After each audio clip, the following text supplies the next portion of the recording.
Good afternoon, everyone, and welcome to the regularly scheduled meeting for the Board of Public Works for Friday, February 4th, 2022. Dr. Campos?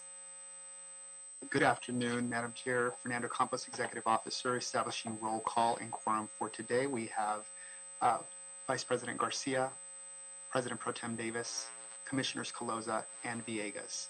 Madam Chair, you do have a quorum for the Board of Public Works, is which we're establishing quorum for. At this time, we do not have any members of the general public under general public comments. We do have one member from the general public that would like to speak on items 3 and 4, which are items directly related to the Board of Public Works. Okay, we should take those first. Absolutely. Thank you, Madam Chair. We'll go ahead and take public comments. I'm sorry. Madam Chair, I apologize. It's not general public comments. It's comment items 3 and 4. Once you call those items, then we can go ahead and allow that individual to speak. Absolutely right. Thank you for correcting me on that part of it. And just another logistical question, Dr. Campos. Do I read out item number 1 or not yet until we're going to close the regularly board meeting?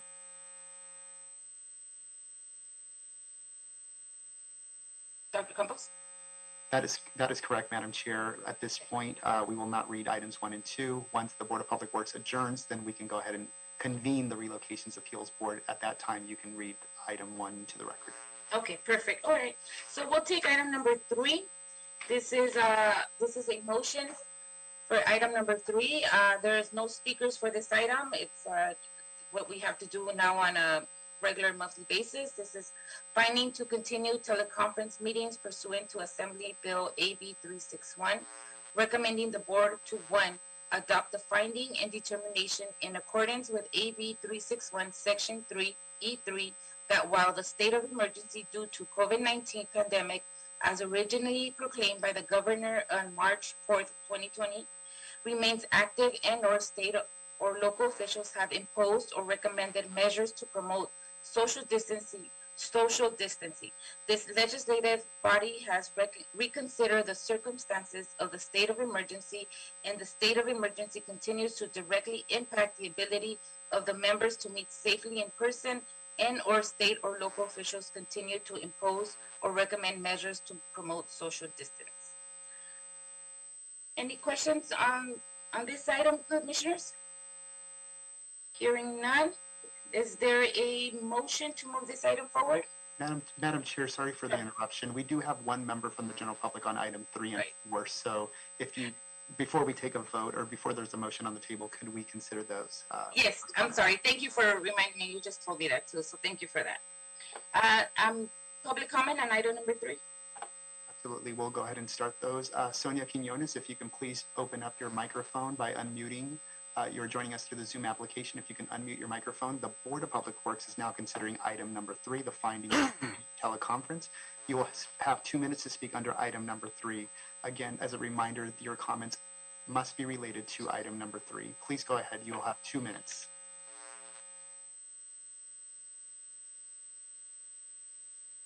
Sonia, if you can unmute your microphone.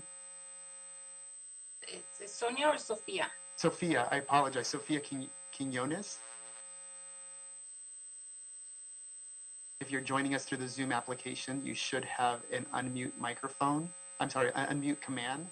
If you're joining us through the landline, you can press *6 to unmute your microphone. This is for Sophia Quinones. I see her hand up. All right, I was going to say that. Yeah, her hand is raised. Sophia, if you can hear us, Sophia, can you please unmute your microphone at this time?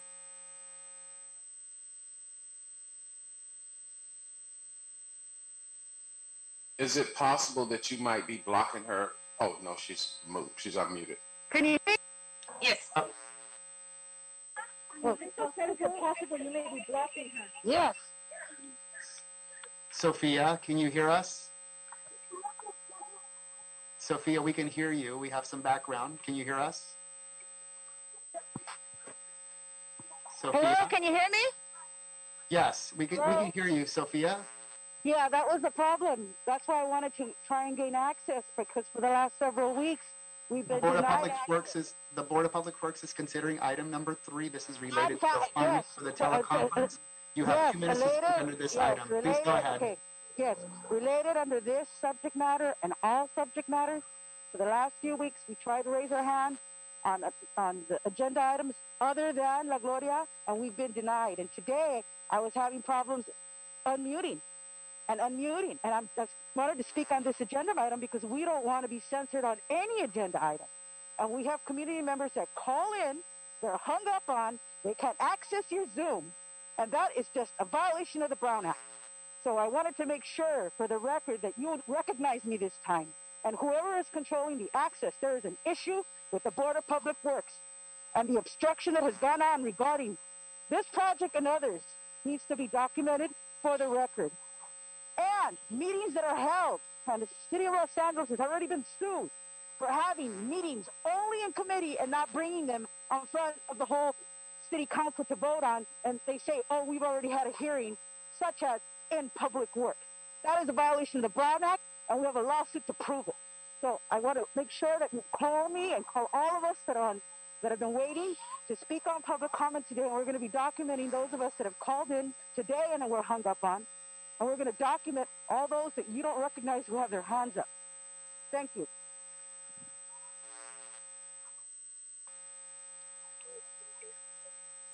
Great, thank you, Ms. Quinones.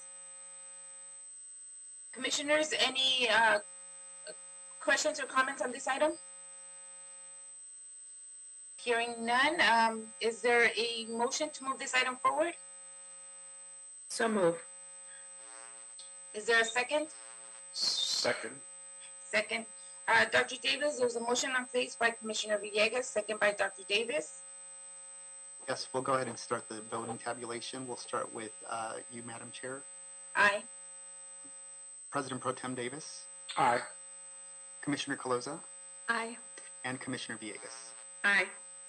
This motion is adopted and carries unanimous. Thank you. Madam Chair, can we consider this to go forthwith? Yes, please. Thank you.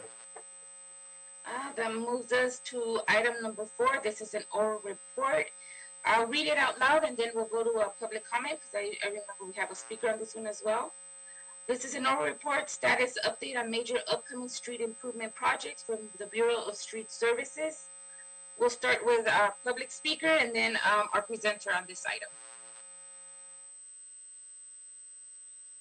Absolutely. Sophia Quinones, if you can please unmute your microphone by pressing *6 to unmute your microphone. If you're joining us through the Zoom application, you should have an unmute icon command on your command panel. You can go ahead and unmute your microphone at this time. The Board of Public Works is considering item number 4 relative to street improvements. If you can please go ahead and provide your commentary relative to that item. You have 2 minutes to speak under this item. Okay, thank you. You're unmuted. Okay, thank you. That's fine. We can hear you loud and clear. I'm just checking. Thank you. Please go ahead. Oh, no, that's okay. I'm going to wait. The press is waiting to interview. I'll get back. Thank you, Ms. Quinones. All right. Who is here from Street Services today to give an oral report? My name is Saul Almeida, Acting Superintendent. Mr. Almeida, welcome. Thank you. Go ahead. Go on with your report. Good afternoon, President Pro Tem Davis, Commissioners, Bureau Representatives, and Dr. Campos. This information is being provided to keep the public informed on the upcoming resurfacing projects and to minimize the impact on the community as well as delays to the commuters. Streets Los Angeles would like to provide you with an update on all major upcoming street improvement projects. There are no major street projects scheduled in the Metro or Valley resurfacing regions during the week of February 6, 2022 through February 12, 2022. However, we will provide an update on our 21-22 pavement preservation program. During the week of February 6, 2022 through February 12, 2022, the Metro region will complete 10 projects for a total of 10.98 lane miles during the week of February 6, 2022 through February 12, 2022. The Valley region will complete 10 projects for a total of 5.8 lane miles. The press releases were broadcasted and notifications have been issued. Streets LA coordinated with council offices to assist with the outreach to stakeholders, and we have coordinated with Los Angeles Department of Transportation for traffic control assistance. This information is also available on the Streets LA webpage, streetsla.lacity.org. For more information or concerns, you can contact our Chief Operations Coordinator, Sherrard Nichols, at 213-847-3200. This concludes my report. Thank you very much. Thank you, Mr. Almeida. Any questions, commissioners? Commissioner Villegas, Dr. Davis? Commissioner? No. Hearing none, Mr. Almeida, we don't have any questions for you. Thank you for your work and for your time, and have a good weekend. Thank you very much. Dr. Campos, that closes all of our items for our regularly scheduled meeting. Madam Chair, if your board would like to consider and adopt and approve the minutes. Yes, please. This approval for the minutes from Friday, January 21st, 2022. So moved. I'll second. So, Dr. Davis, there's a motion to approve the minutes for Friday, January 21, 22 by Commissioner Villegas. It's second by myself. Sure. Is that an aye or? Oh, Not yet. Hang on, Dr. Davis. okay. We can go ahead and start the voting tabulation if you'd like, Madam Chair. We'll Yes. start with you, Aye. President Pro Tem Davis, Aye. Commissioner Caloza, Aye. and Commissioner Villegas. Aye. Thank you. This motion is adopted and carries unanimous. Thank you. Now we're done with our items for the regularly scheduled Board of Public Works, right? That is correct. Okay, so we have now, thank you, and now we have adjourned for today's meeting. I think that's closing it, and now we have to go into our appeals board, right? That is correct. We will go ahead and close the Board of Public Works meeting at 1:41 p.m. Okay, thank you. Madam Chair, would you like me to go ahead and open the meeting for the Relocations Appeals Board at this time and establish quorum for you? Yes, please. Great. It is 1:42 in the afternoon for Friday, February 4th, 2022, establishing roll call and quorum for the Relocations Appeals Board. We'll go ahead and start the roll call and quorum. We have Commissioner Garcia, Commissioner Davis, Commissioner Caloza, and Commissioner Villegas. Madam Chair Garcia, you do have a quorum for the Relocations Appeals Board. At this time, we will ask members of the general public that are here joining us for items 1 and 2 of the Relocations Appeals Board. If you would like to provide any commentary on items 1 and 2, if you can please raise your hand at this time by pressing *9 if you're dialing in through a landline device or a smartphone device. If you're joining us through the Zoom application this afternoon, there is a raise hand icon at the lower right-hand side of your screen that indicates raise hand. Please go ahead and click that icon at this time. Again, if you're here to provide any commentary on items 1 and 2 for the Relocations Appeals Board, please raise your hand at this time by pressing *9 or click the raise hand icon. Great. Thank you. Madam Chair, we do have members of the public on the line for item number 1. In addition to that, we did receive one Google comment on the internet, and that will be distributed to all commissioners. In addition to that, we'd received 3 email comments that has been distributed to all commissioners as well. All those commentaries will be provided to Mr. Cummings in a couple of minutes. And just for the record, we did receive those via email as well. Okay, thank you for that. Should I do the intro, right? So good afternoon, everyone. It is now 1:42, and we're opening our Relocation Appeals Board hearing for items 1 and 2, which I'll read into the record now, and then I'll establish some kind of overall rules and goals for today's meeting. So I'll read it into the item, and then we'll take it from there. This is item number 1. So this is what I'll do. I'll read the item into the record, then we'll take public comment. And so I might as well just kind of give everybody so they can get ready on their opening remarks and then how we're kind of the rest of the flow for today's meeting. We're gonna give the Bureau of Engineering 30 minutes to do their opening remarks. Then we're gonna have La Gloria do another 30 minutes to do their opening remarks. We'll give 10 minutes for BOE to do a rebuttal, and then we'll give another 10 minutes for La Gloria to do their rebuttal. We'll take a slight break because I think by that time we'll be all pretty intense, and so we'll take a 5-minute break, and then we'll come back with Commissioners Q&A. Okay. Any questions, objections, concerns, or anything regarding the flow for today's meeting? Yes, Commissioner President Garcia, I believe your time limits are going to create legal problems for the city. One of the issues, if La Gloria does not like the determination of the appeals board, the kind of lawsuit they file is a writ. The writ, there's no evidence allowed into court after the board closes the decision. So if you cut off arbitrarily our ability to respond to La Gloria, who has submitted material since the last meeting, we will have an incomplete record and will have difficulty defending the decision you make.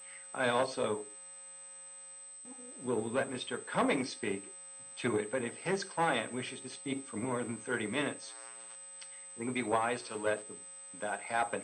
Though I do hear you, you do not want to hear more than 30 minutes, and we have designed as swift a presentation as possible. But I will let you handle that as we move forward. Thank you, Mr. Malowitz. Last time we had an 8-hour hearing, which a lot of information was given, and so we expect that that information gets transferred back to this hearing as well. So I will not be, very rigid. It's 31 minutes and you can't speak, of course not, but let's try to keep it to 30-minute presentations if we can. I'm also aware that the Department of Transportation is here. Is it the DOT or is it Caltrans that's here? Caltrans? LADOT. LADOT. Okay, they will not be part of your 30 minutes BOE, by the way.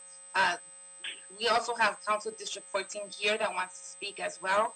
And so we'll go Council District 14 and then Department of Transportation as well. So they won't encroach in your time, Mr. Malowitz. Would that work in general, Mr. Cummings? You're on mute, sir. Can you hear me now? Yes. Okay. Yes, I anticipate that it may well take more than 30 minutes for our presentation. Okay. We don't know what the city's going to say, so we don't know what the response will be. Okay, understood. So how about we try to limit to 30 minutes or try to be within a 30-minute range, but if we go beyond, it's okay. Let's try not to go beyond 1 hour if that's possible. That seems like a way too long of a time when we heard 8 hours previously plus all the documents we have. So can we do a range between 30 minutes, hoping you can handle everything you can, and then, obviously we're not going to stop you at 30, but at 1 hour, we might just have to ask what's going on. No, and along the way, in my presentation, if board members don't need to hear more, let me know. Got it. Okay. So far, so good, everyone? Everybody feels comfortable moving forward this way? We'll move forward, but I think it's going to take a lot longer than 30 minutes, but go ahead. Okay, Mr. Cummings, we'll work with you. We like I said, we won't be strict about 30 minutes. If you go 45, 50 minutes, that's fine. Let's try to stay within 1 hour. If anything, not more than an hour. If you go beyond the hour, of course, we're not stopping anyone. But I just want to make sure that we have some time frames, and it's just not open-ended for 2 to 3 hours discussions on things that we've heard on an 8-hour hearing like a couple weeks ago. All right. So having said that, Mr. Cummings, we'll move forward that way, knowing that you do have the time that you need. Okay. Thank you. And just for public record, as you all know, President Good stepped down from this board this past Monday, so therefore I'll be chairing today's board, and we do have quorum, as we have 4 commissioners on the table still to be able to, and all 4 commissioners have been part of last time's hearings and part of all the hearings from before then. So I think all of our commissioners are up to date to where we're at this point. Okay, well, having said that, Dr. Campos, I'll read the item into the record, and then we'll move with public comments, council, and then the Department of Transportation. Yes. Thank you. Okay, this is item number 1. This is in Council District 14. This is a continuation of the Relocation Appeals Board hearing from January 29, 2018. An appeal hearing in non-residential relocation claim, La Gloria Foods Corporation, La Gloria, Cesar Chavez, Lorena Street, Indiana Street intersection improvements project right-of-way number 33709. This item is recommending to the Board of Public Works, this item is recommending the Public Works Relocation Appeals Board to number one, hear the October 19, 2017 de novo appeal filed by La Gloria Foods Corporation with the City of Los Angeles resulting from the city's July 14, 2017 determination of eligibility regarding La Gloria's June 2015 claim for relocation benefits which were sought pursuant to California and federal relocation statutes and regulations appeal. Number 2, deny La Gloria's appeal and determine La Gloria's relocation benefits by approving the lowest bid amount of $1,406,592 provided by John Berry and Associates to relocate La Gloria. 3, instruct the Bureau of Engineering Real Estate Division to rescind any and all prior notices of eligibility issued concerning La Gloria's relocation benefit claim. 4, confirm that the previously approved relocation budget of $2,475,000, not to exceed $3 million, is adequate to relocate La Gloria, and the funds may be used to reimburse La Gloria's approved relocation expenses, and authorize the city engineer to request the Los Angeles Department of Transportation to draw the necessary funds to effect La Gloria's relocation. And 5, find that the determination of the appeal by the appeals board is a final action, not reviewable or appealable further within the city, such that any time limits for La Gloria to seek any available federal administrative or judicial review of the appeals board's determination begins to run on the date of this action by the appeals board. That was a mouthful. Dr. Campos, can we take public comment on item number 1? Absolutely, Madam Chair. Fernando Campos, Executive Officer. At this time, the Relocations Appeals Board is considering commentary on item number 1. Those members from the general public have already raised their hand by clicking *9 or clicking the raise hand icon on the Zoom application. We do have about 15 individuals on the line. We'll go ahead and start with the first individual that raised their hand, which is caller ending in 370. Caller ending in 370. Your microphone has been unmuted. Please go ahead. You'll have 2 minutes to speak under this item. Yes, this is Carlos Montes, a longtime resident of Ball Heights. I'm here to say that I support La Gloria in its appeal to get adequate and justified relocation fees. I think it's a shame that the city of LA, with its millions of dollars that's allocated for LAPD, unfortunately, is not able to get justified relocation fees to La Gloria. La Gloria is part of our history. It's a local business. They provide good service. They provide jobs. They have agreed to move, right? And they went through the process, the city process of justifying their move regarding equipment, staff, buildings, etc. So I'm here to speak on my own self. Representing myself. I don't want anyone to say I'm representing somebody else, right? To support La Gloria in its appeal for a justified, adequate relocation fees. Thank you very much.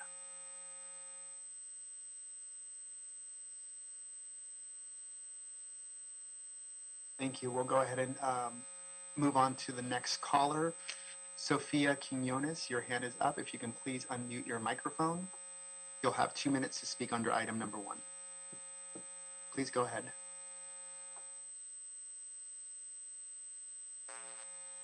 Sofia Quinones again, calling for Sofia Quinones. Hello, can you hear me? Yes, 2 minutes. Please go ahead. Okay, con el permiso de mis antepasados, pido la palabra. I believe you should leave La Gloria Mexican food exactly where it's at. They did not choose to move. They used eminent domain. And that was illegal because the MTA, the barons of the MTA, decided to create a new process for building glorietas. And I think that we must hold those accountable, the engineers like Mr. Rios, who colluded to change the threshold of why glorietas are built. 6,000 vehicles is the threshold. Now, I think we can improve the safety of our intersections without building roundabouts. And this particular intersection does not meet roundabout standards. And I think what the city is trying to do with this entire project is to come in and change the historical narrative of what happened and why we built these monuments. It was La Colonia Mexicana that built them, not the city of Los Angeles. Kevin De Leon does not represent our ethnic group. He's Chinese, Central American. He cannot speak on behalf of our people or La Colonia Mexicana, los barrios del este de Los Angeles, who put their money together because our soldiers went fighting Nazi Germany, defending themselves against fascism, not being allowed to vote. So Cinco Puntos is a line of segregation and voting rights, because to this day, East LA can't vote for the mayor, and we cannot become a city. For the city to come in and hijack the whole process using La Gloria Mexican food as a way to hide from the community that this is about this roundabout also negates the premeditated acts of the city to circumvent CEQA and build roundabouts that don't meet that standard. A 6,000 car threshold. How many little roundabouts have been built in your neighborhood? Just to they use this thing of, oh, it's going to be safe. We can improve the safety of our intersections without increasing our carbon footprint. How could you put in a roundabout and not build the infrastructure that it's outdated? 2 minutes.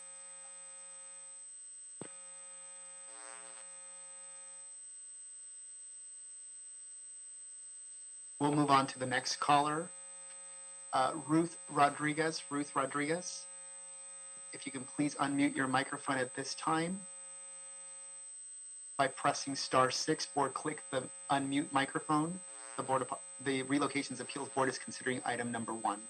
Please go ahead. You have 2 minutes. Sí, ¿pueden escucharme? Can you hear me? Okay. I'm here just to support this project because I know we have a lot of accidents in that space. So we want to support this project. I'm community organizer, so I already talked with some community members and they are agree with this proposed. So I think we are waiting a long time to do something different in this space. So I think this is the opportunity to support this big change, but I think it's a good change for the community. So I saw too many accidents, and I think we need to do something. And I am glad like something is happening now. So yeah, so that is my opinion. Thank you.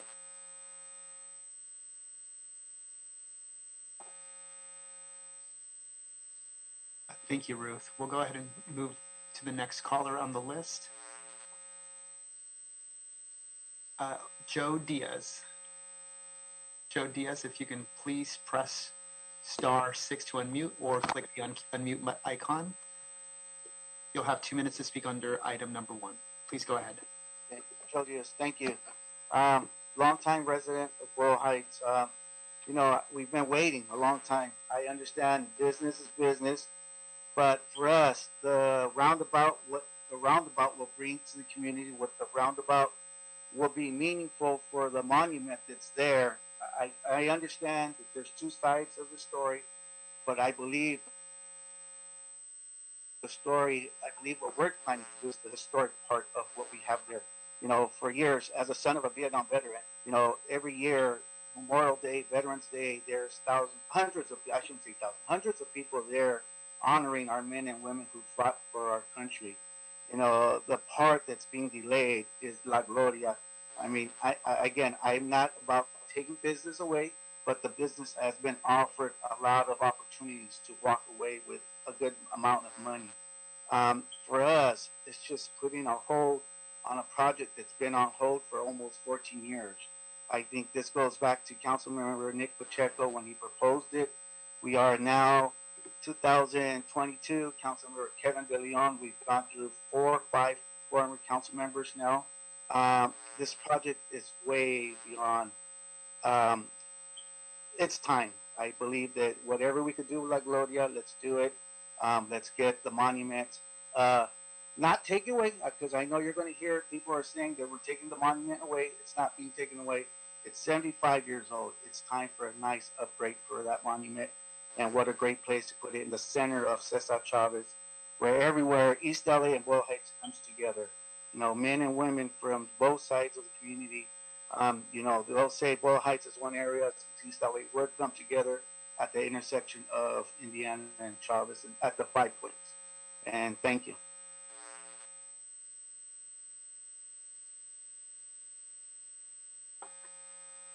Thank you. We'll go ahead and move on to the next caller at this time. Caller ending in 007, caller ending in 007. If you can please press *6 at this time to unmute your microphone. You will have 2 minutes to speak under this item. Please state your name.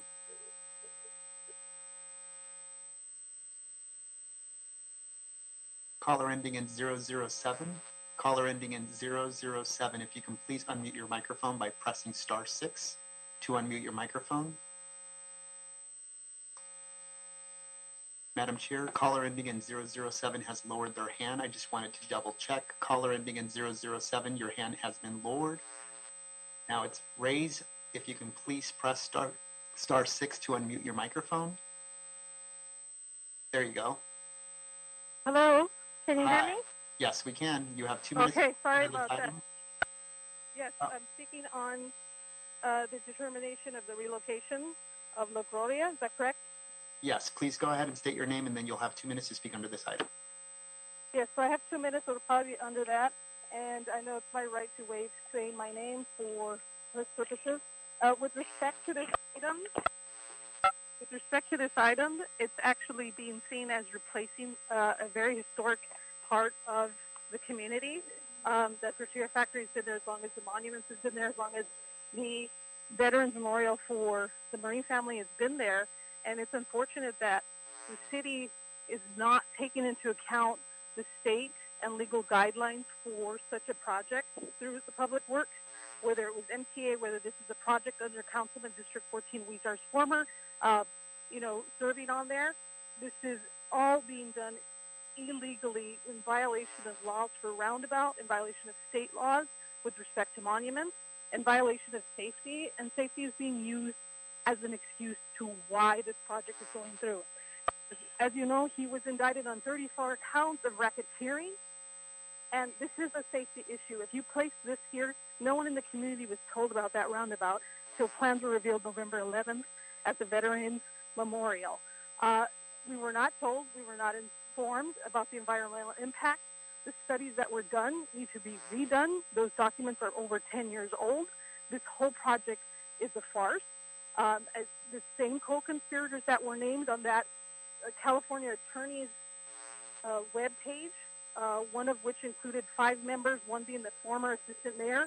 All of these things need to be relooked at and reevaluated because we will not let this stand. We are going on public record to say that legislation will look at this, the state will look at this. If it's a safety issue, you do not live in the area, you do not see what I see and what I witness. People are getting run over now. Basically, with the way it's being done, the plans that were proposed are ridiculous because it will make it more of a risk as they remove signal lights. And we have a roundabout not 2 blocks from there. The traffic flow is not equal. It went from 2 lanes to 1. This whole thing was a farce. It needs to be redone properly. You need to have a moral compass that points north, because these things will be exposed if they're back in the Minutes, field. They please will wrap be up. exposed. Thank you.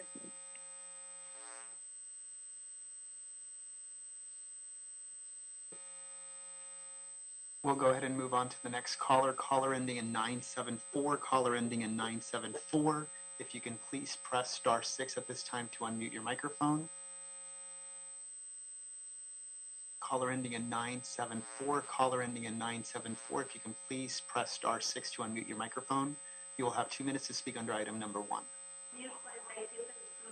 Please go ahead. You know what? I'm here on behalf of that's me, and I waive my comments at this time. I'm waiving my comments at this time. Thank you, caller in 974. Thank you.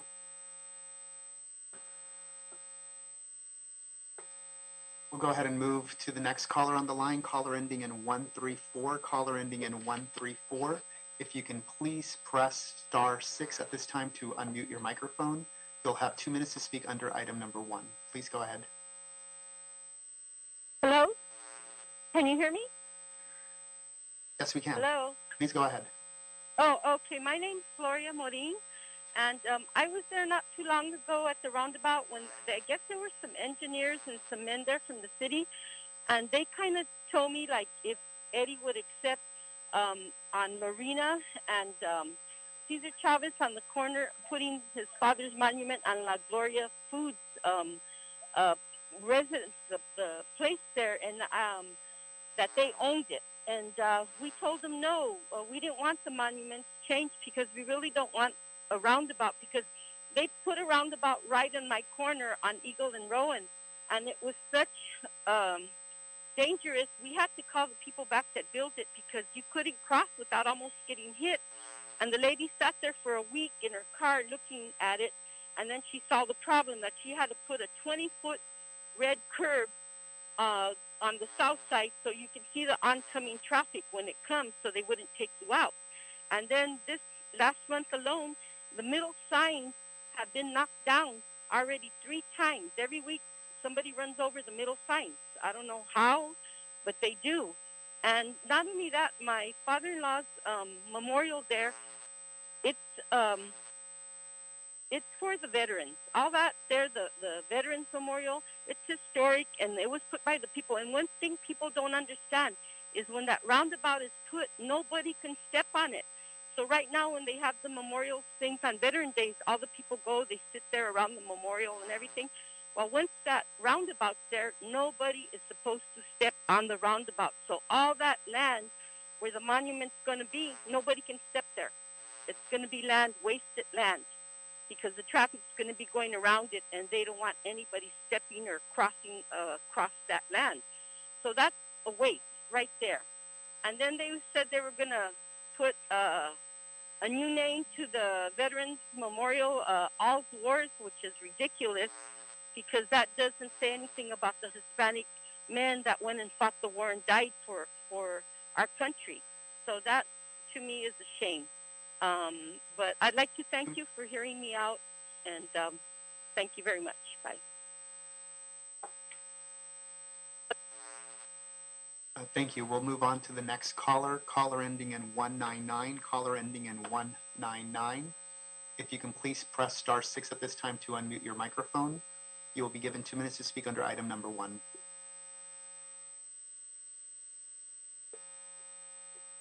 Please go ahead.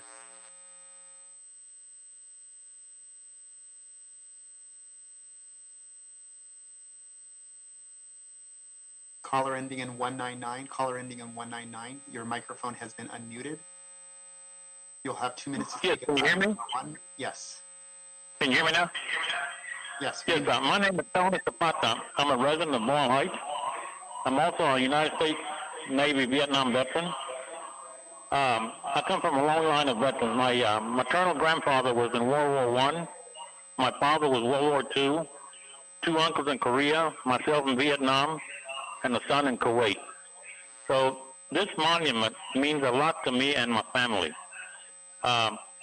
There's pros and cons, over this, but the way I see it, making the 5-way intersection safer would improve the community and its current design. would actually raise the importance of the Mexican-American Whole Wars Memorial by having it center stage of the roundabout. The increase in pedestrian safety would also help those attending the ceremonies feel safer.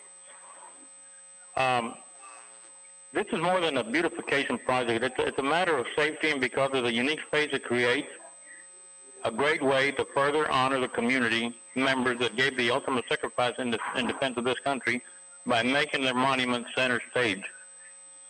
For the last 12 years, I've been fortunate enough to be a commander of the VFW Post 4696, now Post 1013, and it's to help facilitate the Memorial and Veterans Day ceremonies at this location. It has brought our neighbors, our communities, to honor the sacrifice of local heroes. These events typically draw over 150 people, and we're very honored to have them join us. A few issues have been raised about the site and the growing number of attendees. The Cinco Puntos intersection, as it currently stands, is not the safest location for traffic and pedestrians. That is why I strongly support current plans to install a roundabout in that location. Thank you.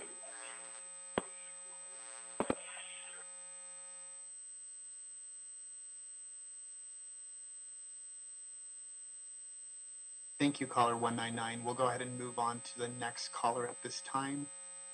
Luz Maria Montoya.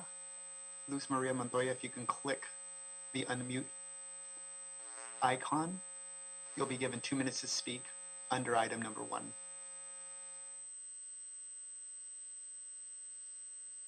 Luz Maria Montoya, if you can please click the unmute icon through the Zoom application, you'll be given 2 minutes to speak under item number 1.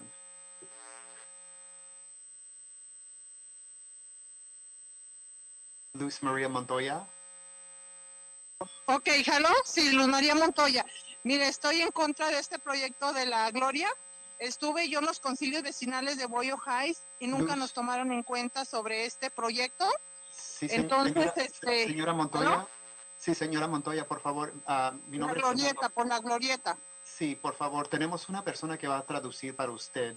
Entonces le voy a pedir si puede dar su testimonio y cada 15, 20 segundos si puede tomar una pausa para dar la oportunidad para el traductor para traducir sus comentarios a la comisión. Oh, ok. Sí, permítame un segundo. Spanish translators, if you can toggle between the Spanish to the English channel, Luz Montoya would need translation services. ¿Aló, ya?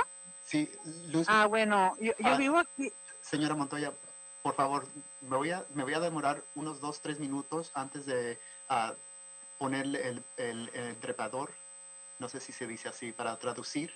Necesito acceso al canal de inglés. Me permite 2 o 3 minutos más. Voy a tomar otra llamada primero y luego regreso para usted. No me voy a olvidar de usted. Ok. Commissioners, we do need to have access for the translators from English to Spanish and Spanish to English, so I'm going to make that, enable that feature for the translator. I did let Ms. Montoya know that we would come back to her after we take another caller and that I would not forget about her, that she's on the line. So please bear with me. I'm going to go ahead and take one other caller while I enable the features for the translators. We'll go ahead and move forward with caller ending in 421. Caller ending in 421. If you can please unmute your microphone at this time. You'll have 2 minutes to speak under item number 1. Caller ending in 421. Caller ending in 421. If you can please press *6 at this time to unmute your microphone. You'll be given 2 minutes to speak under item number 1.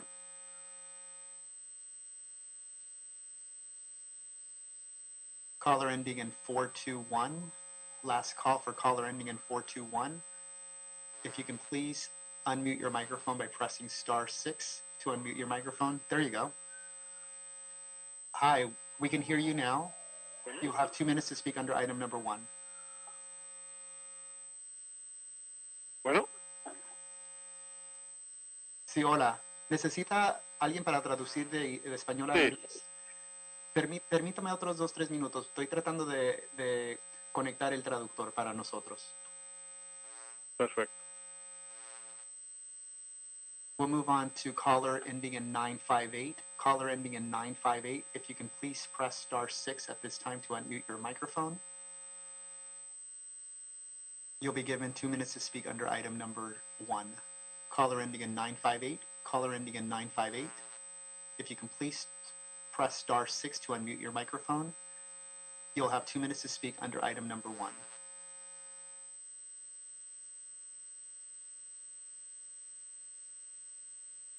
Caller ending in 958, area code 323. Caller ending in 958, area code 323. If you can please press *6 at this time to unmute your microphone. You'll have 2 minutes to speak under item number 1. Hearing no response, we'll move on to the next caller, and I'll come back one more time to caller 958. We'll move on to the next caller at this time.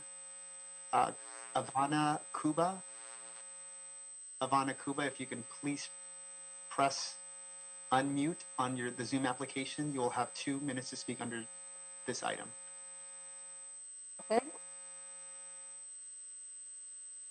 Hi, Ivana.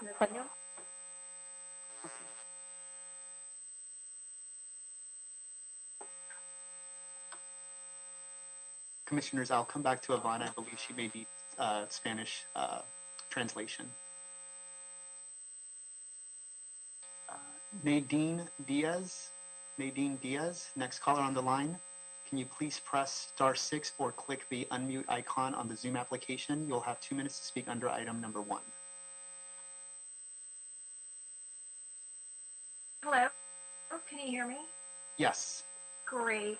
Thank you so much for this opportunity to address my concerns. My name is Dr. Nadine Diaz. I am a 4th-generation constituent and property owner. I live approximately a street block away from Cinco Puntos, from La Gloria, and I am appalled at the fact that this project was never provided input from the very beginning. I had served on the CRA Project Area Committee and also the MTA Review Advisory Committee from 1995 to 2005. There was never any type of notification within a 500-foot radius of the project area. I am a founding member of the Boyle Heights East LA Coalition.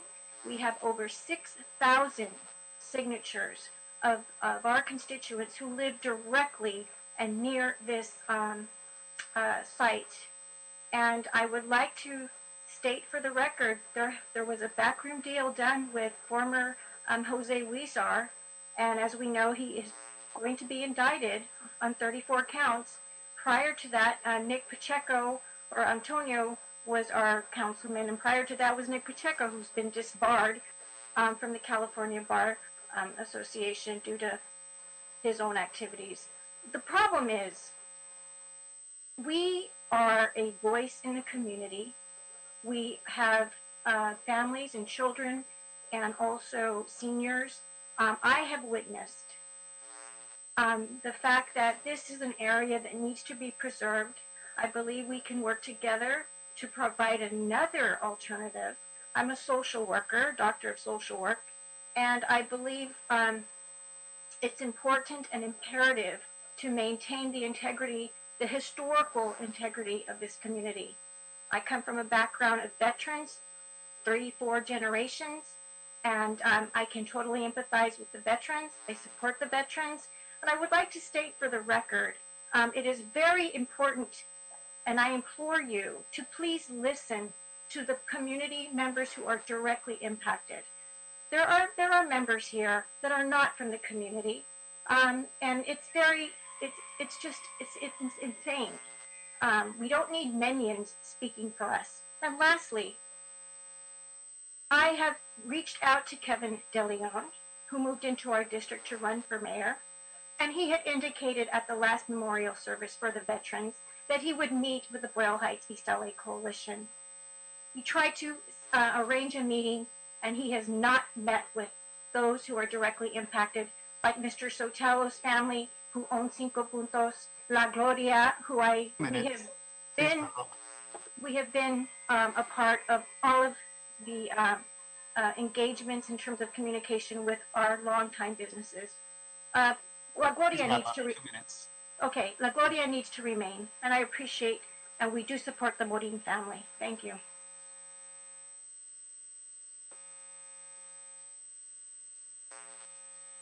At this time, Madam Chair, I'm going to test the Spanish-English, English-Spanish translation services. Andres, if you can hear me, translator, can you please test your English channel for us? Can you hear us?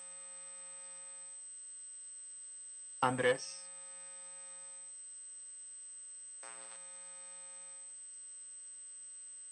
Hi, Andres. Can you hear us?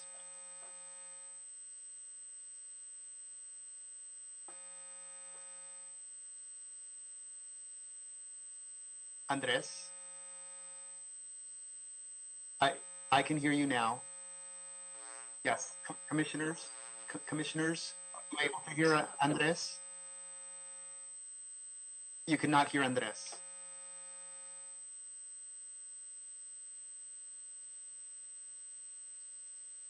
Andres, the commissioners cannot hear you. I can hear you on my end. Let me keep troubleshooting this. I'm going to move on to another caller and I'll be back to you.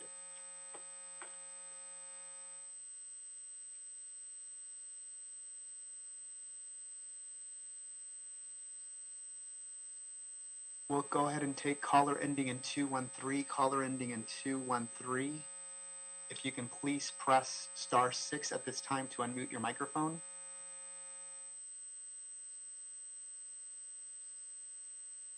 Caller ending in 213, caller ending in 213. If you can please press *6 at this time to unmute your microphone.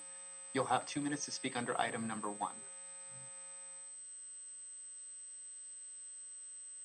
Hi, caller ending in 213, area code 323. If you can please press *6 at this time to unmute your microphone.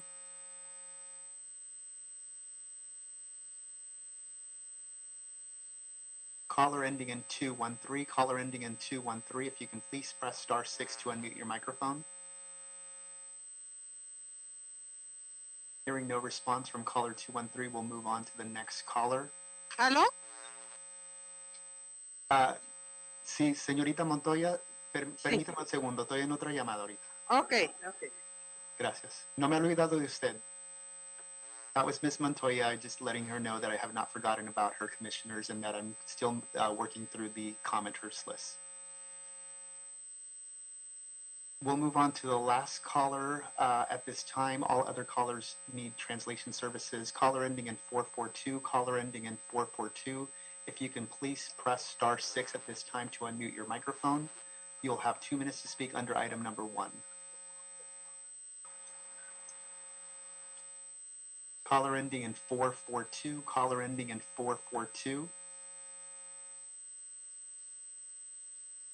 Caller ending in 442, caller ending in 442, area code 323. If you can please press *6 at this time to unmute your microphone. You'll have 2 minutes to speak under item number 1.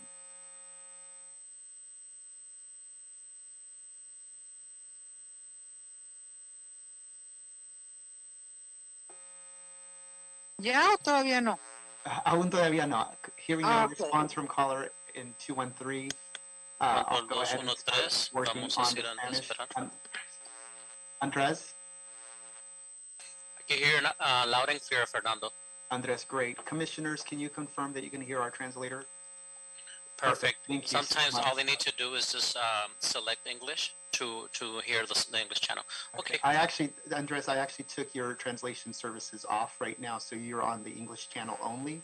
I will rely on Gabriel to do the Spanish translation on their end. We do have 2, 4, 6, possible 6 callers on the line for translation services. We're going to go ahead and start with the first caller, and I will let the caller allow some time so that you can translate in between. Thank you. A este momento vamos a tomar la llamada Luz María Montoya. Luz María Montoya. Oh, ok, soy yo. Ahora sí ya puedo hablar. Estamos preparados por usted. Gracias por su paciencia. Tenemos un traductor, Andrés, que va a traducir para usted. Cada 15 a 20 minutos, si puede tomar pausa para otorgar la oportunidad para el traductor para hacer sus servicios de traducción, por favor, le agradezco. Cada 15 segundos, por favor, porque no soy computadora. Proceda, Luz. Commissioners, I'm just explaining to the caller if she can give us every 15 to 20 minutes to take a short pause so that the translator can 15 to provide 20 seconds, Fernando. 15 to 20 seconds, I apologize. 15 No to 20 problem. seconds so that the translator can provide his services. So this will take a little bit more time, and I will stop the clock as the translation services are undertaken. So we're going to go ahead. We're going to start with the first caller. We do have 6 callers on the line potentially. Thank you, Fernando. Ok, Luis María, proceda. Cuando yo diga pausa, pausa y luego proceda, continúe. ¿Entendido? Ok. Desde el 2014 he estado aquí en los concilios vecinales de Boyle Heights como representante y es algo donde no nos tomaron en cuenta a nuestra comunidad sobre el proyecto que se hizo de los 5 puntos. Pausa. So since 2013, I have been a representative of the City Council of Boyle Heights. I have been to all those meetings, and we have never been taken into consideration in regards to 5 puntos. Proceda. Y para mí es una falta de respeto que como comunidad nunca supe, viviendo 30 años aquí, sobre ese proyecto y apenas me di cuenta hace 3 meses, no supe de las juntas, entonces una falta de...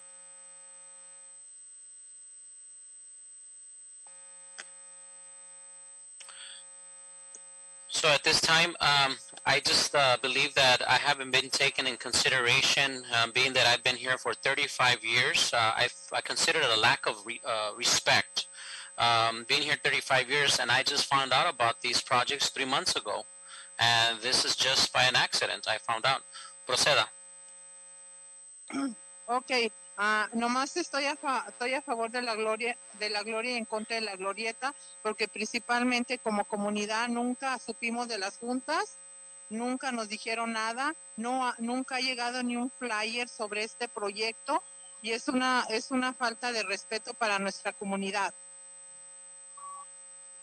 So I am in favor of La Gloria. I am not in favor of La Glorieta, the roundabout. I want to make that sure everything's translated correctly. I am not in favor of the roundabout. I am in favor of La Gloria. We didn't receive any flyers. We didn't receive any type of communication. Again, this is a lack of respect for the community and a lack of respect to every individual. ¿Algo más, Luz? Algo muy importante. Este proyecto, si ya estaba, ¿por qué Kevin de León quiere, en vez de arreglar, dejar la tortillería allí y dejar la glorieta, remodelarla? ¿Por qué ahorita que se vienen, es política? ¿Por qué Kevin de León nunca ha querido juntarse, ni nunca darnos los ¿cómo se llama? Queremos las minutas, queremos todo, cómo se llevó este procedimiento sobre la glorieta. I think it's very important to point out here that Kevin De Leon, even though they had some meetings before this, why doesn't he just join us and allows us to see these minutes that have been requested so many times? Because we want to know what has been going behind the scenes. So Kevin should leave the tortilleria there, leave it there, and just remodel La Gloria. Oh, y algo bien importante, nunca hubo juntas comunitarias para avisar sobre este cambio que hubo en la comunidad. Nunca hubo juntas comunitarias para decirle a la comunidad si estábamos de acuerdo, nunca nos tomaron en cuenta. Y en realidad como comunidad quisiera tener las minutas de cómo se llevó a cabo ese procedimiento que se quiere hacer ahora. So again, there were no community meetings held. There was no neighborhood council or any meetings that engaged the community into coming in and participating in public comments. It's too late now, but all we're asking for now is minutes, the minutes of those the meetings that have already been held. ¿Eso es todo, Luz? Sí, eso es todo. Queremos que no se politicite, que no se haga política el Kevin de León y que en realidad que nos dé las minutas de cómo se llevó el procedimiento y cuánto dinero se va a gastar y las fotos de cómo va a quedar, porque la comunidad no sabe cómo quieren hacer ese cambio, porque ni nosotros tenemos fotos de cómo quieren hacer ese cambio de la glorieta. Okay. Muchas gracias, Luz. So Okay, gracias. I'm sure that this is all political. Kevin De Leon should at least tell us how much it's going to cost, some photos, how it's going to end up, at least. And again, we're just asking for those minutes. Muchas gracias, Luz. We're done. Great. We'll move on to the next caller ending in 421. And commissioners, I will speak in Spanish as well to identify those callers just in case. Llamada terminando en 421. Llamada terminando en 421, por favor. Oprima la estrella número 6. La comisión está oyendo sus comentarios en artículo número 1 del juicio de la gloria. Por favor, continúe. Bueno.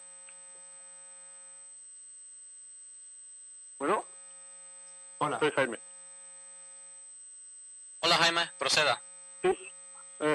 Yo estoy a favor de que se haga el proyecto que se tiene que remodelar. I'm in favor of this project to remodel. Sí, porque es buena atracción y es bueno para Boyle Heights. It's a good attraction. It's good for Boyle Heights. Y estoy haciendo un para los veteranos el monumento de los veteranos ahí. And it's a great monument to all of our heroes, and a good monument to all the people, all the soldiers that fought in these wars. Es todo. That is all.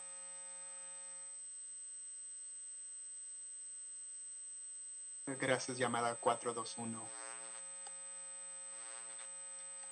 Vamos a seguir. Commissioners, again, I will continue in Spanish for a short brevity and just to identify those callers. Vamos a continuar con la llamada 958, llamada terminando en 958. Por favor, oprime estrella 6. Llamada terminando en 958. Caller ending in 958. Caller ending in 958. If you can please press *6 to unmute your microphone. Hola, llamada 958. ¿Habla en español? Sí. Gracias. Tenemos un traductor aquí. Por favor, continúe. Va a tener 2 minutos para testificar en el artículo número 1 del juicio de la gloria. Por favor, continúe.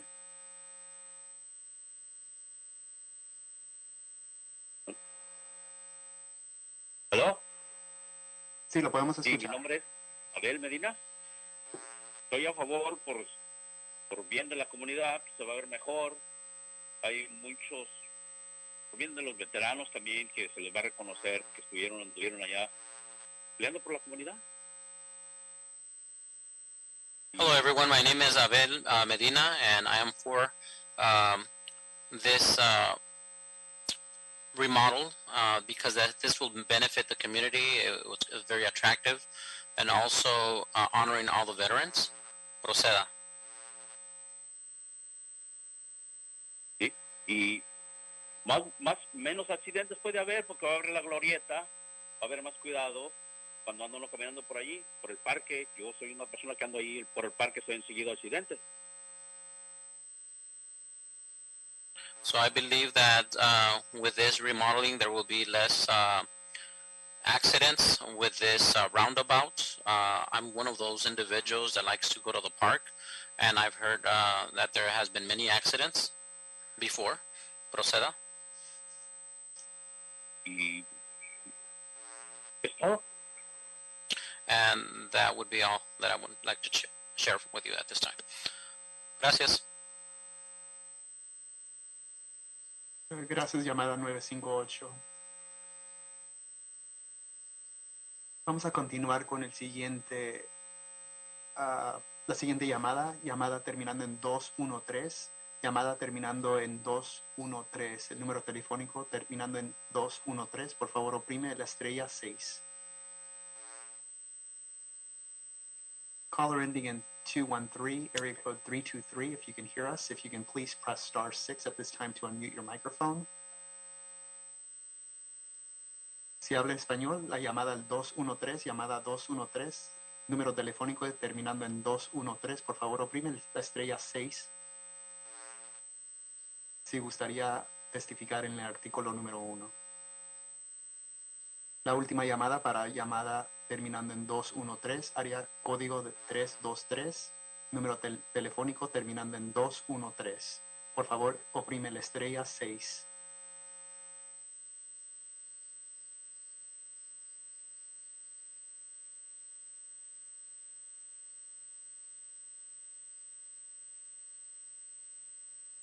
Last call for caller ending in 213. Last call for caller ending in 213.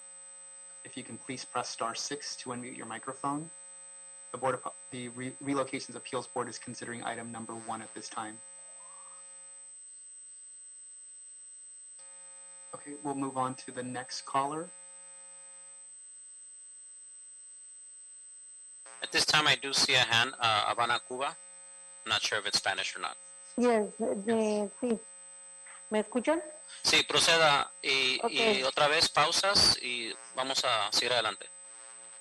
Sí, mi nombre es Araceli Cabrillo, soy mexicana y yo estoy a favor de que se hagan los cambios y que se haga la glorieta. Una de las razones de que está muy descuidada, no encuentro razón para que no lo quieran hacer, si es para mejorar el cruce peatonal, para darle un reconocimiento y respeto a los caídos, a los veteranos. Aquí no estamos peleando que se quite, que se tire, que desaparezca. Al contrario, que es un honor para nosotros que alguien haya peleado por este país, por nosotros, por los que estamos viviendo en Estados Unidos, aquí siendo mexicanos y todas las razas que están aquí. Yo estoy a favor que se haga el cambio y estoy en contra de lo que están distorsionando el propósito. ¿Qué es lo que se quiere? ¿Que se arregle o que se quede como está en mal estado? Nadie está diciendo que los van a quitar y va a desaparecer eso. Al contrario, lo que se está diciendo es que quieren que se arregle y que se le dé un honor a los veteranos. No entiendo la distorsión de la gente y lo mal informado que está la gente. Permítame. Hello, everyone. My name is Araceli. I'm Mexican-American. A change will be good. It's time for a change for a roundabout. Why? Because for so many years it has not been maintained. There's a lack of maintenance. There's not much attention given to it. So a crosswalk can be added to it. The veterans will be honored. This is not a struggle or a fight against tearing it down. Nobody's saying that there's gonna be a demolition and just tearing it down and not be honored. No, they're gonna be fixing it. They're gonna be repairing it in honor of our U.S. Mexicans or American Mexican military that have given their lives for this country, and not only for. There's no doubt that there is no distortion going on here in regards to not understanding what's going on here. They are not tearing it down; they're beautifying it. So I am for it. Sí, es un honor para mí que se arregle eso, porque es un punto muy importante, no solo para la comunidad, sino para cuando se hacen todos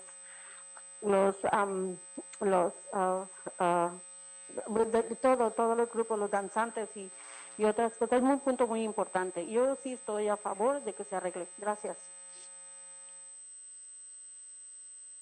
Again, I just want to share that this is going to be good for the community, this repair, beautification of this area.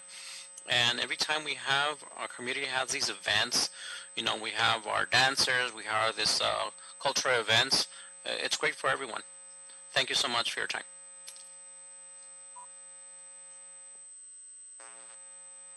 We'll move on to the next caller ending in 057. Caller ending in 057, if you can please press star 6 at this time to unmute your microphone. Llamada terminando en 057. Llamada terminando en 057. ¿Necesita servicio de traducción? Do you need... No, I don't. Great. Please go ahead. You'll have 2 minutes to speak under item number 1. Thank you very much. Good afternoon, everybody. My name is Vincent Perez, and I'm kind of uninformed regarding this item. I just found out by word of mouth, regarding this, and I've been hearing the Zoom meeting so far. And I thought it was just about, better safety signage on that area. I'm a long-time resident of Boyle Heights, and I go through that intersection practically every day. And I know there's a lot of foot traffic. A lot of people drive around the cemeteries with their pets, and also I notice a lot of traffic, vehicle traffic there. And I'm out for better safety signage. And I just found out about, that glorieta, is that me putting a circle in the middle of that intersection? But I found out, in my personal opinion, I find it tacky and hard to navigate. Every time, I drive into one of those, it's kind of confusing, and so, I'm out for preserving, the fallen soldiers, so the memorial, and, and that little park that's been there next to it, I think it has to be maintained and given the proper respect. But, to put a circle, in the middle or that, in 5 puntos, what's going to be called, 7 puntos or 8 puntos, So, just my personal opinion. And I'm out for, making it a safer place to, to cross or, or making the area look nicer, I love Boyle Heights. And, but, like you tell, I just found out about this project, maybe it should have been posted or put disclaimers or claimers, so I could have, I pass through there every day. I've never seen a sign stating, this is going to be removed or this is going to happen, 2 minutes, please wrap up. 2 minutes, please wrap up. Oh, okay. Thank you for listening. Good afternoon. Thank you. Thank you for that.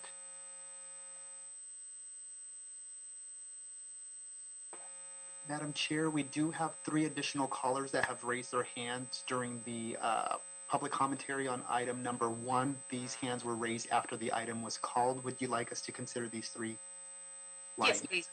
Okay. These would be the last 3 individuals in the queue.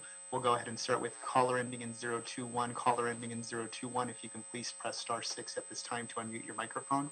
You'll be given 2 minutes to speak under item number 1. Please go ahead. Hello. Hi. I'm glad I'm here because I'm very excited for the renovation and everything that's going to be happening to Boyle Heights in that little area. I've had protests there against, the caged children at that time that I got very close up into that section, and I thought it was so dirty and so ugly, no grass. I didn't even know that there was a monument there, to tell you the truth. I went up to it and I read it, and then I found out. And then right away I complained to the councilman, and I told him, what's keeping you? Why haven't you fixed that little corner? It is so important for the neighborhood of Boyle Heights, and it hasn't been fixed. And now that I hear that it's going to happen, I am overwhelmed, and that's why I'm supporting it 100%. And it'll be safer. It'll be safer for the people. It's going to be a beautiful attraction. I've seen the one in El Sereno, and it's beautiful. I mean, I don't know why this is being denied, to the people of Boyle Heights. I don't know why there's protesting against it, because you know what? It's a plus. It's a plus for Boyle Heights. Tourism, if they come through here, that's the first thing they see, right there, in the middle of the street, and that's what you need. That's exactly what the people should want and must have, and at this day and time, they have to be honored, these veterans. They have to be in Boyle Heights. And that's all that I have to say. And by the way, my name is Rosie Cejudo. Thank you so much for hearing me. Thank you, Rosie. We'll move on to the next caller. Again, commissioners, we have 2 other callers on the line. we'll move on to the second to the last caller. That's caller ending in 442, caller ending in 442. If you can please press star 6 at this time to unmute your microphone. You'll have 2 minutes to speak under item number 1. Hello, this is activist Marta Jimenez.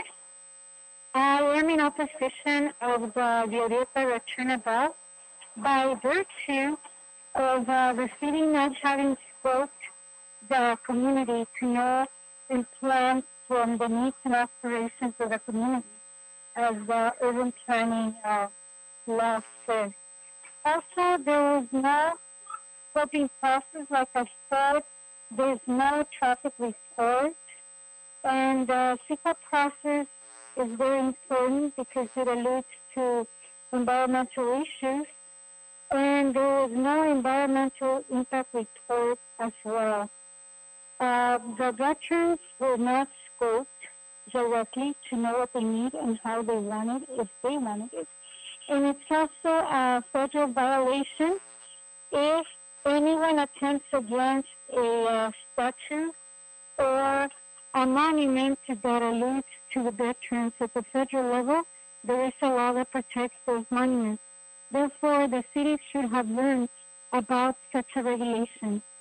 We do not want for those monuments to be removed, but we want for the money to be spent on making that street safer and up to 21st century technology being put so the cars can better be worked out in terms of movement. We feel this is an act of blatant racism and not having asked the Mexican and Mexican-American veterans and their families what they want and how they wanted it, if they wanted that. Also, the newest rendition that was presented by the supervisor, Kevin De Leon, alludes to the fact that it's going to be a big circle with no safe haven for the families to come and celebrate along with the veterans like it is now. So why was that not taken into account? Also, to the community, this represents another excise because there's going to be a lot of health impacts, a lot of hot spots of pollution, and that needs to be taken into account. Also, that is a major corridor for the hospital. For the Juan Memorial Hospital, there's going to be ambulance stopped halfway, Please wrap probably stagnated there. Thank you. So please, I ask the City Council to not approve the project, but to be able to use the money to make the street better for everyone, but to respect the monument by all means possible. Thank you. Commissioners, we'll move on to the last caller on the line, caller Margarita Amador.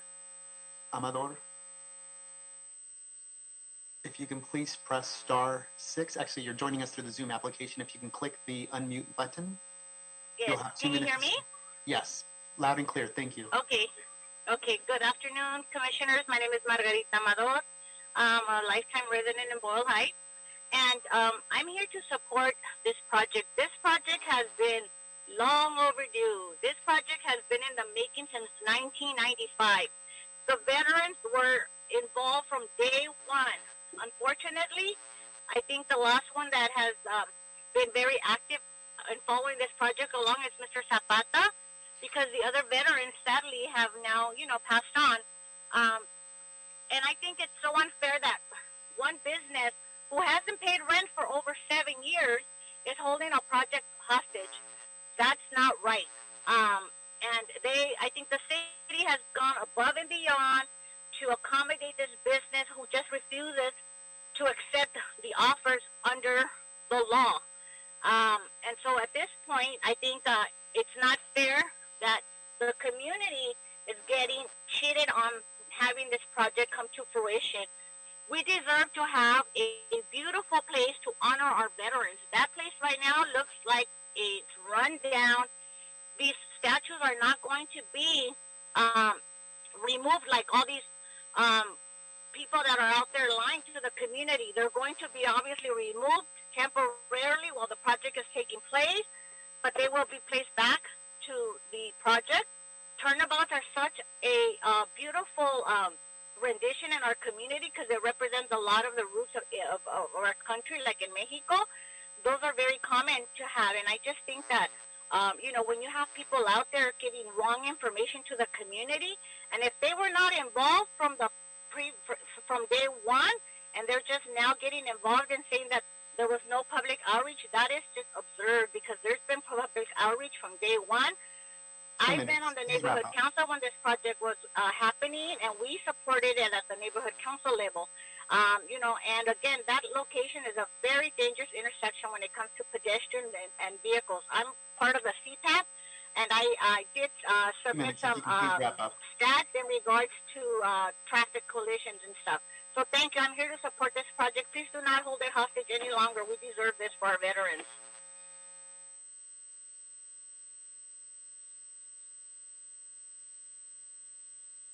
Thank you. Madam Chair, we did have 2 additional callers that raised their hand after the last final call. Would you like to consider those? Again, as stated in the agenda, speaker cards must be submitted before the item is called. We did allow the members of the general public up to an hour to submit their cards. We did make a final call for speakers. These 2 speakers, now 3, have raised their hand. Sophia Quiñona has already spoken on the line. Would you like to consider the last 2? I do, because they took their time, but after these 2, we're cutting off. No more. Great. We'll move on to the last 2 again. Caller ending in 257, caller ending in 257. If you can please press *6 at this time to unmute your microphone. You'll have 2 minutes to speak under item number 1. Please go ahead. ¿Aló? Please go ahead. Hola. Proceda. ¿Aló? ¿Aló? Buenas tardes. Mi nombre es Merced Sánchez y estoy a favor de que se realice el proyecto de los 5 puntos. My name is Merced, permítame. My name is Merced Sanchez, and I'm calling to in favor of this project. Proceda. En este momento se encuentra en total abandono. Nadie se ha preocupado por esa obra. Hay un gran peligro ahí que el concejal Kevin de León está pensando en el bien de nuestra comunidad. Yo soy residente de Boyle Heights y estoy de acuerdo en que se realice la obra. Tal vez algunas personas están mal informadas y lo están tomando de un tema político. Esto no es político, esto es beneficio de nuestra comunidad. Gracias, permítame. So, what's happening here is somebody's taking interest in our community. Somebody's trying to beautify the community, and Mr. De Leon, that's what he's doing to the community of Boyle Heights, which I belong to. And this is nothing political. This is just someone who wants to take an interest in the community's needs. ¿Algo más? Sí. Para terminar, por favor, todas las personas que no estén conformes con este proyecto, ¿por qué no se acercan a las oficinas del concejal y se informan y vienen y ven cuál es la verdadera obra de embellecimiento que se pretende elaborar ahí? No destruir, no es política, no es destrucción, por favor, no nos engañemos, no nos dejemos engañar por alguien que no está contento con el concejal. Muchas gracias. So I just want to close up with by saying that if anyone is not content with this project to go through, all you need to do is take an interest, go to the city council and find out why they're doing this project. And this way you can attest to yourself, or with your own experience, your own ears, you can hear the reasons. So again, I urge you to do that. Thank you so much for your time.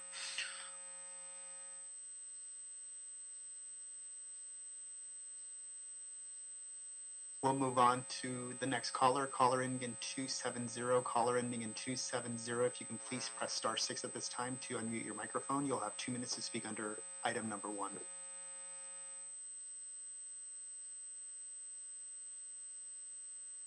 Good afternoon, board members. We truly appreciate you listening to the community. My name is Susanna Betancourt. I represent hundreds of individuals, of community members. We do the neighborhood watch programs.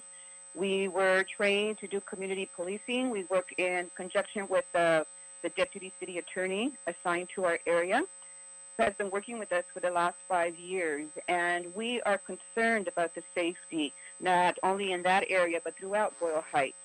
We have members that help us to monitor over a 20-block radius there of the LAPD, the Hollenbeck LAPD, and we are concerned that individuals are being misinformed about this roundabout and about the renovating there of the renovating of the monument there, the whole area there, so that we can take pride. I really think that you need to listen to the Navy veteran, for example, Mr. Zapata, who did an outstanding presentation now to explain the symbolism of what that monument means and how we should care for that area there.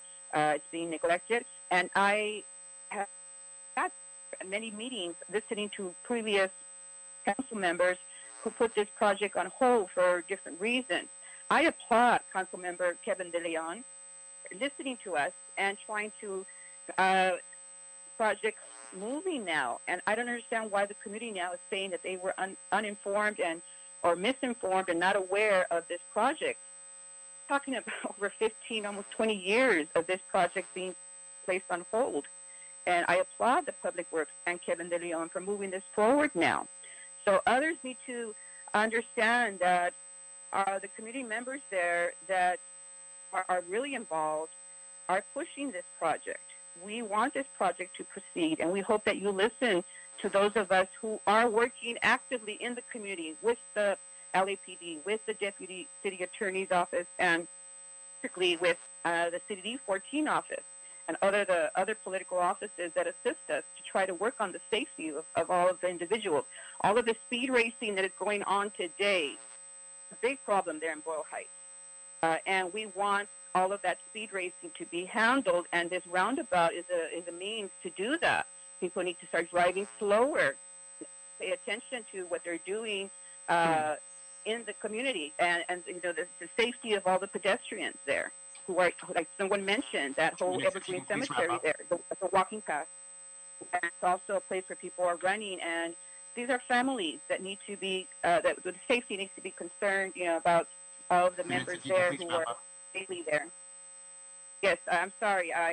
You got me. I was listening. I'm on my phone, so I hear you, and I'm trying to speak, but I got a little bit sidetracked. But yes, thank you so much, and I truly support this project to move forward.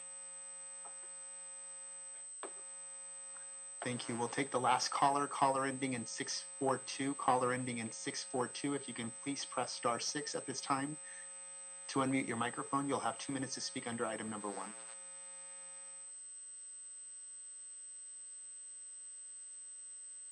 Caller ending in 642, caller ending in 642. If you can please press star 6 at this time to unmute your microphone. You will have 2 minutes to speak under this item, item number 1. Hello. Hello. Hi, please go ahead. You'll have 2 minutes to speak under item number 1. Hi, I'm here to talk about that I'm against the roundabout for many different reasons. One of them is because the process they're doing was not the correct process as far as informing the community and doing any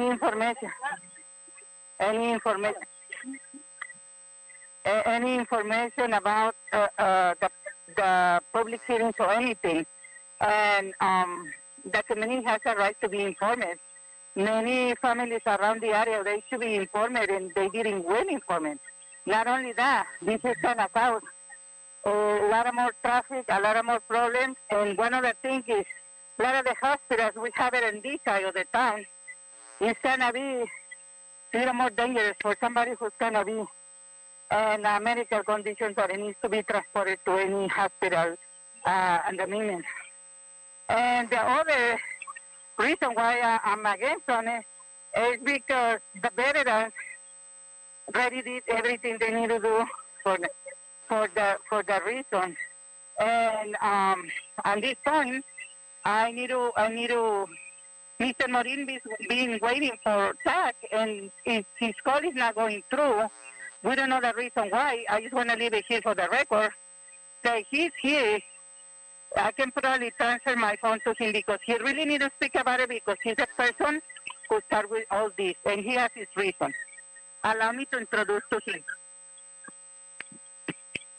Hello, I welcome this chance to speak.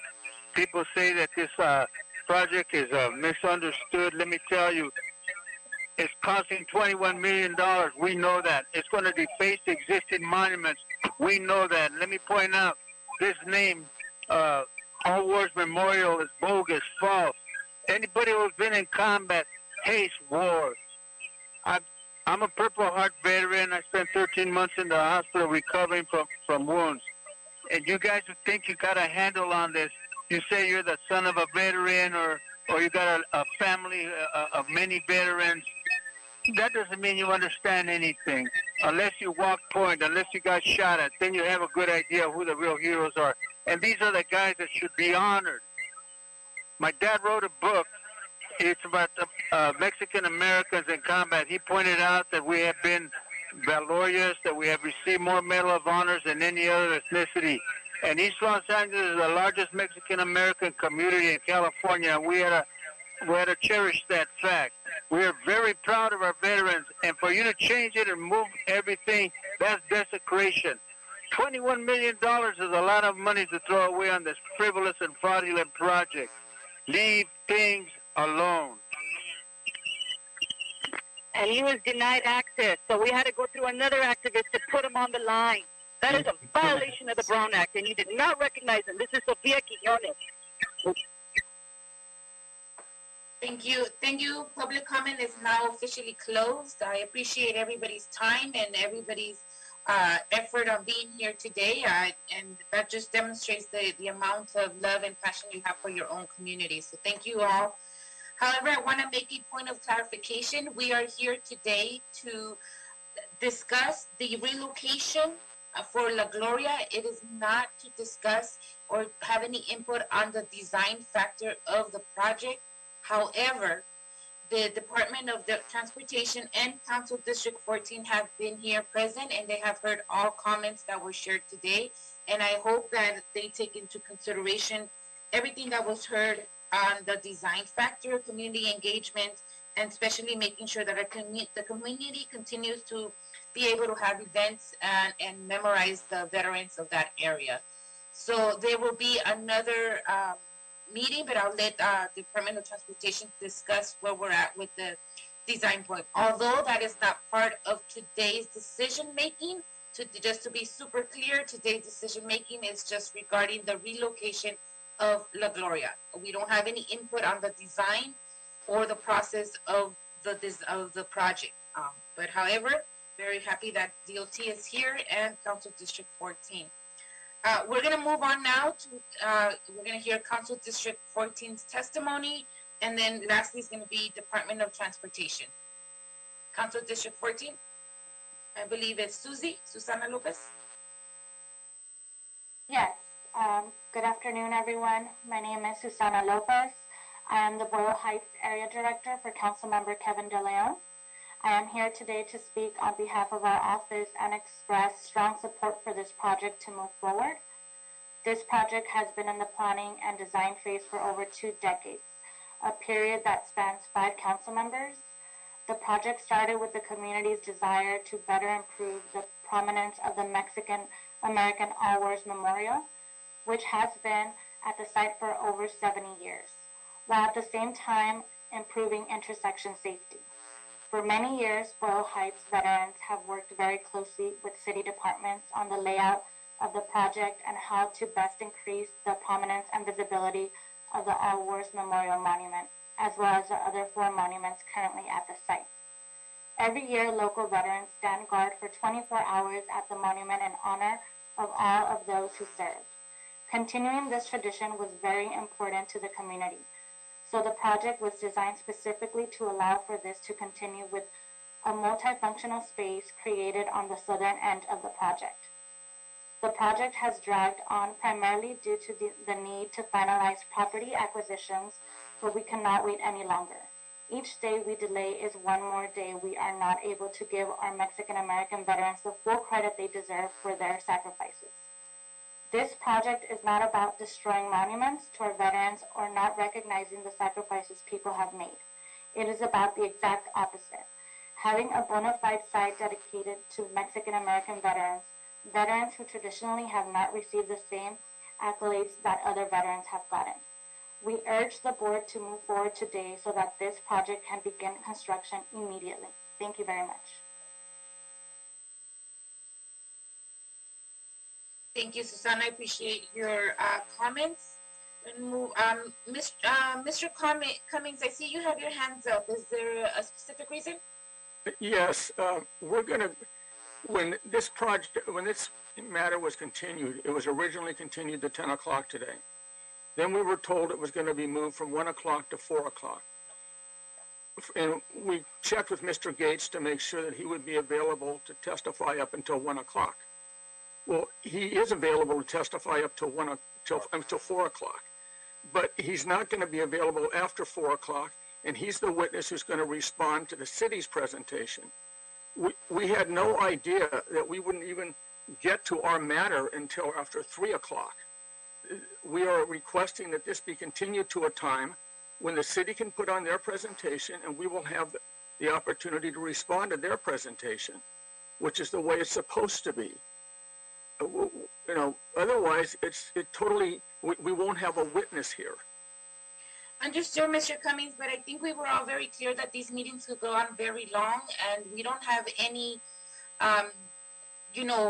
expectation of how long public comment can be. And as a public hearing, we have to hear every single public comment that has been framed. So we'll do the best that we can to get to him, and I hope Mr.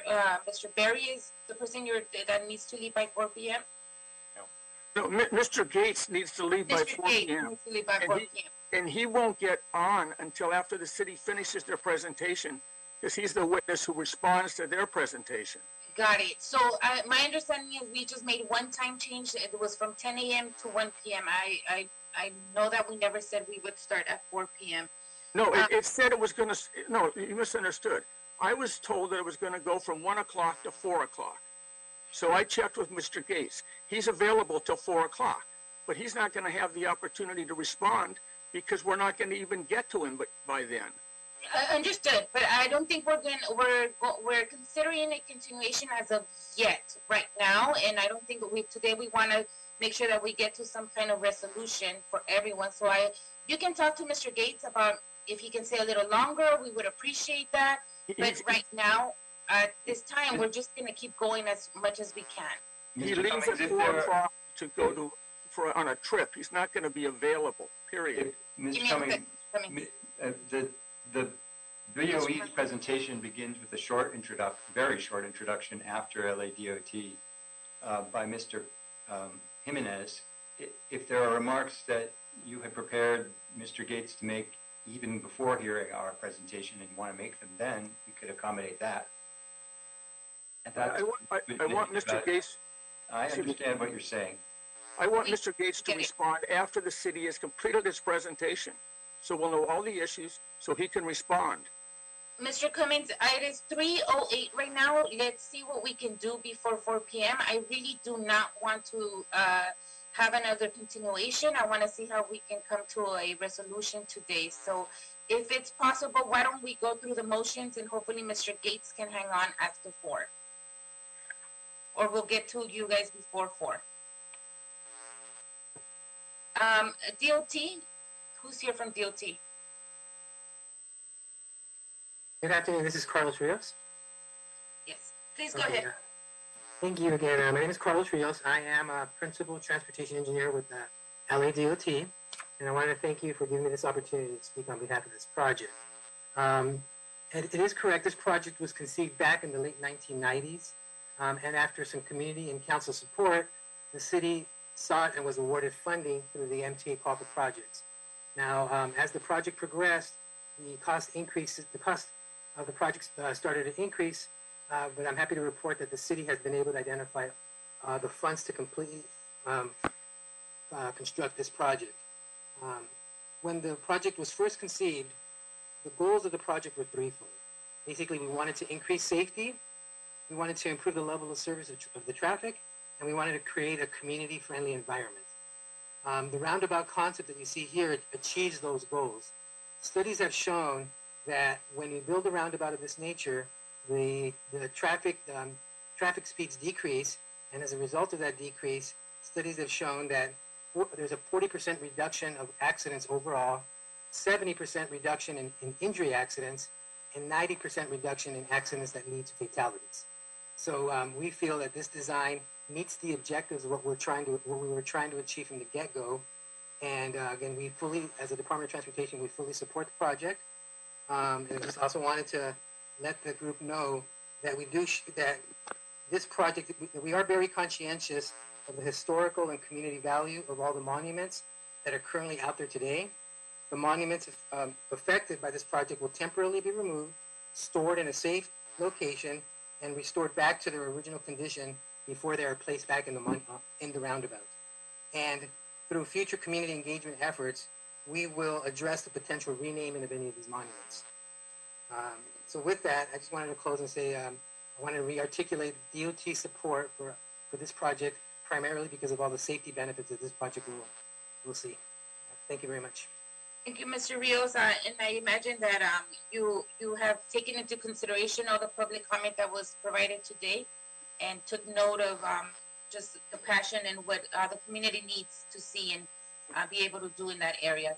Specifically, I just want to make a comment on if folks were having events and ways to memorize their veterans. I want to make sure that we still are sensitive to that and make that happen for them. That's all I would have to say on that. Yes, Commissioner Garcia, we will be taking that into account. I appreciate that. Thank you. Okay, so now let's go with BOE. BOE I don't have any official other testimonies going, but is the Bureau of Engineering ready to go? Yes, President Garcia, we'd be happy to follow La Gloria's presentation, given that Mr. Gates will not be available. They are the appellant, and everybody knows what the discussion has been about. We've been in multiple meetings. There's been multiple reports, a process back and forth. We have no objection to La Gloria going first. I thought in that order too. to accommodate Mr. Gates, but it's your call, whatever you'd like to do. Yeah, I thought that too. Why don't we do that? Would that help you, Mr. Cummings? I know you're more worried about the rebuttal part. No, excuse me. Mr. Gates is the witness. He has to do the rebuttal. I'm not the witness. We got to hear what the city's presentation is, because apparently they want to do screen share and do something different. I don't know what it is they're going to do, so I can't rebut what there is in there. I can tell you what the city's what the BOE is going to do. I'm sorry to interrupt, Commissioner Garcia. Yeah, let's just try to keep some order so that we don't interrupt one another. So I was listening to Mr. Cummings, and I understand your situation. Mr. Malowitz, let me know what you have to say. Well, what I was going to say, after Mr. Jimenez gives a brief intro, I was going to introduce what I'm going to say, which is there are 14 slides in big type about what is relocation law. There are 2 slides highlighting the differences about how JBA and La Gloria's estimates are structured.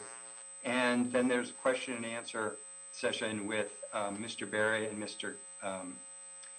Cousins explaining the work that went into putting together JBA's materials.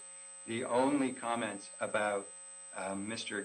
Gates's work is some comments I would plan to make about the fee he proposes to charge.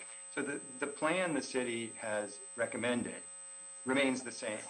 So you know, we're fixing some errors the board mentioned at the last hearing about why it was confused. But our recommendation hasn't changed, so I don't see that there's much that we're going to present that is going to need specific rebuttal, and we're not going, and I'm not criticizing Mr. Gates' proposal. Got it. Thank you, Mr. Malowitz. Ted, as our city attorney for us as the board, given that Mr. Cummings has very strong feelings of Mr. Gates being part, and we are it's 3:14 right now, I do not see us getting to that part by 4 p.m. Any suggestions? Let's normally go first, so I would just have them go first. La Gloria, right? Yes. Yeah, that's what I thought too. Just to give you the time for you to speak and anything you need to say. The record in this matter is so extensive already. I see no problem with doing that. Well, that's the question was asked to me, and I've given an answer. Thank you. Mr. Cummings, we are offering the point if you want to go first and do your presentation. So Mr. Gates, I understand that he's a witness and you have him here, but we don't have any time constraints. We're all here to be here until this gets resolved. So, well, we were told that the hearing was going to go from 1 to 4. Mr. Gates isn't available until then, and he was the witness that we're going to have to respond to the city's presentation. After Mr. Gates leaves, I will have no witness to respond to what the city says. I need Mr. Gates here to respond after the city closes their presentation. And they've gone every time first. You're right. Mr. Cummings, it sounds like he might not be that needed, given that we had 8 hours of testimony last time. We were kind of familiar with that, with a lot of the processes. We would probably want him if any of our commissioners have any questions. So the question on the table right now, Mr. Cummings, is whether you want to go before BOE or do you want to go after BOE? And BOE has given the right to go first. I think you are frozen, Mr. Cummings. Ready to walk out the door. Okay, they're going on a trip. We agreed to put it over till 1 to 4 instead of starting at 10 o'clock, which was the original time slot. Okay, well, at this time, we continue to not move forward with the presentations. The question is, we're giving you the opportunity to go first to make the first presentation. It's a yes or no. Do you want to take the time to move forward with that? If not, I will give the floor to BOE. I don't want to go first, but I want to have Mr. Gates available to do presentation. Okay, so then let's get to that so that hopefully we can turn it around before 4 p.m. Thank you. Bureau of Engineering?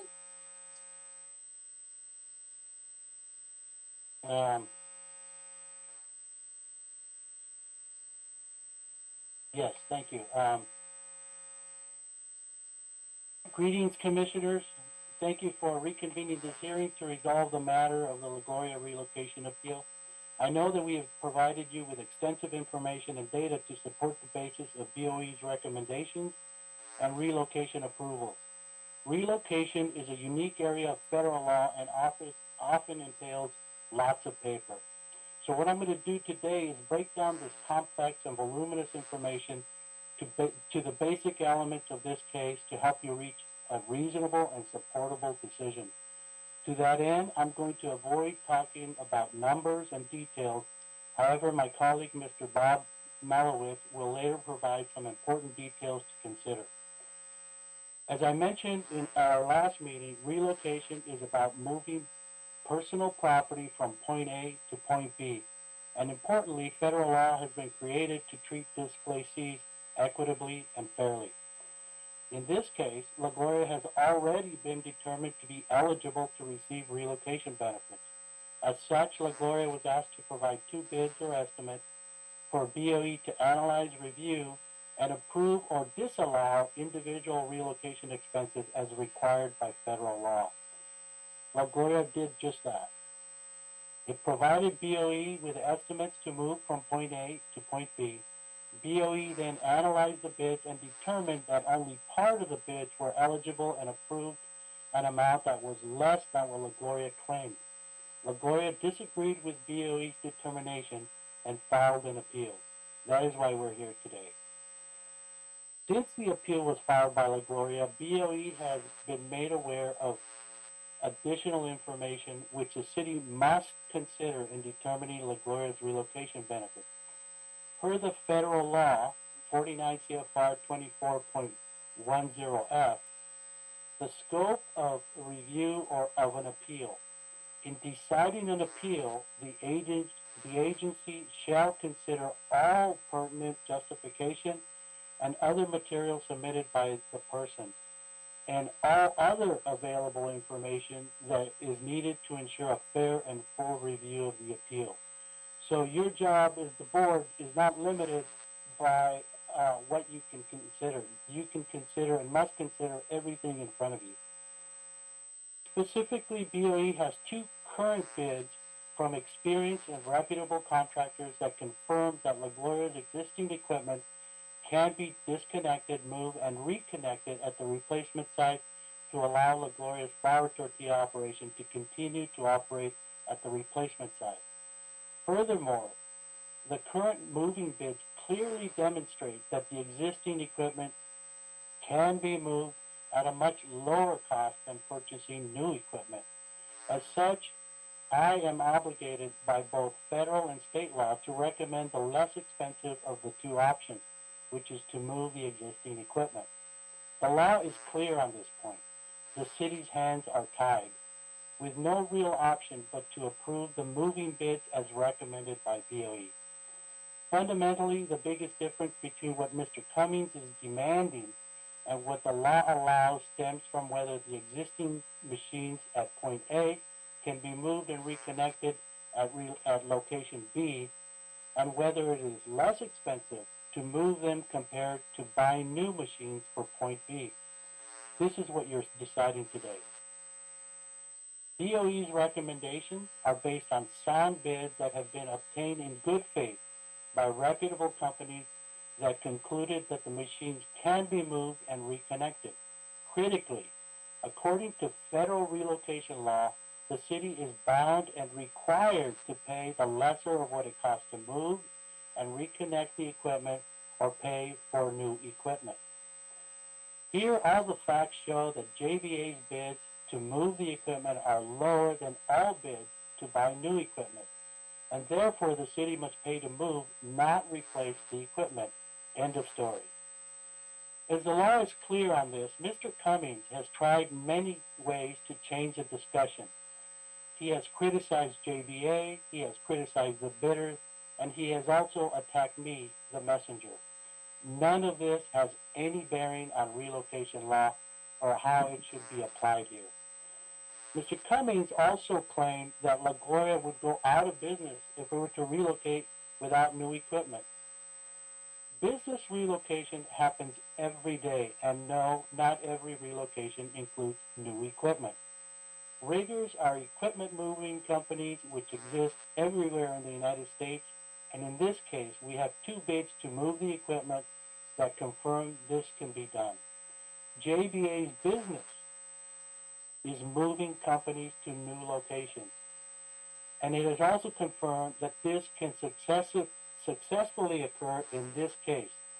JBA has moved hundreds, if not thousands, of companies, and none have gone out of business. Nevertheless, we understand and agree that the goal here is to successfully relocate La Gloria with as little impact as possible to its operations.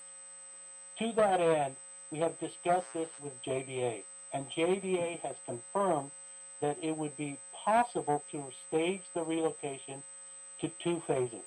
That is, to move and reconnect one operating tortilla line at a time. Since La Gloria is currently operating one line, the relocation of the existing equipment in 2 phases should allow La Gloria to continue making flour tortillas with little or no interruption. La Gloria will be able to continue making flour tortillas at the Cesar Chavez location, while the second operating line is installed at the First Street location. La Gloria has proven to be a strong and resilient business, and with the city's assistance, it will continue to do so as the flour lines are moved in stages to the replacement site. I would also like to point out that the city cannot and will not walk away from this relocation once a determination has been made by this board. We would be happy to report the relocation progress to this board on a regular basis as certain milestones are reached or on a regular calendar basis. To be clear, the city is responsible for and required to monitor LaGloria's relocation per Caltrans right-of-way manual under monitoring. The Uniform Act requires that all moving expenses be actual, reasonable, and necessary. To assure compliance with these requirements, the relocation agents must provide surveillance of a move commensurate to its cost. The goal of monitoring is to protect the department's interest while assisting the non-residential displacee. The relocation unit shall monitor complicated or costly moves to assure that all moving expenses are actual, reasonable, and to verify that the items of personal property listed on the owner's certified inventory are moved from the displacement property to the replacement property. When federal funds are involved in a public project and relocation is required, public agency must follow federal relocation law. What BOE is recommending to this board is in compliance and consultation with Caltrans, the oversight agency, and the Federal Highway Administration, the funding agency. The city does not have the ability to adjust the law. It can only apply the law. To approve LaGloria's appeal demands would violate federal law by not paying the lesser of what it costs to move the equipment versus what it costs to purchase new equipment. What LaGloria is demanding are betterments, which are not allowed under federal or state law.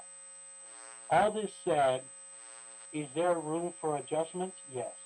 As noted in the hearing of December 8th, Caltrans acknowledges that the final cost of relocation is not known until the relocation is complete and all the costs are added up.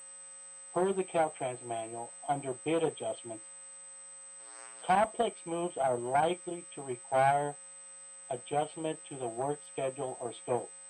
These adjustments may require change in the amount that the moving company should be paid. Therefore, adjustments for unforeseen circumstances or conditions like inflation are allowable under relocation law. Now, I would like to introduce Bob Malowitz, who will talk about relocation law in more detail and also go over JBA's bid and asking some clarifying questions of JBA's point person on this project, Mr. Ryan Colson, who attended the last meeting to outline JBA's work investigating how to relocate LaGloria successfully. Bob? Hi there. I hope you're now seeing a blank screen that says relocation law. My name's Robert Malowitz. I'm Deputy City Attorney for the City of Los Angeles. My role here is counsel to the to BOE. And I just wanted to, as I said a minute ago, what my presentation is to, as quickly as I can, but as clearly go through relocation law, because that's the question, that's the law that this board is required to apply here today.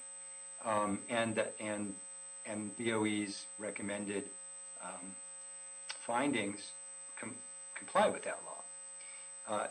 And then there are two slides comparing the two presentations estimates that you've been presented with. And then I think the most interesting part is a Q&A section where I get to play wannabe Oprah and ask Mr. Cousins, who designed a lot of this the JBA work here, and Mr. Berry, who's the president of JBA and has 40 plus years of experience moving companies, to highlight how this project was put together, but also the company's extensive experience in this field, which, preparing for this hearing, I was even surprised by. It's actually quite interesting. And also, interrupt me. I mean, especially going through this law part, if there's any of it you still have questions about, I don't know that you need to hold them all to the end, because you might, forget them. And to the extent we didn't do a good job last time presenting the law in its own capsule presentation and then moved into the facts, that left a number of you saying you were confused. Before you vote today, I would invite you to clarify for the record that you're no longer confused, regardless of how you vote, because that will create a solid record for your vote. My first screen, we've covered a lot of this already, and maybe this is more for the public commenters who are still listening.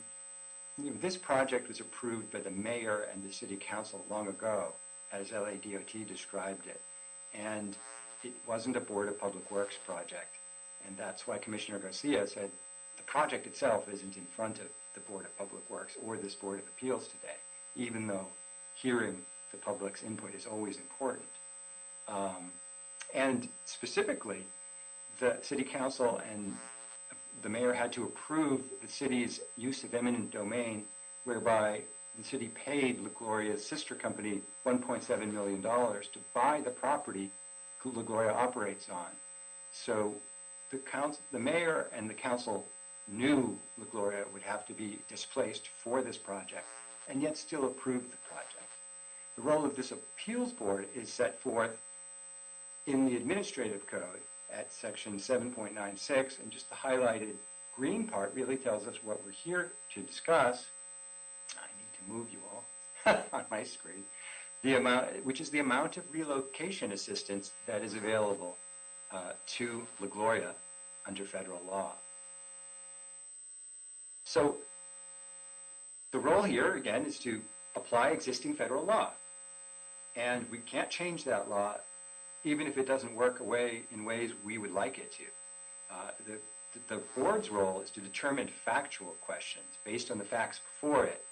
An appeals board decides which witnesses to believe and decides all fact questions, so that if you have two witnesses saying opposite things, it's your role to decide which one to believe. And relocation law comes from federal, that we have to use is federal law, because this project is funded with federal funds.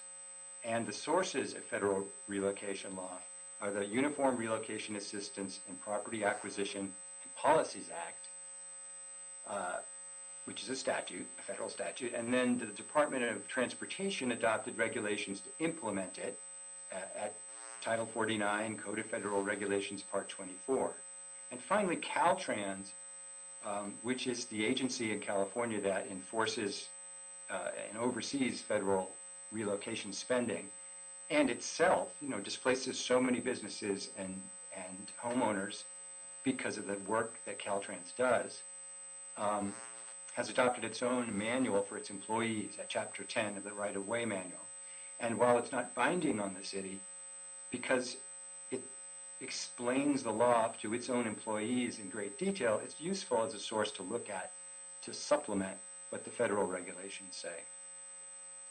So moving on to what happens if we spend federal funds not as allowed by federal law?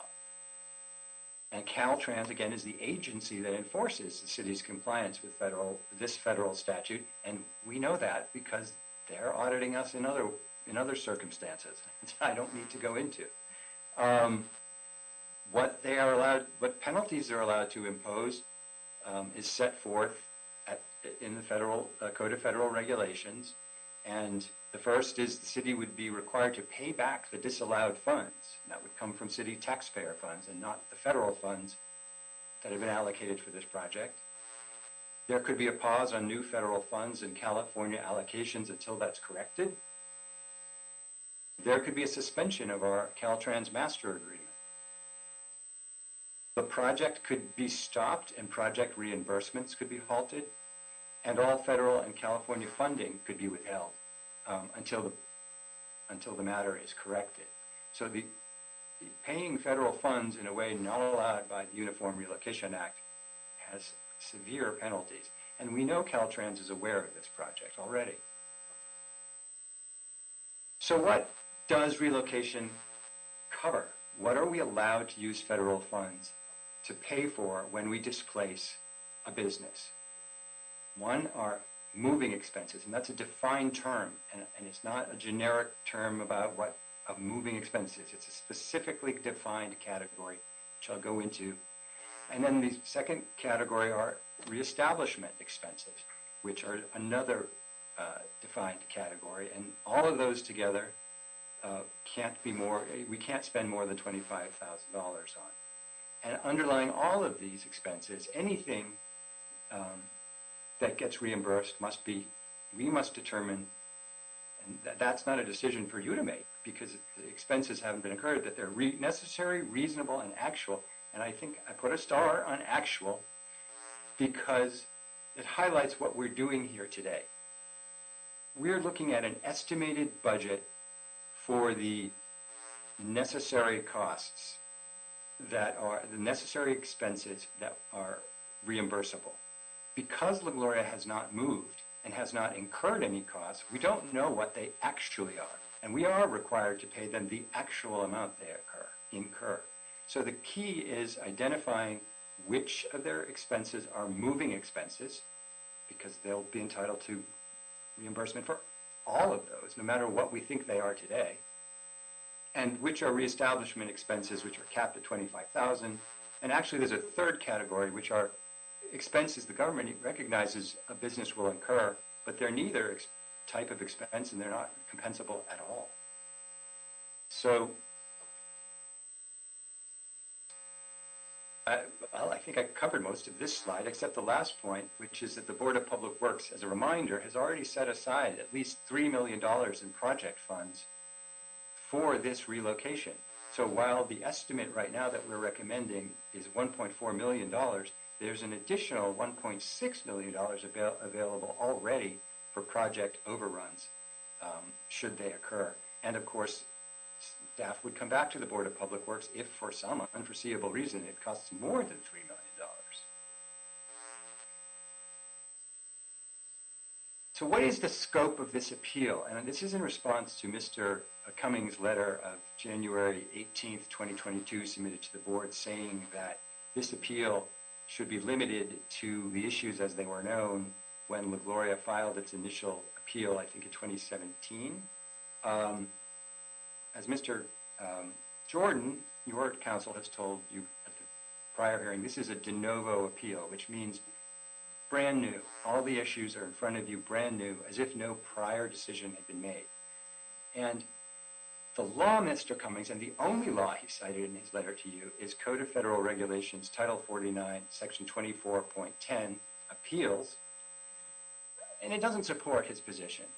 In fact, it does say that the agency shall consider all the information submitted by the appellant, the person, but also, and all other available information. It doesn't say all information available before the appeal was filed. It says all available information. And that's consistent with the concept that every reimbursed expense must be actual. We have an ongoing duty of investigation continuing well past what this appeals board decides to look and make sure that costs are actual, reasonable, and necessary, regardless of what we think they are today. And if we were to decide to, if we were required to stop that investigation before they even spent funds, as Mr. Cummings argues, it doesn't make any sense. And Mr. Jimenez has contacted the Federal Highway and Traffic Administration officials, and they've confirmed that the city has an ongoing duty to consider new information whenever it's received, to factor into its decision-making process and to revise that process, either upwards or downwards, or neither. What are the moving expenses that are unlimited in our ability to reimburse? I have 4 of the 6 categories that I'm going to discuss on this screen. One is moving, transportation, and packing of the personal property. That would be their tortilla equipment here, and all the other office things that they might have, tables, chairs, pens, computers. And I put this one in a box because it's the big issue. Lesser, but we can only award them and reimburse them the moving expense, which is lower, moving existing equipment or purchasing new equipment. 3, cost to disconnect, dismantle, remove, reassemble, and reinstall the moved or new equipment. That would be the work of riggers, as Mr. Cousins will explain. At connection to nearby utilities from the public right-of-way. Modifications to the moved equipment, and I highlight that because that's not to the real property, necessary to adapt the equipment to the replacement site or to the utilities and modifications necessary to adapt the utilities to the equipment as mandated by law. And other moving expenses not listed as ineligible by federal law. Those can all be subject to unlimited reimbursement. The law also has categories of moving expenses that are absolutely disallowed. Anything that's a reestablishment expense, loss of a business goodwill, loss of profits, lots of trained employees. Maybe a business moves to a location the employees don't want to travel to. And these are all business ramifications that the law recognizes may well occur, but we can't use federal funds to compensate for them. An operating expense incurred due to the new location except as under the $25,000 reestablishment expense. Changes to the replacement location real property. Here that would be the First Street location, except as allowed as equipment modifications, and those are capped as reestablishment expenses. What is a reestablishment expense? Under the $25,000 cap, and this is a quote from a federal statute, the actual reasonable expenses necessary to reestablish a displaced business at its new site, but not to exceed $25,000. And I'm not going to run through I'll pull them up here, these categories, because we know there's no dispute that La Gloria is going to incur well more than $25,000 of reestablishment costs when it moves to First Street and is going to be entitled to the $25,000. And it too, the definition has disallowed reestablishment expenses. So finally, in my discussion of the law, what are the judicial remedies if La Gloria is dissatisfied with the appeals board determination you make? La Gloria can sue in court, it can file a writ action. It does not have a right to damages under relocation law. It doesn't have a right to attorney's fees under relocation law. It does have the right to seek an order telling the city that it missed a category of reimbursement or miscategorized it, and ordering the city to actually go and give it a budget and let it, and then to reimburse it for that category. And as I said at the very beginning of this afternoon, that would be a writ proceeding, and we are limited in the evidence that can be presented in that challenge to the record we establish before you vote and close the hearing on this matter. Now, moving away onto my two slides about the two different bids that have been presented, one by JBA and one by La Gloria. I use the apple and the orange to try to explain why and how some of the ways they're different. Now, the JBA and a bid put together by JBA and the BOE is to move existing tortilla lines, two tortilla lines, to First Street, and all the work needed at First Street to accommodate those two moved lines. La Gloria's estimate is for the purchase of new equipment, and then all the work, two new lines of equipment, and all the work at First Street to make room for those two new lines. The work at First Street is fairly similar, regardless of which type, whether it's new equipment or moved equipment, it's two new lines that have to be accommodated. Now, the JBA estimate that all of that, the move and all the work at First Street, is $1.45 million. La Gloria's estimate for what it proposes is $6.248 million. What explains that large difference? Well, one, of course, is the difference between the cost of moving the equipment, which is only $71,000 and $71,800. And this little pop-up shows where I got that number. The rigger, which Mr. Cousins will explain, is a specialist in moving equipment, disassembling, moving, and reassembling equipment. They're not the regular movers. And the underwriting liability budget that JBA, based on its extensive experience, thinks is sufficient to cover all of the testing work needed to get it up to working status once it's moved. New equipment, the Casa Herrera cheapest bid for new equipment is $3.5 million. 71,000 versus 3.5 million. there really isn't a close question here about which is the lesser. Another thing that explains the difference between these prices are the fees proposed to be charged. Now, the fees under the JBA proposal total $190,000. That comes from a 3.5% general contractor fee, or $25,000, which is calculated by looking at the construction budget and taking 3.5% of that. And I put in all the page references just to show I'm not making it up. And then a project management line item. Oops. A project line of $165,000, totaling $190,000. That project management is to hire someone like JBA. They don't have to use JBA to help put their whole move together, make it successful, and make sure there are no business interruptions. In contrast, LaGloria proposes $845,000 in fees. That comes from 15%, not a 3.5% markup Mr. Gates wants on his work, and we don't know if he has any subcontractors. His bid doesn't disclose their names, but it's either his work and the subcontractors, and that would be $359,000. And he proposes a 15% markup on the new equipment that Casa Herrera would make and provide of $486,000. So the cost of new equipment and the fees explain why the LaGloria estimate is so much larger than the JBA estimate. That's 4 times higher in fees.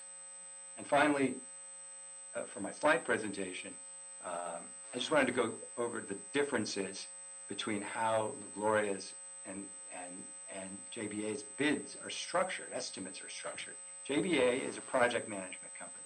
It assembled and sought out bids from 7 different types of specialists, at least 2 bids from each type of specialist: general contractor, underwriter liability certification, architect, environmental specialist, rigger. I don't have on here as a mover. They also didn't assume that it would be cheaper to move than buy new equipment. So they got new equipment bids, and all of these bids are at Transmittal 10 of the board report from December 8th. In contrast, LaGloria's bid is presented by a single bid from a general contractor, Mr. Gates, which doesn't include any estimate of what it would cost to move the equipment, and then a bid for new equipment from Casa Herrera. Now, I make this comparison not to criticize either one, but Mr. Cummings has. He is suggesting that because JBA didn't have its general contractor bid on all the work directly, there's something wrong with the general contractor's bid. That's just not the case. Nor is there anything wrong with the fact that Mr. Gates bid on all the work himself. There are different ways of putting the same project together. And Mr. Cummings' efforts at the last hearing to confuse us by pointing to issues, to matters that the general contractor was never asked to supply and is being provided by other specialists as part of the estimate, is irrelevant and designed to confuse. So with that, I'm going to stop sharing and invite Mr. Cousins. Ryan, are you still with us? Yes. I wanted you to just tell us, what your title is with JBA. Yes, I'm our senior project manager. And how long have you held that job? I've been in this role for about 3 years with John Berry Associates, and I've been with the firm for about 6 years.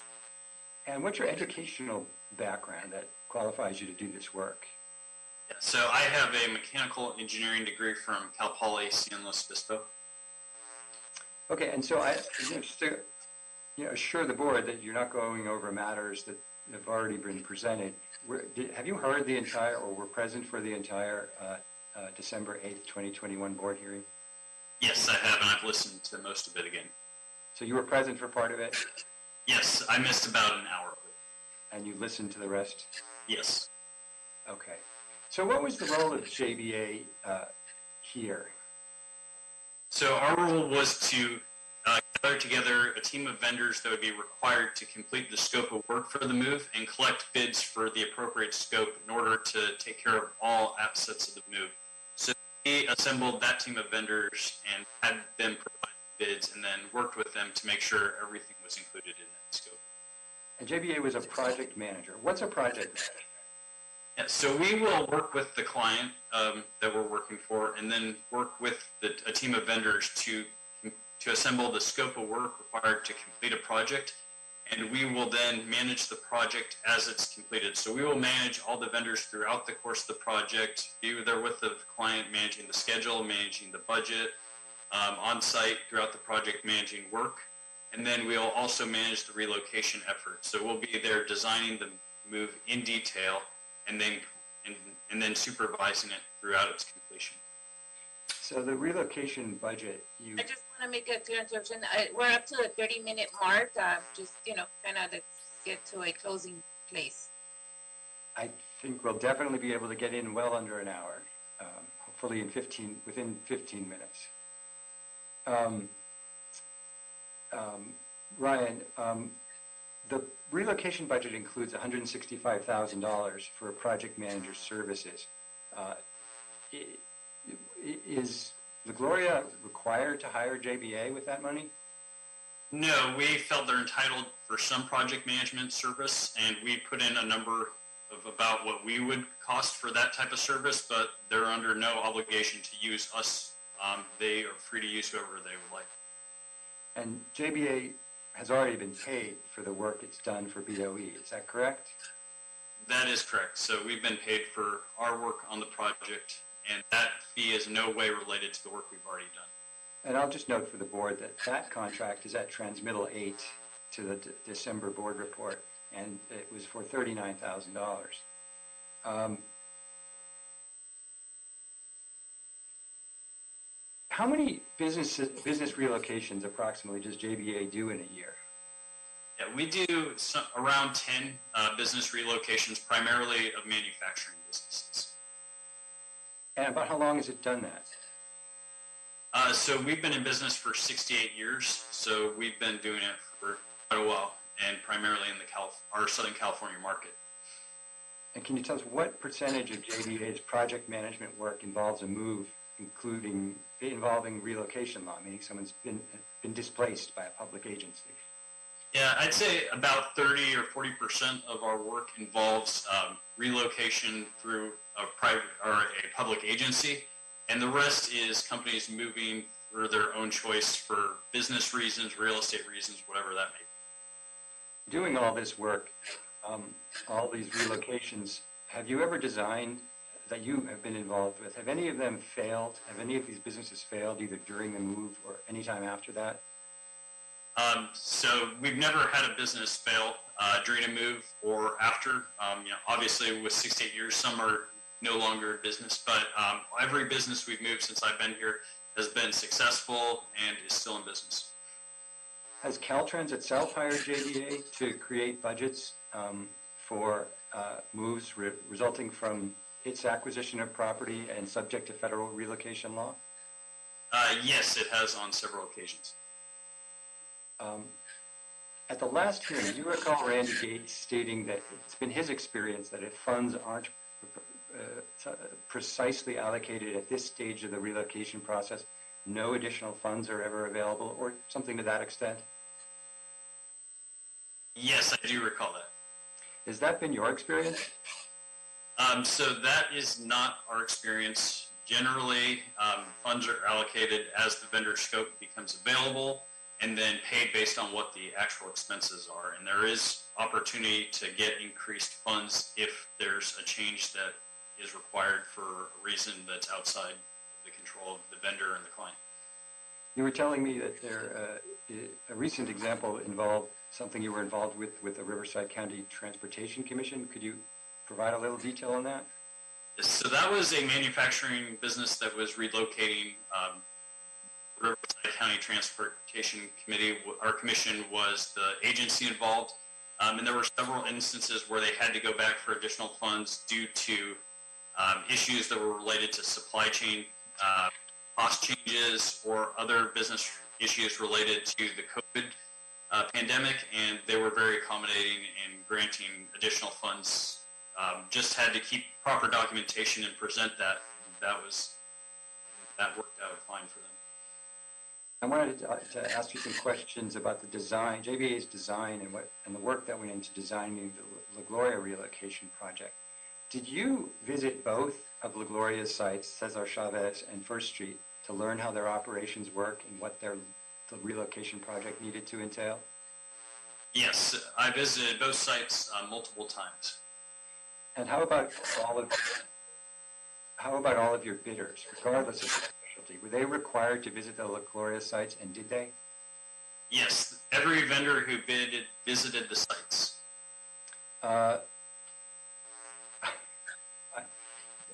Did they speak? Last time, at the last hearing, Fernando Ruiz of La Gloria spoke at the last hearing. What's your understanding of his role at La Gloria? So our understanding is he's the general manager of La Gloria, and he was present on our visits to the sites. And did he explain how La Gloria's business operates? He did. He explained how the business operates, some of the differences between the corn and the flour production, and also how he envisioned the flour equipment fitting into the corn tortilla plant. And that was something all of your bidders heard as well? Is that true? Yes. So they were informed how the corn line, the smaller corn line at La Gloria's First Street plant would have to be relocated in order to accommodate the flour line. So that was all explained. And did you design the relocation project for La Gloria that you're presenting to minimize business interruptions to either La Gloria's flour or its tortilla or its corn tortilla manufacturing lines? Yeah, so that was a primary focus because obviously we have to keep La Gloria's corn tortilla production up throughout the duration of construction and minimize downtime for both the corn and flour businesses during the move. So that was a key focus, and the contractors were all asked to put in funds in order to accommodate that throughout the project duration.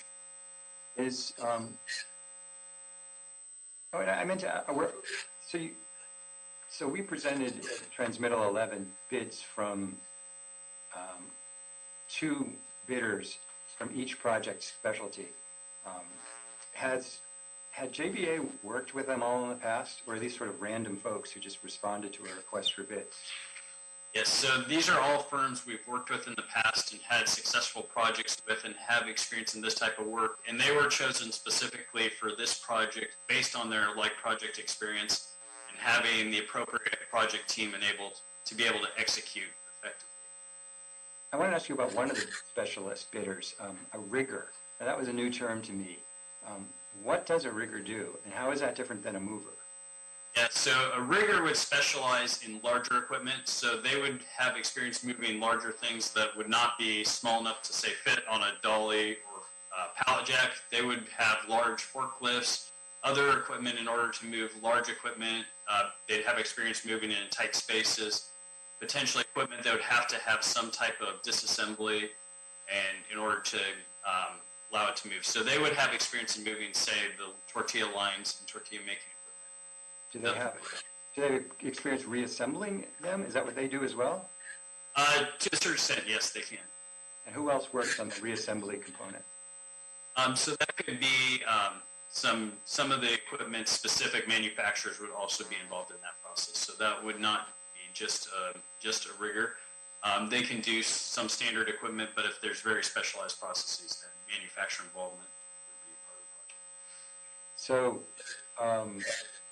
I wanted to ask you whether the work needed at the La Gloria's First Street location would be similar, whether the 2 existing tortilla lines from Cesar Chavez are moved, or whether 2 new tortilla lines are purchased and installed. Yeah, so depends on the 2 lines purchased versus moving the 2, but we would not see the difference in construction being significant. A lot of the infrastructure, the hoods that would need to be put in to make this happen, situations with power, relocating the corn tortilla line would all be the same regardless of whether new or existing moved. So we would not see that having a significant impact on cost or project execution.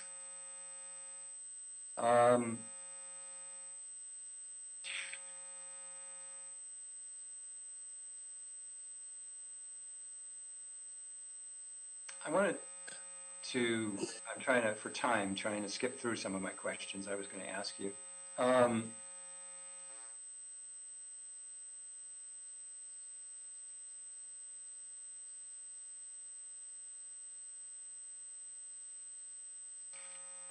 So at the last hearing, some of the commissioners were concerned about potential for business interruption.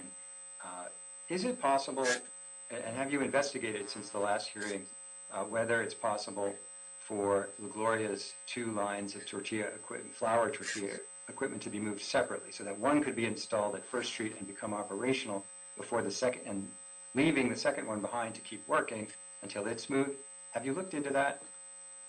Yeah, we have, and we think, it's an excellent idea, an excellent strategy in order to ensure that one tortilla line is always operational throughout the process. And how much have you looked at how much additional cost that would add? Yeah, so it's not a significant additional cost. It would be about an extra $4,000 for the rigger to make 2 trips to do the move rather than 1. And you learned that by speaking with American Rigger, the low bidder. Is that accurate? Yes, they provided an update on what the cost would be for two phases versus 1 for the tortilla lines. And so that would up the $71,000 cost of the rigger move plus the $50,000. Yeah. Yeah. Yes, that would take that to about $5,000. Also, there's an 18% project contingency already built into your estimate of $264,000. Is that correct? Yes, it is, and yes, that's built in. Let me correct myself there. It's 214,000. I was adding together the 50,000 for the underwriter's liability costs. So my apologies. It's 214,000, and that's shown at Transmittal 11 at page 1573 of the board report.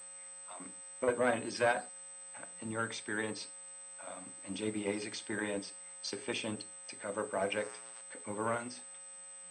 So we would expect that, barring anything significant, that should cover project overruns, and we would be comfortable going into a project with that amount of contingency. I wanted to ask you about Mr. Gates's proposed 15% markup on the $3.4 million new equipment bid provided by Casa Herrera. Is a markup on equipment standard in the construction industry? So what you'd find standard in the construction industry would be a markup on equipment the general contractor is providing, such as air conditioning equipment or a boiler, water heater. It would be unusual for owner production equipment to have a markup from a general contractor. Usually, owner equipment would be purchased directly by the owner and then installed by the general contractor to a certain extent. And what value would a general contractor add to the manufacturing of Casa Herrera's equipment? In our experience, the general contractor would be more involved in connecting the equipment to utilities, and really the owner's knowledge of their manufacturing process would be what's most relevant to the manufacturing or to the manufacturer of the equipment. Mr. Malowitz, it's now 45 minutes into the presentation. Can we just wrap it up? And if Mr. Ryan Constance stays available for any commissioners that have questions, is that possible? I'm actually, thank you. You interrupted at a good time. I was just going to ask to speak with Mr. Barry. I have 6 questions for him. Are those new information, different information from last time? Well, I think the most interesting information. It's his experience, the experience of JBA.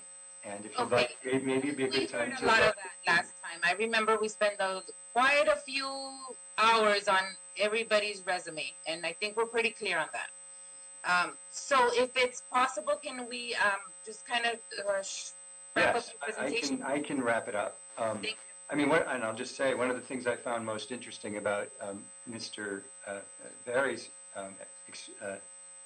experience is that when the company was founded, I think in the 50s, they moved, one of their first clients was Carl's Jr. when it was one restaurant, and they moved Carl's Jr.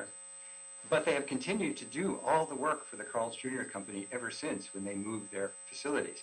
That's quite a long period of time to be with one client, now a very large client, showing their experience in the food industry. But wrapping things up and summing it all together,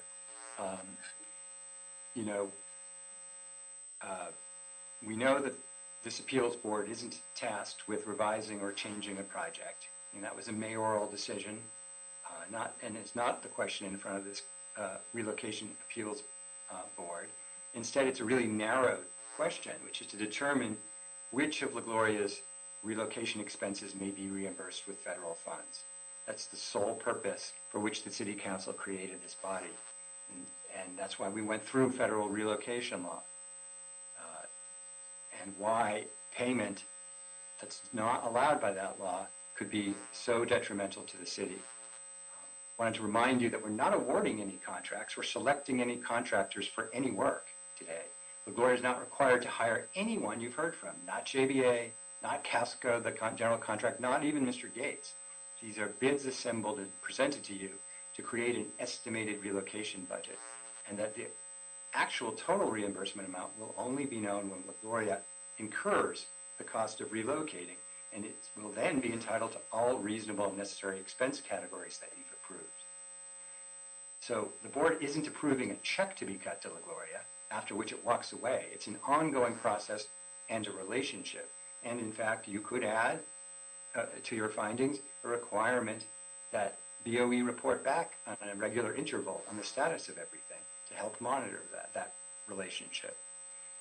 And of course, the biggest estimate in dispute between the parties is relocating the 2 lines of flour tortilla equipment, which are fully reimbursable, but we can only pay for the lower of the due costs. And those costs aren't close. The Casa Herrera cheap bid for new equipment is $3.4 million, and the JBA estimate of its riggers and based on its own experience is $71,000. $71,000 versus $3.4 million isn't a close question. And the $71,000 budget comes from an extraordinarily experienced business relocation company and riggers who went out to the site, looked at the machines, looked at the businesses, confirmed that they can be moved, and that's their business. That's what they do. And, well, Mr. Berry, something he didn't go over with you, and we can go into after LaGloria gets a chance to talk if you'd like. He's been to the site in the past when there was only one line physically present, meaning LaGloria itself takes apart, moves, and reassembles its own equipment. There is no doubt it can successfully be done, and that it doesn't cost a lot. And again, adding a phasing this move in 2 steps so that the flour lines continue to run at all times would add about $4,000 to the cost of the move. And again, this board raised this issue at the last hearing, and if it's important, and it continues to be important, you could add another finding saying that the expense of moving in a phased process shall be reimbursed, so that it's clear that that was something that you wanted to see happen. So why does LaGloria tell us that, as they did at the last hearing, that they go out of business if federal funds don't replace their 30-year-old equipment with $3.4 million of new equipment? I don't know. I don't have that answer. I know change is distressing and stressful, but we do know also that LaGloria is a successful 50-year-old business. They have a lot of business acumen. They figured out how to weather COVID. The city has identified a $165,000 budget they're entitled to hire an experienced project management company like JBA. There are others. And that although LaGloria has refused to take it, the city has offered an upfront payment of half of the estimated moving costs to limit the amount of money LaGloria has to prepay. And the city will do that again. The strategy on the other side is to confuse the issues, misrepresent relocation law requirements, and disparage the highly reputable and careful work of Mr. Berry and Mr. Jimenez. Instead, the BOE has designed a recommendation to this board that complies with federal relocation law. If you adopt it, your decision will be compliant with the requirements of federal law. So that is why the BOE is recommending you adopt its recommended findings. And with that, I'm done unless you would like to hear some more from our witnesses later. Thank you, Mr. Malowitz. Appreciate your presentation. No, I think at this time what we're going to do, we're going to take a 5-minute break, and then we're going to come back and we'll start with Mr. Cummings. So 5 minutes. It is now, we have been in session now for 4 hours. It is 4:09. We will be back at 4, what's 5 minutes? 4, what is it? 10, 12, like 14? 14, 4:14. Okay, 4:15. We'll be back at 4:15.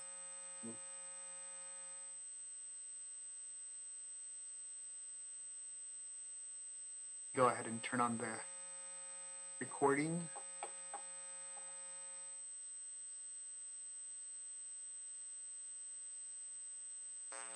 Great. Madam Chair, we are in record mode. Would you like me to reestablish quorum for you? Yes, please. Great. It is 4:19 p.m. Friday, February 4th, 2022. We'll go establishing quorum and roll call for the Relocations Appeals Board. Commissioner Garcia, Commissioner Davis, Commissioner Villegas, and Commissioner Caloza. Madam Chair, you do have a quorum. Thank you, Dr. Campos. Appreciate that. We're now in hour number 3. We're going to go with Mr. Cummings. Mr. Cummings, same procedure, 30 minutes, 45 to up to an hour, no more than that. We'll try to wrap it up. Then BOE will have time for rebuttal, and then, of course, La Gloria will have time to rebuttal that. If needed, then we'll go into Q&A with commissioners, and then we'll see how long that will take us as well. Other than that, any concerns, comments, questions? I imagine we're all good to go. Okay. Everybody got the protein bar in the 5 minutes? Got it. All right. Let's move forward, Mr. Cummings. The mic is yours. Thank you. I just want to say for the record that Mr. Gates had to leave at 4, so I don't have him available to respond to the city's presentation. Now, and he is the person from our standpoint who knows more about relocation than anybody else on our team, okay? Now, in this case, this is a relocation appeal where La Gloria is the appellant and the city's the respondent. Now, the scope of the review is, in deciding the appeal, the agency shall consider all pertinent justification and other materials submitted by the person, that's La Gloria, and all other available information that's needed to ensure a fair and full review of the appeal. Now, the appeal in this case is from the city's determination back in July of 2017. It isn't something that they've done just recently or what they presented to you in December. That's not the appeal. And the concept of a de novo appeal means that you, the board, you get to weigh the evidence. It doesn't mean that you're allowed to consider evidence that wasn't considered by the city in making its determination in July of 2017, or by La Gloria in its appeal in October of 2017. Okay, we can't, you can't bring in other evidence, otherwise it's not an appeal, it's a new proceeding. Okay, the appeal is from what the city determined on La Gloria's presentation. Okay, it's not something else that's added 4 years or 5 years later. That's not the law. I mean, I've been practicing law since January of 1975, maybe before many of you were born, okay? And I've handled hundreds of litigation matters and hundreds of eminent domain cases. And I've never had any agency claim that a relocation appeal, you can just throw things in that came up 4 years after the fact, 4.5 years after the fact, and that those are things for the agency to consider on an appeal. That's not the law. There's no case for that. If you think there's a case, ask Mr. Malowitz to give us the case. Because in his presentation to you and in his memo on what the law is on relocation, he didn't cite any case that allows for that. Now, so in order to understand what the appeal is about, there's two exhibits that we provided last time, or like I say, set for the hearing when it was supposed to be in January the 14th. And that was exhibits 54 and 55. And 54 is La Gloria's, 54 is the city's determination of La Gloria's relocation claim. 55 is the appeal of the relocation claim that was filed in October of 2017 by La Gloria. And that sets forth the basis of La Gloria's appeal. Okay, and that's what you have to do.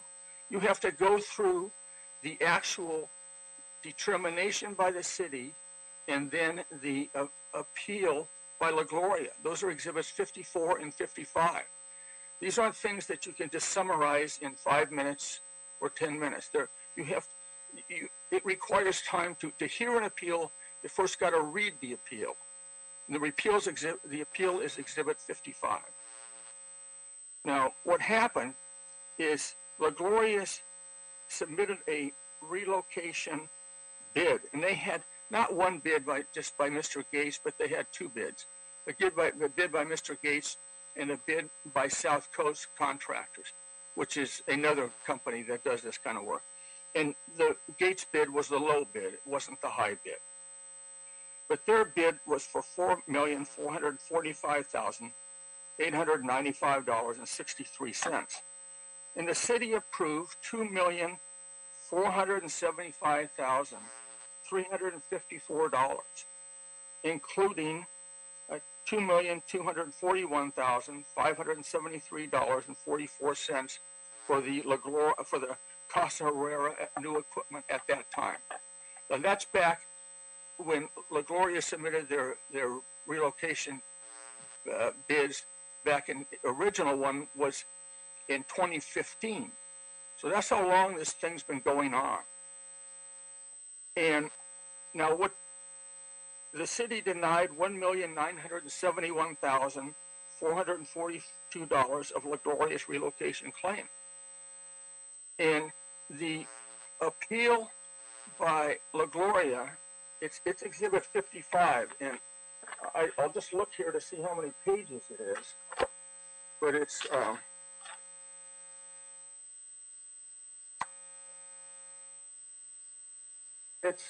140 pages.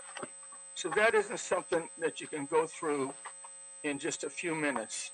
It's something this board has to consider, in effect, before you come out to hear the matter. You have to read it over, you have to analyze it, you have to try to understand it. And then you were the people who asked questions about it. Now, when La Gloria, the Relocation Appeals Board has to decide if the city's denial of the additional $1,971,000 was appropriate or not appropriate. It was either right or it was wrong. But it's not just one number. There's a whole series of items. There's over 30 different items that you have to go through that make up this $1,971,000. So that's something that you have to go through in detail. And that's something that you can't do in 30 minutes or 40 minutes. Okay, it just isn't. It's not possible. I mean, unless, you're all relocation specialists, and I'm not. Mr. Gates is, but I'm not. And that's why I had Mr. Gates as a witness. But first of all, the concept of de novo doesn't mean that you're starting all over. De novo means, a de novo appeal means that the court or the governing body that's determining the appeal can weigh the evidence any way they want. They aren't stuck with the judge's determination as to what the evidence is and any presumptions that the judge has made down below. They can start all over. So that's what de novo means. It's a new appeal. They look at the same evidence, but they look at it in their own eyes. They're not stuck on what somebody else has said. And that's critical in this case. You have to make that determination. Now,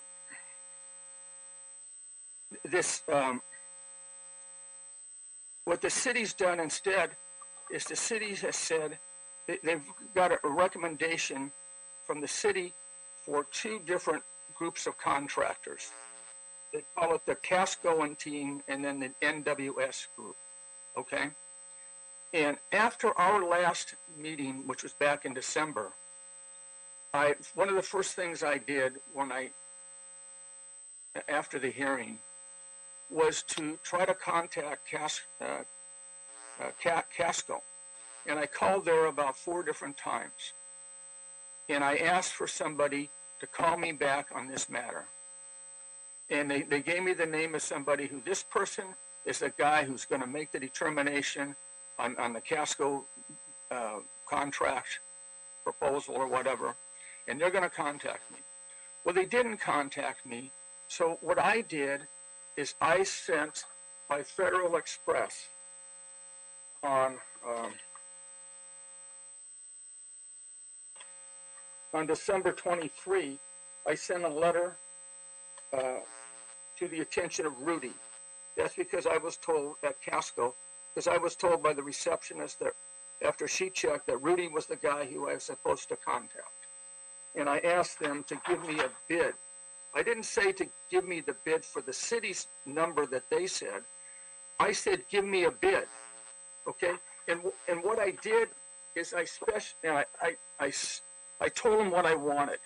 I told them I wanted them to move one line of the flour tortilla equipment over to the First Street property and then to do everything that's required to make that tortilla line comply with all the codes, all the health codes and everything, so that it could actually legally operate. And then I said, after it's been operating, I think I put down either 1 or 2 weeks, and you got the permits, and it's actually up and operating, and it's not breaking down every day, but it's actually running properly. Then you take the second line, and you bring that line over, and you do the same thing. Because it seemed to me that was the only possible way you could use the old equipment at the new location, okay? Is you got to take one over, and moving is not simply putting it on a truck and trucking it over and taking it off. You have to take that machinery and modify it to comply with the law. And in fact, this is what's covered under what they call part of the relocation law. It's 49 CFR 24.301, paren small g n paren 3. And I just want to read to that so you'll understand what's involved in actually moving equipment and making sure it works. It says for businesses or farms or nonprofit organization, this includes machinery, equipment, substitution, personal property, and connections to utilities available within the building. It also includes modifications to the personal property, including those mandated by federal, state, or local law, code, or ordinance, necessary to adapt it to the replacement structure or replacement site or the utilities at the replacement site, and modifications necessary to adapt the utilities at the replacement site to the personal property. So this is what they call, all of the legal requirements, ALJ, all legal jurisdictions, whatever governmental entity, AQMD, whatever it is that you got to comply with, you got to comply with. And what we did in the letters that I sent, and then the first letter to Casco was my exhibit 57. When they didn't respond, I sent the same kind of letter to NWS, and I did that, I think on, I did it on December 28th. I think that's the Monday after Christmas. And I sent that, and again by FedEx. And to date, and I asked them to do the same thing that I asked Casco to do. Because I wanted to get 2 real bids. I wanted, because see, they have a budget, but the budget doesn't mean anything unless you actually have a contractor who's willing to give you a contract that says that they will actually do the work and they'll do it for X dollars. The budgets don't mean anything unless you got somebody on the contractor signs it and says, I will do it. You pay me this and I'll do it.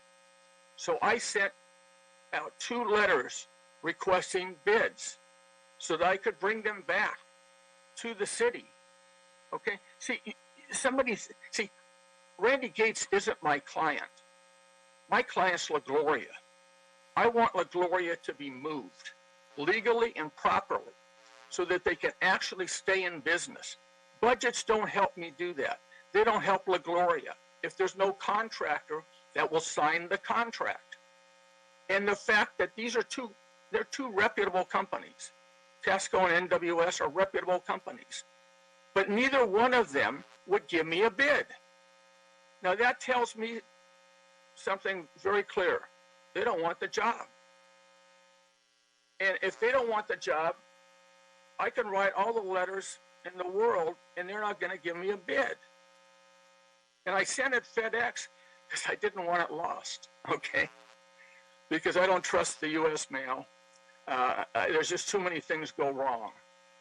And I didn't want to send it just electronically because maybe something, it'd go to a junk mail email file or something.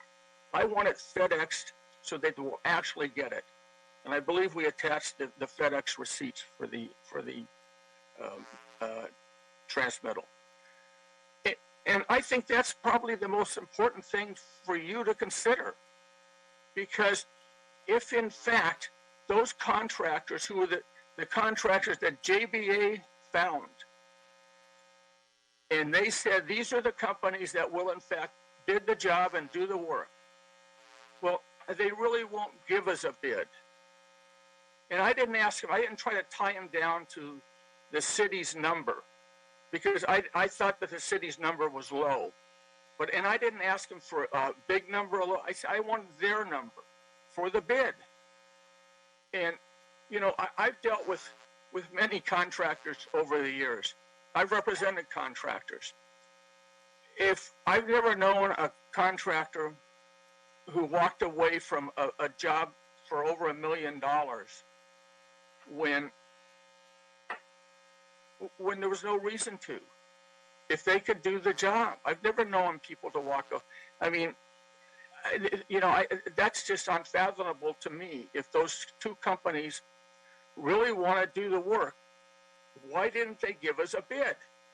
Because I'll tell you something.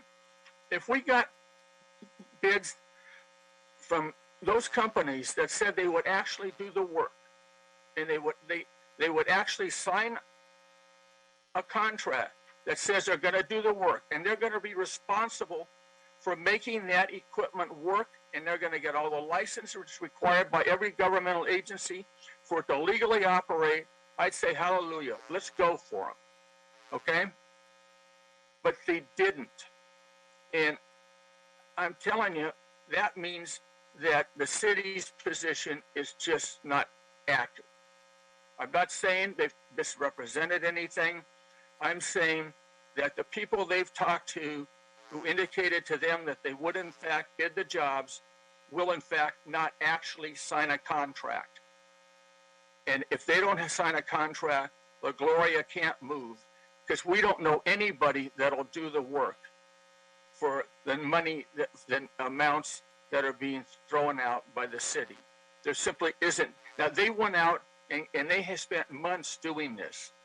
And that's what they came up with, 2 companies that won't give us a bid. Now, Now, at the last hearing, what Mr. Jimenez said is he said that actually that Casa Herrera's equipment was the best equipment. They were cheaper by about $500,000 than the Rigo equipment. And, you know, if they want to use Rigo instead of Casa Herrera, we wouldn't like that. And the reason we wouldn't is because Rigo gets its parts from China. And you've heard about all the ships out at the ports. Well, that means that if La Gloria has a breakdown on their machine and it comes from China, it's like the old saying, a slow boat from China. You know, they'll be out of business because they'll be waiting months to get their equipment. Whereas Casa Herrera actually makes their own equipment. What they do is they buy steel and they make it. And they know what they've been doing. They've been in business for, I don't know how many years, probably older than me, and that's pretty old, okay? So I'm just saying that you have to have a real contractor who will do the work. And that one of the problems that any contractor has with this equipment, and maybe the reason why Casco and NWS wouldn't agree to give a bid after they thought about it more and more, because a bid is saying that they're going to actually do the work for a fixed price, is they don't want to incur the risk that they won't be able to do the job. And they don't want to put themselves out where if they've said they're going to do the job and they don't do the job, then they get sued. So they don't want to take any risk. See, Casa Herrera is willing to take the risk because they know what they're doing. And they've done it for, you know, over 50 years, probably over 70 years. So Casa Herrera knows what they're doing. And, you know, we're talking real issues here. This isn't about Randy Gates. Randy Gates has nothing to do unless he's the low bidder. If the city gets a lower bidder, a real contract, and they give me that contract by a reputable company, and they don't say we're not going to warranty our work. Because if you were La Gloria, if you were going to have somebody take your old equipment, move it, and then have the other the contractor be responsible for bringing it up to all codes to get all the permits and to make sure it's right, would you want to have somebody do that who doesn't know what they're doing or who's afraid to even give you a bid? These people don't want the contract. They could have come back and said they'll do it for $2.5 million, $2 million, whatever. And then I'd have gone back to the city and said, here's the bid. Agree to pay us the money. And I'd have said, bye-bye, Randy. Okay? This isn't about Randy Gates. This is about La Gloria. And if La Gloria doesn't have somebody to move them, they are out of business. Believe me. If they don't have somebody who can put their equipment back together after it's moved. And you know, this idea that these companies are going to do it and they have a budget. The budget is worthless unless you got a contractor that says they're going to do it. And we'll send you a contract and include a warranty for their work. Because nobody in their right mind would want to pay over $1 million to have work done without a warranty. Nobody would. Now, the city has asked you to do certain recommendations, to approve their recommendations, okay? And they asked you, the first recommendation was to hear the October 29th, 2017 de novo appeal filed by La Gloria. That hasn't been done because there's been no evidence presented by the city as to going through the city's appeal, and you as the triers of fact, you as the people who make the determination, there's been no evidence presented to you as to how you should rule on those items. And I don't have Mr. Gates here, so I can't present that evidence to you now.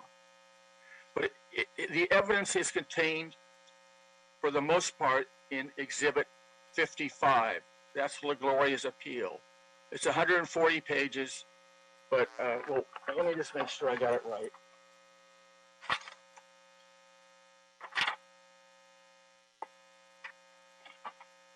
Yeah, it's about 140 pages. So you got to read it.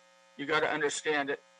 You got to basically, put yourself into the position of the person who's going to deal with these issues, and then we can make a presentation to you through Mr. Gates or through another comparable contractor about what these items mean. But you can't simply, gloss over this stuff and say that it's okay. So the first thing they say is to hear the appeal. Well, we agree you should hear the appeal, but you haven't done that. That evidence all hasn't been gone into in detail, and therefore you can't agree to that. You can't do anything with that item. Then they say to deny La Gloria's appeal.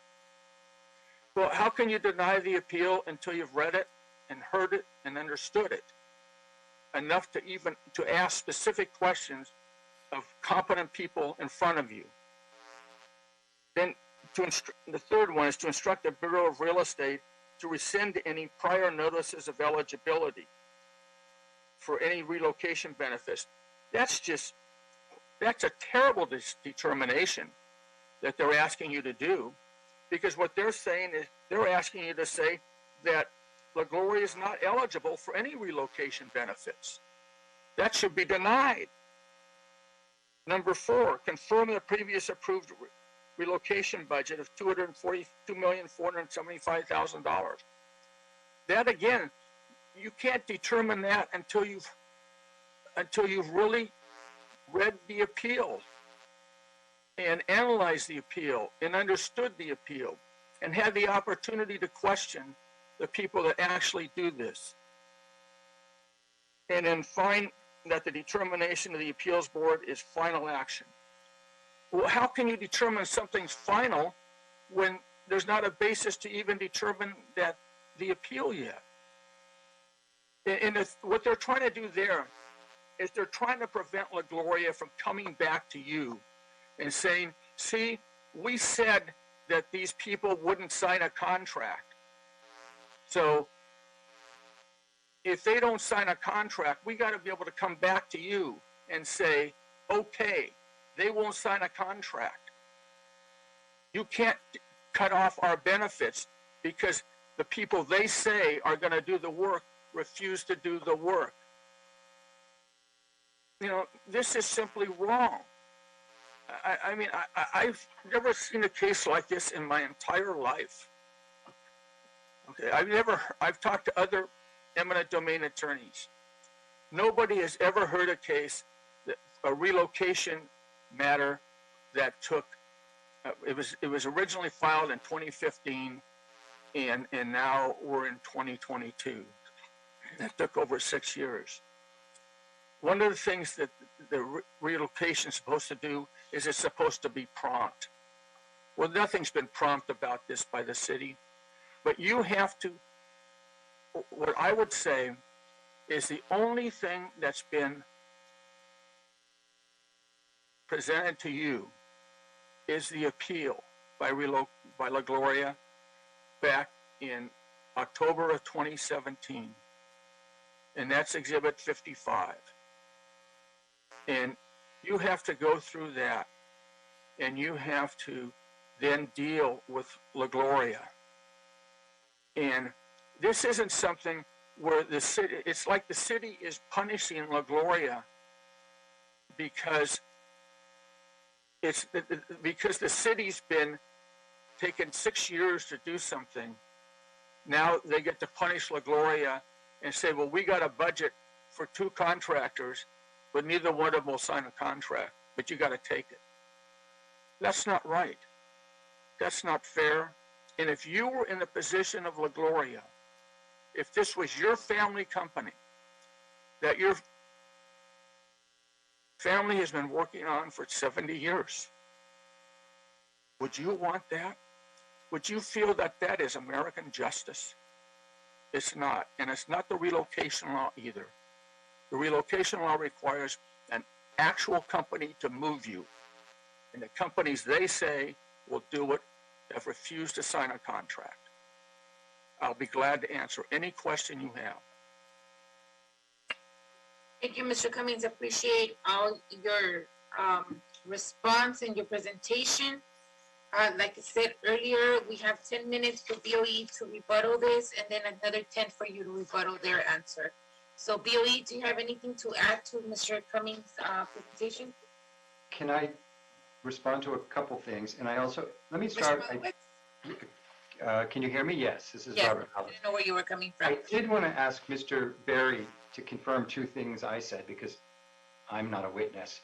And for time, I summarized some things. I just wanted, Mr. Berry, are you with us? Yes, I'm here. When I talked about JBA's work with Carl's Jr., did I accurately summarize some of your work for Carl's Jr. in a very brief way? Mr. Malowitz, I'm sorry, I'm going to interrupt you there. This is a clear response to Mr. Cummings' conversation, not an additional to your presentation. It's not addition to my presentation, Commissioner Garcia. I'm trying to create a record that will be defensible in court. It's clear. Just remember, BOE has 10 minutes. That includes this. I understand, Commissioner Garcia. Just two questions, and I don't want you to elaborate. I'm just asking you to confirm that what I said was accurate, Mr. Berry. Yes, it was. And was it accurate when I said that you had seen one line of flour tortilla equipment alone at the Cesar Chavez location at one point in time? Yes. Thanks very much. I just want to respond to a couple of things. I don't know what Mr. Cummings wants you to do with his presentation. It sounds like he just wants you not to make a decision. The question where he said, in all of his time practicing law, he's never experienced any application of relocation law like this. Well, he's also told you he's not a relocation law expert. In fact, at the last hearing, when one of the board members asked him a relocation law question, he tried to have Mr. Gates answer it. Mr. Gates is not an attorney. He may have a lot of experience working with relocation claims, but he's not qualified to tell us what relocation law means. And I say that as well because it means that his presence here wasn't necessary today, because that's what Mr. Cummings wanted to rely on him for. As to this business, which I already pre-covered about these demands that NWS and Casco submit new all-encompassing bids to do all of the work and sign contracts, offer to sign contracts with LaGloria, that's not required anywhere. And that's not what they propose to do. They propose to do a component of the project work led by, a project put together by JBA. Casco was estimated one component of that work. For when, maybe Mr. Berry can tell us, I mean, he was contacted by NWS after they started getting dunning phone calls from Mr. Cummings, and then this Federal Express demand to do something they never bid on. They didn't offer to do all of the work involved with the relocation. So why someone didn't respond to an attorney, a litigation attorney, sending them demand letters, I'll leave that up to your discretion to determine why they didn't respond. But in a matter of evidence in a court, that would mean nothing. It wouldn't be admissible. You can't admit someone's non-response and tell you what they think it means. As to what the scope of the appeal is here, I looked up the same Code of Federal Regulation which I read to you on my PowerPoint presentation, which Mr. Cummings read to you again once he cited it. I looked at every single case in the United States ever to cite it, and all it says is a relocation displacee is entitled to an administrative appeal and a non-evidentiary hearing. And that's it. It's a very loose burden that you're responsible for here.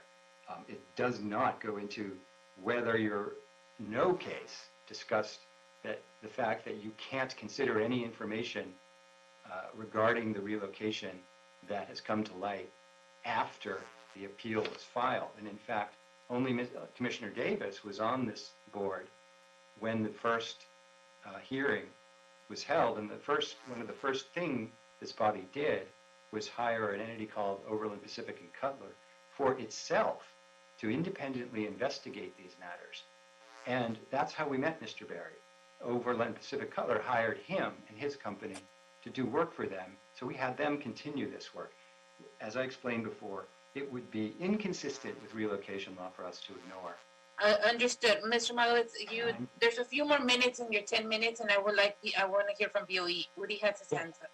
So, I'd like to start with the last thing that Mr. Cummings says, and because there was a long list of falsehoods and misrepresentations that he said.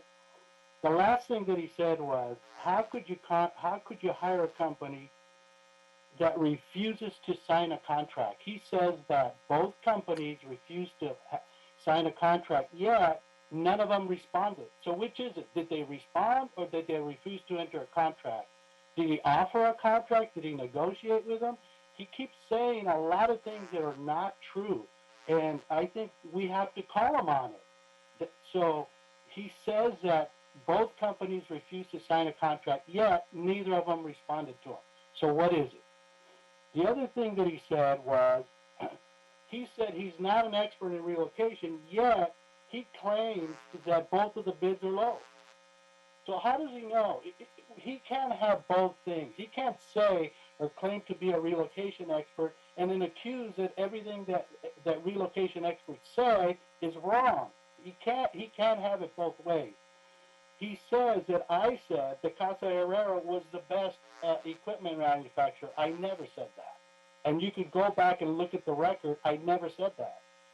So I think that Mr. Cummings said a lot of things that are just not true, and he expects you to take them as at his word, and they're not true.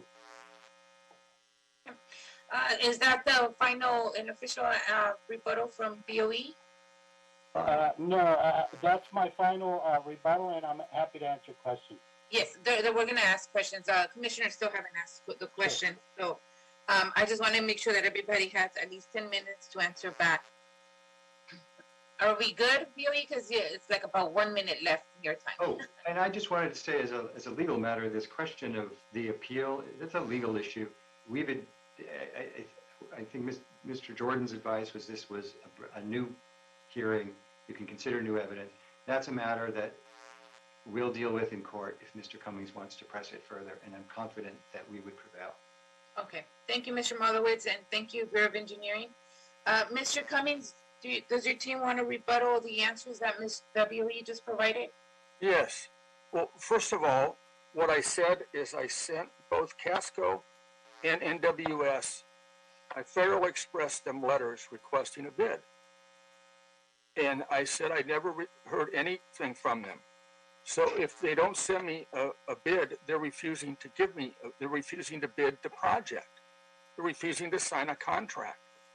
I mean, what I said here is, please prepare and email me a bid, the quote, BID in caps, end quote, bid, for the work described on Exhibit 1, which is what the city had said, and request and include the cost of disconnecting the equipment and cost of all permits required to be obtained in order for the tortilla equipment to actually operate at the First Street property.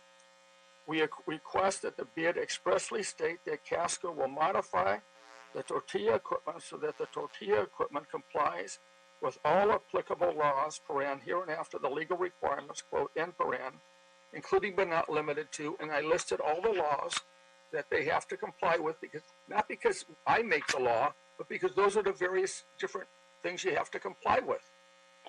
And I say, and additional information to complete the task is set forth on Exhibit 2 in order to assist them in telling them what I want them to do, and so that they'll understand, so there won't be any misunderstanding.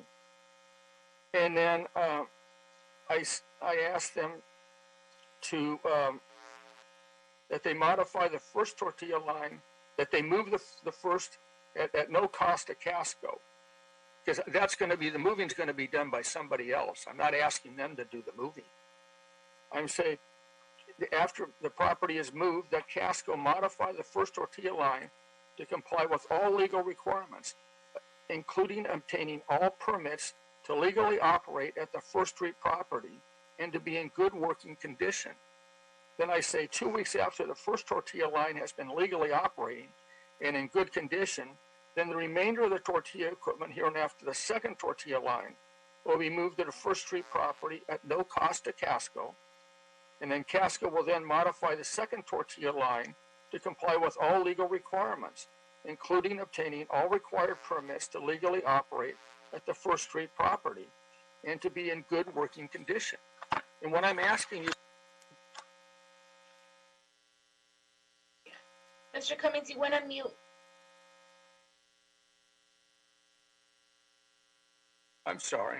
It's okay. What I'm asking the board to do is to grant LaGloria's appeal, or in the alternative, to actually get bids from Casco and from NWS, bids that are complete bids to do the work, the remodify.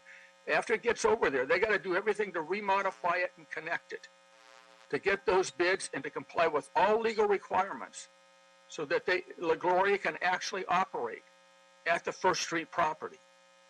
That's what I'm asking for the city for your appeals board to do. Either grant LaGloria's appeal or continue this with a directive. Although I don't see how you can direct somebody to make a bid. You can't direct somebody to make a bid.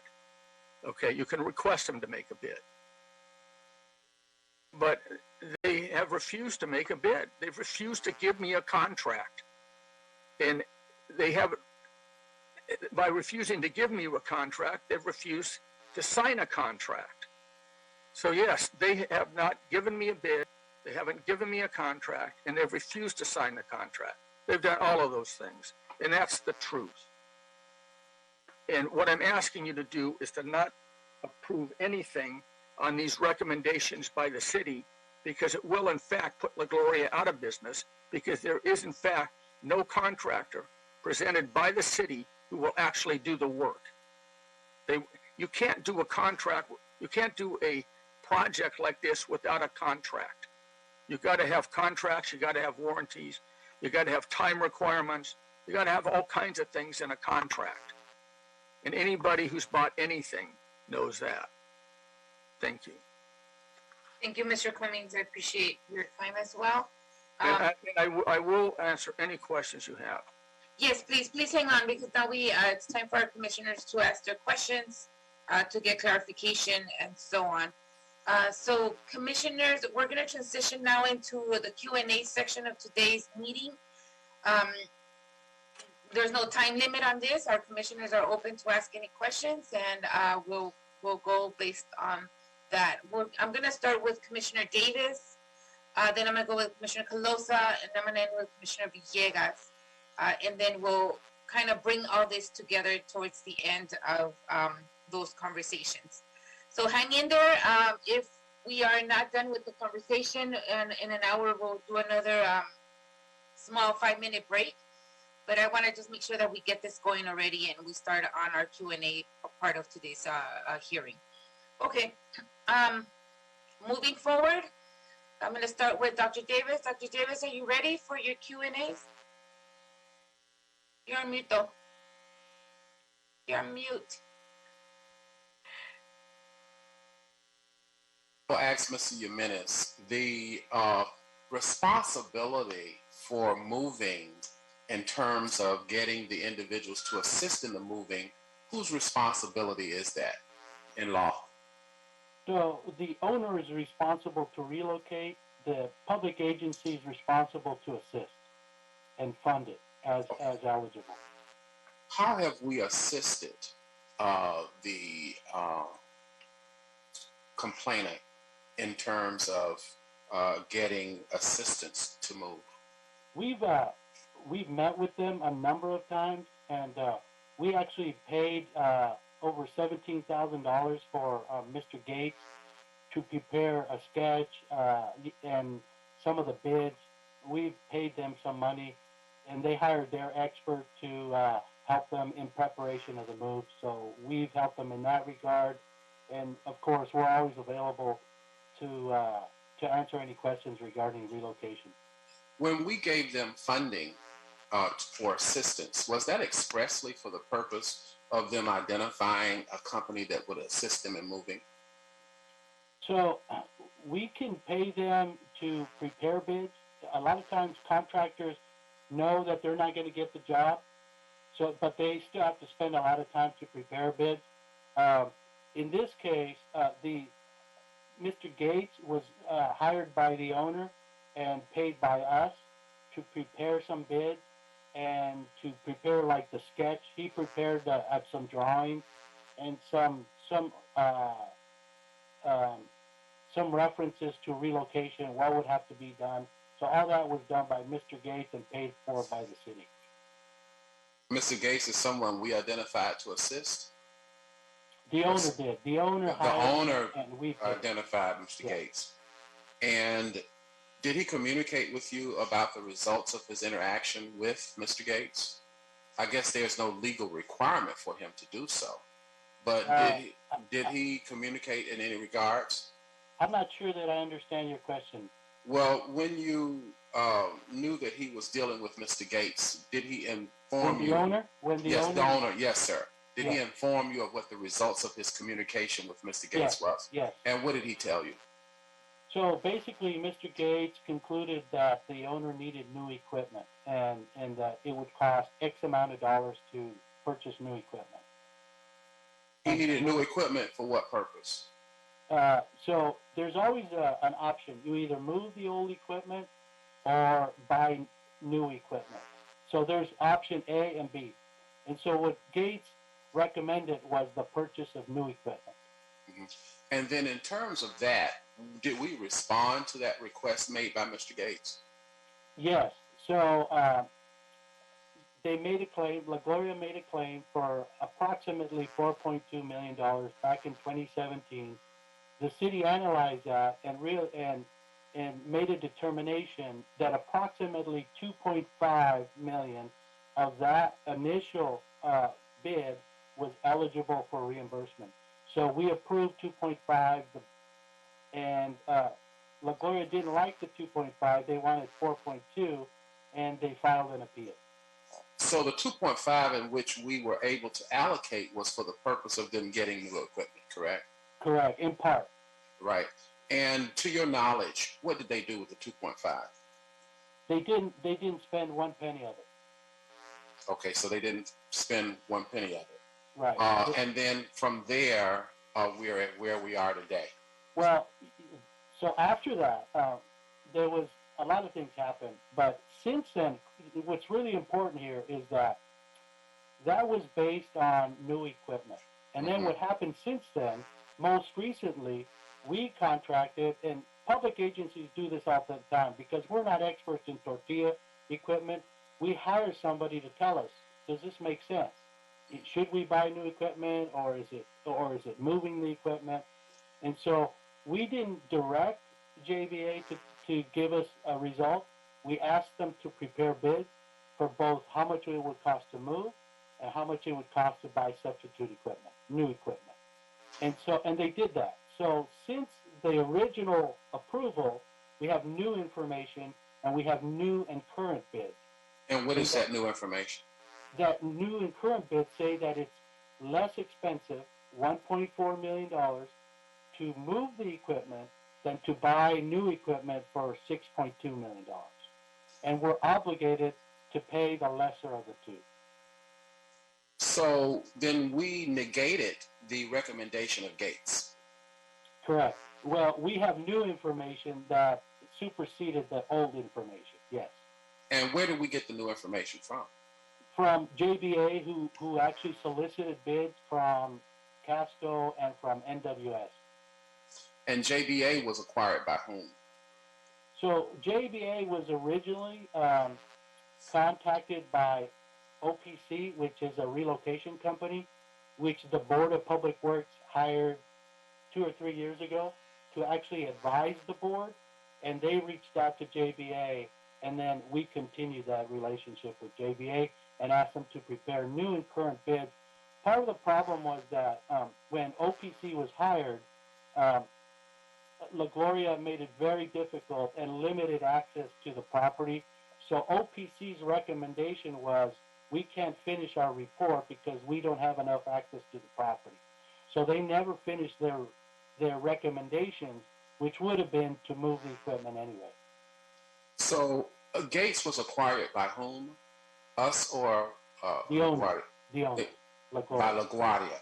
Yes. And OPC was acquired by us. By the Board of Public Works, yes. Is it customary that we wait until such time that we get some feedback from who the vendor has, I'm talking about LaGuardia, has acquired as their consultant, and then we respond in terms of...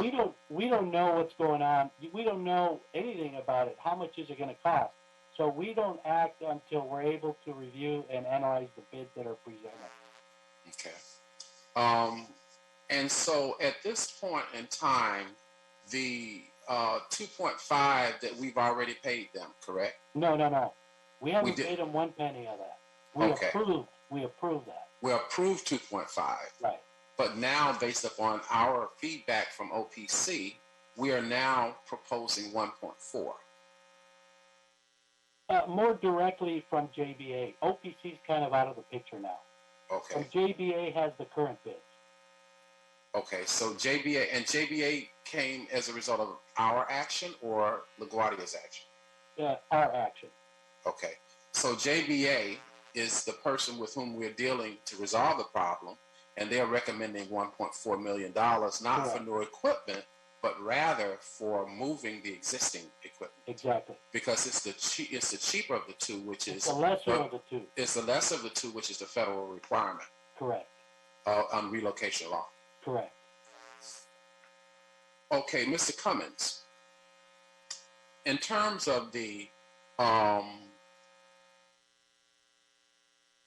ability to hire someone to assess what you needed to do, you were able to acquire Gates, is that correct? Yes, but I'd like to bring up two things that were misstatements by or not complete by Mr. Jimenez. The city first hired Michael Chiano, and he was with a company that does relocation work, and he worked with Mr. Gates to try to put together a proposal, and then the city terminated him. Then the city hired Carol Chiodo, who used to work at Metro, and she's really sharp on relocation. And what's Carol's last name again? Carol, what's her last name? Mr. Cummings, I missed the last name. Chiodo, I believe. Okay, not a problem. Okay, I'll follow you. So what happened is then they hired Carol Chioda. It may be an A at the end instead of an O. Okay. Not a problem. Not a problem. But they hired her, and she used to work at Metro. And I mean, this person really knew. She really understood the relocation regs and what's approved and what's not approved under the relocation regs. And she was working things out with Randy Gates. And then because she was a contract person, at some point in time, I was told that the city terminated all of its contract people, or a lot of them. And so she got terminated. And it wasn't until after that that they got JBA. So the city had Michael Chiano working with Randy Gates. Then the city had Carol Chioda working with Randy Gates. And in both instances, we were making headway. And in both instances, the city terminated Michael Chiano. I'm sorry, Michael Chiano. The city is responsible for assisting you in a decision to move successfully, correct?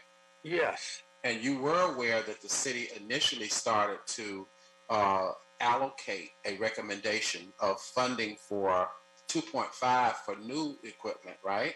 Yeah. And then they changed, per the recommendation of JBA, to 1.4 to move existing equipment, correct? Yes. And so their effort to help you, and that was based upon their assessment that they had initially gotten as a recommendation from OPC, and then JBA got involved. So then your concern was that you had a problem with JBA's recommendation of moving the existing equipment. Is that the issue here? Well, it's more than that. Mm-hmm. We don't think, what we had a problem with is that the city did not obtain full and complete bids. A bid is like, it's a offer to sign a contract where the contractor says, I'll do 1, 2, 3, 4, 5, 100 different items. I'll do them, and I'll do them right, and I'll do them to a time schedule, and I'll do them with a warranty. And here's my bid.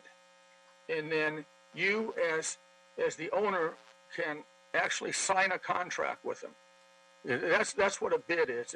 It's a full price offer to do the work. Okay. Now they don't have to they have to prepare they have to have basically a contract that can be signed. So are you saying that you disagree that $1.4 million recommendation by JBA to the city and an offer to you is an incomplete offer? Yes, it's a totally incomplete. It's not a contract. There's nothing for us to sign. They refused to give us a contract. I asked them to send us a bid. A bid is a contract. They didn't do it. They've never done it. Have you, in your practice, experienced an agency giving you specifics in terms of these kinds of recommendations that come from consultants that they acquire? Yes. And you're saying that the city failed to give you, so they were supposed to, in your words, to give you a $1.4 million recommendation and then tell you X and Y Z company will in fact do it for 1.4. Is that what you're saying? What I'm saying is they're not supposed to give recommendations. If you're gonna, we presented 2 bids, okay? The law says you have to approve the low cost bid. Is one of your bids $4.2 million, Mr. Cummings? That's one of them. Okay, what was the second one? What was the second one? You said 2. I think it was 4.3 or 4.2. Okay, so you did 4.3, they did, and 4.2, they did 2.5, and then they changed it to 1.4 with a structural change from new equipment to one that would move existing old equipment, right? Well, no, because what they did is they said, we're approving a budget based upon these things, but they're not bids. There's nothing we can sign that will get Casco or NWS to go out there and do the work. So when you get an offer of either 2.5 for equipment, or if you get 1.4 to move existing equipment, whose responsibility is it to go out then to get and or to seek a vendor who will be able to fulfill the task that's necessary to, in this case, complete the move from one location to the next? Okay, the law requires that when the bids are submitted, that the agency has to approve the low price bid. Right. Okay, and they didn't do that back in 20. We originally did it in 2015, then we did some supplemental amendments because Casa Herrera's prices kept increasing because the price of steel kept increasing. So I'm confused. So the city of Los Angeles never came to you and said, at some point in time, 2.5 for new equipment. They never came to you and said, JPA has recommended and we are offering 1.4, or we're going to budget for $1.4 million for the existing equipment because, of course, it's the lesser of the two, and we are compelled to go with the lesser of the two offers based upon federal requirements. The city, Mr. Cummings, never said that to you? What the city did, and I want to make this clear, is we submitted 2 bids back in 2017. I realized that. You told me you, not to cut you off, you told me you did a 4.2 offer and a... No, not offers, bids. I mean bid, 4.2 and 4.3. And it was 4.3 or 4.4, but the low bid was... Okay, it's 4. Wait a minute, hold on. Now, hold on, sir. Now, was it 4.2, 4.3, or 4.4, and which of the two was it? Okay, let me give it to you. Just a second here. I've heard 3 things, but I've heard 2 offers. What we did is the original offer, or actually the revised offer in February of 2017 totaled $4,445,895. We had an earlier offer that was less, not an offer, an earlier bid that was less, and the reason for the difference was because Casa Herrera kept changing their bids for their equipment as their equipment costs, as material costs increased. The city has never given us a bid. A bid is, what Casa Herrera did is Casa Herrera gave us a contract that we could sign. Gates gave us a contract that we could sign. The city has never given us a contract from any contractor that we could sign to get the work done. That's a bid. The city hasn't done it. And I don't believe you're saying that the city is required to give you a bid? I'm saying if they're not going to accept the bids that we gave. Are they required to do that?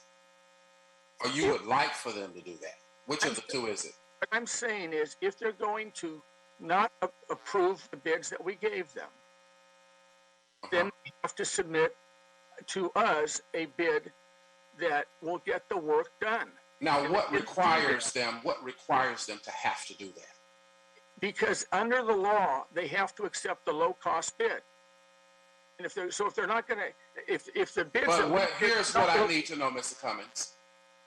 I know we're talking about the low-cost bid, but where does it say that they are required to submit this to you? What law is that? What I'm saying, sir, is that they have to approve the low-cost bid. If we give them 2 bids and they say they're too high, then we say, okay, give us your lower bid. Let me ask the question to you this way. Let me ask it in a different way. Is there a law that requires the city to be compelled to specifically give you the name of a company to deliver that? No, but there's a law. Okay, then hold on. That's all I needed to know. So the answer to that would be no. That's what I needed to know. They have hold on. The bid that we give them if it's the low-cost bid. But what I needed to know was what the law said, and you told me what that was, and I accept that answer. The answer is no, they're not. So now, city, I have a question for Mr. Jimenez now. Now that the city is not required to do that, when you had communications with LaGuardia and you made the last offer, which was 1.4, what is our practice in terms of communication with vendors? I'm saying the term vendor, with LaGuardia. Maybe I should be more specific. What is our standard practice once we make this recommendation to them based upon our consultant's offer of 1.4? What do we normally do in terms of communications? What systems are in place that will move us towards some resolution at that point? What's our practice?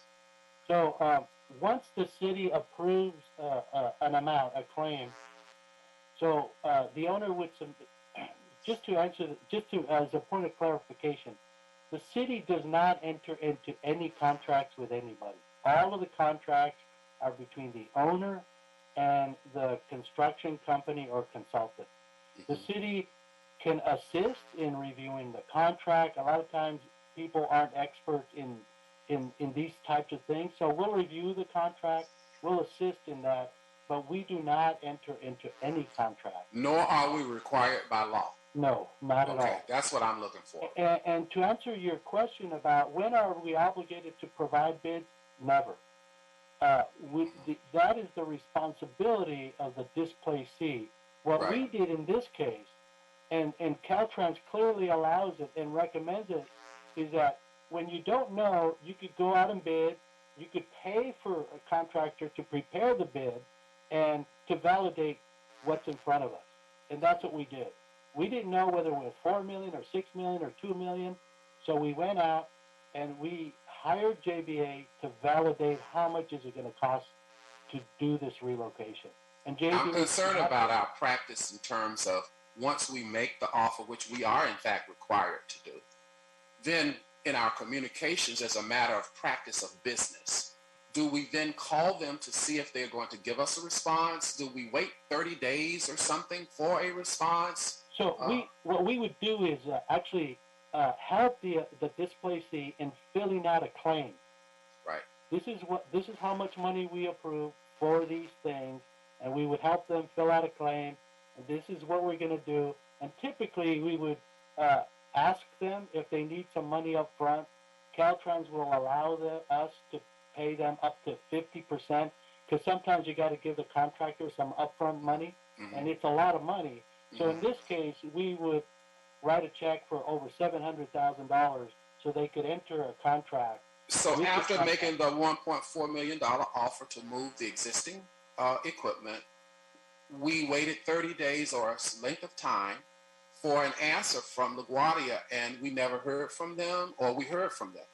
This is slightly different because we got, that would be done typically before an appeal. This one, we did it after the appeal had started. I see. In this case, but normally that would happen as part of the collaboration and cooperation. A lot of times the owners go, well, I don't know who to hire. Can you help me out with this? Sure. Then we would say, well, I know 3 people you could call. So we're providing assistance, which we're required to do. Sure. You could call 2 or 3 people, and they'd say, oh, you know, I'm still not having good luck. And then we continue to assist them. And then they would provide us with 2 bids. And then we work on the scope of work. We've got to make sure your machines are safe and everything works, and that you get insurance, and that you're properly covered, and so that you could restart your business once you move. So all that is a collaborative effort. And so what specifically happened in terms of our communication with LaGuardia after the 1.4 offer that was recommended by JBA? What happened? What did we hear from them? What happened? What occurred? So what occurred was that we went to the appeals hearing in December 8th. So that was prepared in either November or October. That's when JBA did all the inspections. And then as soon as we got that number, we brought it up in December 8th at the appeal hearing, because it was already part of the appeal. Okay, so basically after you made the $1.4 million offer, they appealed it. They appealed the 2.4 originally, and then we were still under the appeal process. And during that appeal process, we have new information that we presented to the appeals board. Well, Uri, as a factual matter, just remember we transmitted JBA's recommendations to Mr. Cummings before the December hearing, so we knew what the recommendation. Yes, thank you. And he responded with the newest estimate from Mr. Gates and Casa Herrera for $6.1 million. So if you're looking for the back and forth, that's how it occurred. Okay, that's what I'm looking for. So then his response was to come back with a 6.1 and a recommendation for new equipment. Correct. Which is a $2 million increase from the 4.4 that he really recommended. Correct. So we basically, this is where we are today. Correct. In terms of the appeal and in terms of both what we are recommending and what LaGuardia is also recommending. And so we have a difference between new equipment and this new equipment, this new recommendation you got from JPA saying old equipment and transferring the existing old equipment for a 1.4. So we have in this appeal to decide how to move forward in terms of what is the most appropriate decision. And we are compelled by law, unfortunately. But what is reliable and what is valid in terms of the difference between the two? So if, in fact, you said that the new equipment is absolutely needed, Cummins from LaGuardia, what specific evidence do we have beyond a shadow of a doubt that this in fact is the case? And on the other hand, how do we know that in fact, with the recommendation of JBA, we can successfully move the existing old equipment? So those are the two things I'd like for you to answer in my summary, and I'll move on to my colleagues. If you can just briefly summarize for me why new equipment has to be the only solution at 6.3 million, and I would assume 6.1 million. I would assume every day we wait, it goes up another whatever. Because of the cost of steel from China or other places, yes, it goes up. Now, getting to the issue, though, there's no offer from the city. There's no offer for us to sign to move the existing equipment. They say they have a budget, but they don't have a contractor that will sign a contract. So that's illusory. That's not real. Unless and until the city has a contractor that will give us a bid to actually move and modify and bring up the current code and make it work at La Gloria's First Street property, there is in fact no offer. There is in fact right now no offer. There is never been let me an ask offer this, from the Mr. city. Okay, that's a good point. I'm looking for reliability and validity here. Mr. Jimenez, when JBA gives us evidence, when they give us a recommendation, how do we know that this is real? 1.4 million can move this existing property. How do we know that's real? So you heard in part JBA speak. JBA has over 68 years of doing this. They do this for a living. They've never had a relocation fail. I think it would be bad business for JBA to say that they can't do something for the amount that they said that they could do it for. I think that JBA. Okay, and so here's why we're at a stagmire here. Having heard what you have said, as well as Mr. Cummins. So, Mr. Cummins, now we've just discussed, I'm not going to go back over this again, that the city is not necessarily required to go out and find you somebody, but yet I agree with you.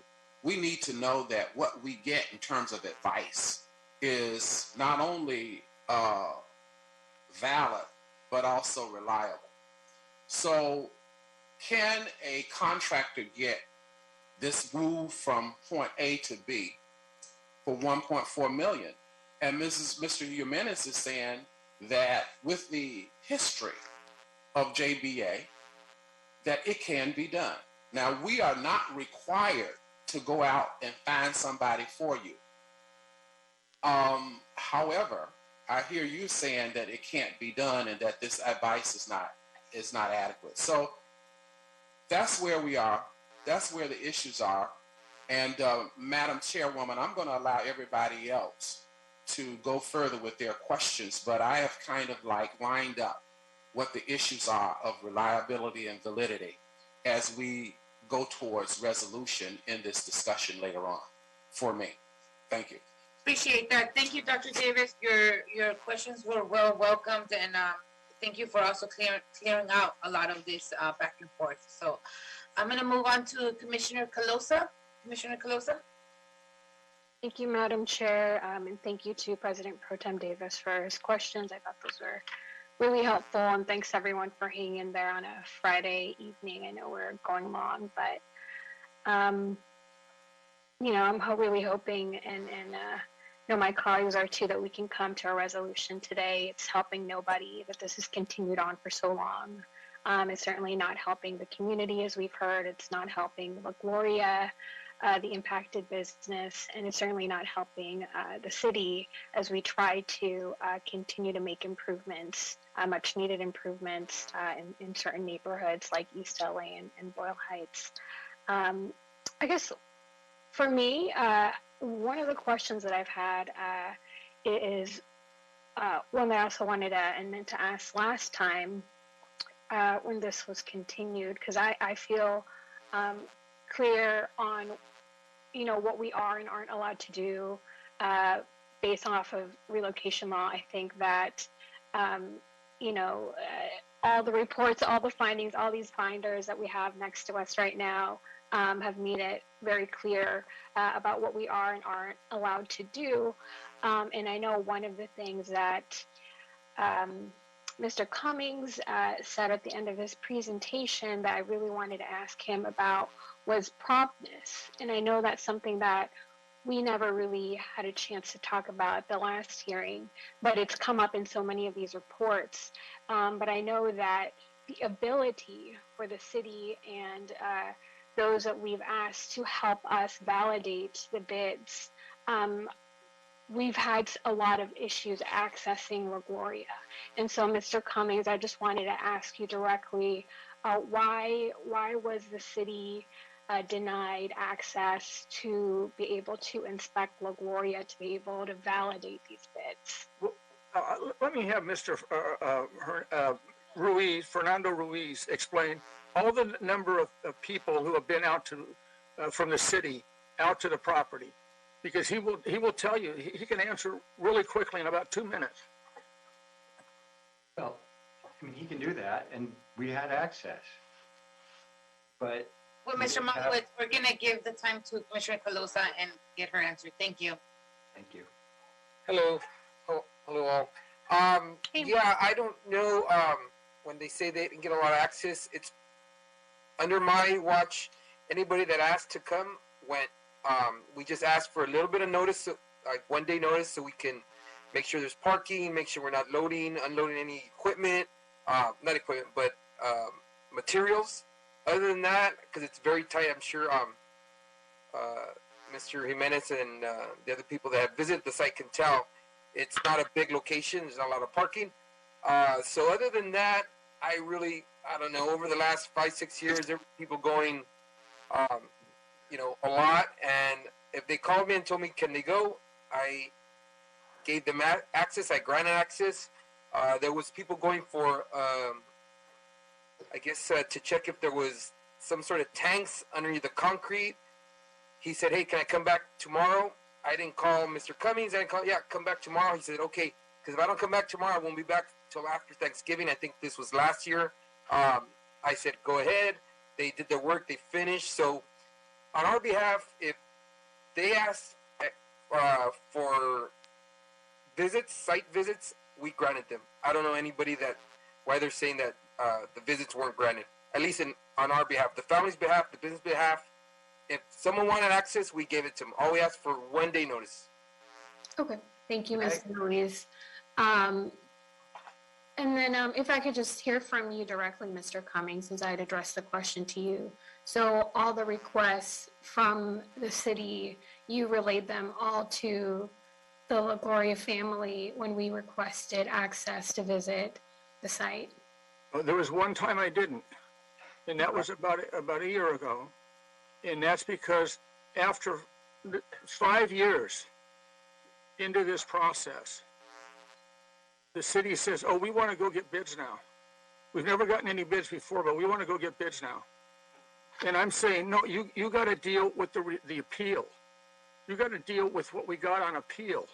And it doesn't involve getting new bids. It involves dealing with the appeal. And that was the only time they didn't. And then we relented and let them get back on there anyway. So just to clarify, Mr. Cummings, so did the family actually know that the city requested access, or did you just deny the city access, on your own without telling the family? I believe I denied the access because they were requesting something that was in the middle of an appeal. You don't do... Thank you, Mr. Cummings. Thank you for answering, and that's why I wanted to ask you directly, because it sounds like, again, I'm trying to piece together all the different reports that we've had, and me trying to understand why, there were previous claims and previous testimony from the family of them being cooperative. And then at the same time, there's reports here of the city being denied access, and it seems like there was a disconnect there of what was being communicated to the family about what the city needed and actually in order to move the process along. And then, Mr. Malowitz, I think, were you trying to add something? I was. I think you got to the point of Mr. Cummings being the barrier. Mr. Ruiz, who has always been to everybody a great host. And as you saw him just speak, he's a very nice person. And when city personnel and representatives were allowed by Mr. Cummings the access to Mr. Ruiz and to the family, it was great. But he stood in the way, and we couldn't contact the family directly by law. Throughout this process, we have been in litigation with LaGloria, first in a lawsuit they filed, and now in an arbitration demand that's ongoing. And we're not allowed to directly contact the client, his client. So we would have to always go through Mr. Cummings. Sometimes he allowed access. Sometimes he sent us screaming emails saying absolutely no one may set foot on the property.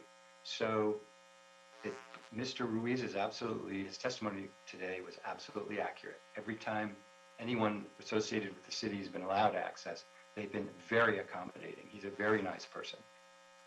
The only time I said no was once. Mr. Cummings, I've been waiting very patiently over 4 hours to go into my line of questioning. So if you can just put yourself on mute while I finish, and I'm sure I'll have more questions for you, but I would appreciate the respect of us being given a chance to ask your questions. And thank you both for explaining that. That was one of the things I was trying to contend with. That was just a question mark for me of the differences in the testimony. And now I have a better understanding of why there was a miscommunication. And it's really unfortunate that it sounds like there was at times information kept from the LaGloria family that would have been in their interest to know when the city was actually trying to assist in moving this process along. One of the other questions that I just wanted to clarify again, because there's been so much confusion about what we are and aren't doing today.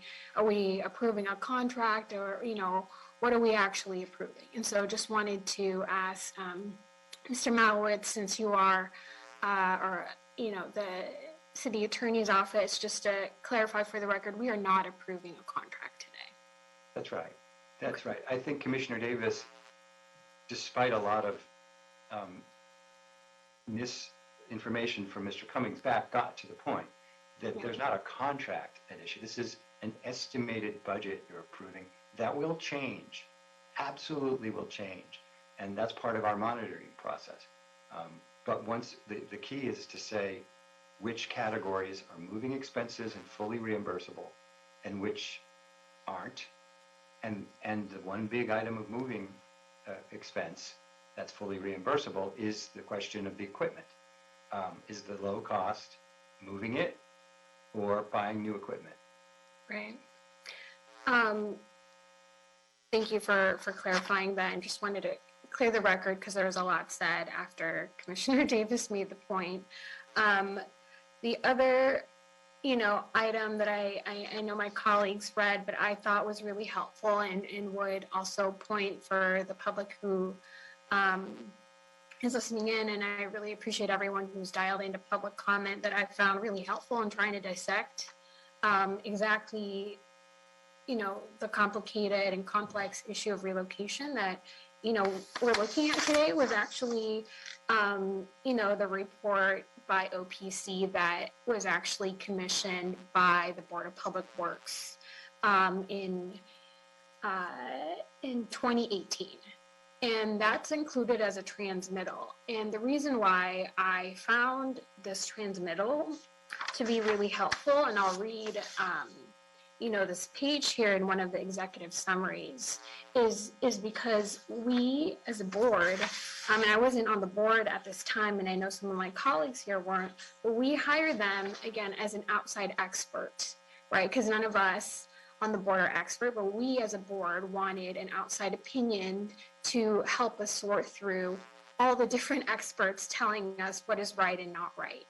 And so the information in this report, this OPC report, says that, it was provided and gathered,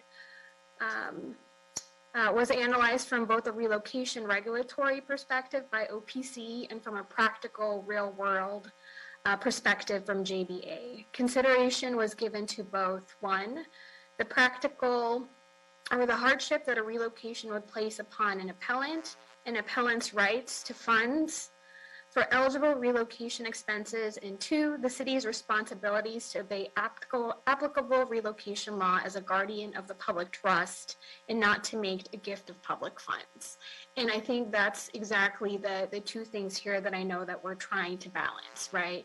Is making sure that we successfully relocate a business that's been an institution in the community, while at the same time also being held to really strict laws so that we don't penalize the city both in the short term and in the long term. From what we heard from Mr. Malowitz, could be consequences if we were to approve something that was not allowable under Caltrans guidelines. And they're serious. And, I'll read them again here because, these were things that in the most recent memo sent by Mr. Malowitz, I found to be really helpful in just a straight reading of what we are and aren't allowed to do. And that, we, some penalties, including against stopping the project, suspending the master agreement with Caltrans, withholding state or federal funding until it's corrected, not authorizing any new federal funds or blocking state allocations. So these are severe penalties that would not just impact this project, but all projects in the city that get state and federal dollars. And so I think that's a balance and also a burden that we as the appeals board need to take into serious consideration, that I read again to my colleagues because I know it's one that is really, really important for us to consider. Give me 1 second here. The other thing, and maybe Mr. Malowitz should be the best person to weigh in here, but in terms of the bidders, there's a bidder here, Casa Herrera, and I know this is explained in different reports, has a conflict of interest here, right? I just want to make that clear. And can you elaborate and explain what that is and why that is, in terms of why there's such a difference between the two bids? Or I don't know if it's Mr. Barry that may be best equipped to answer that question, but I thought that was something that would be good to flesh out a little bit more.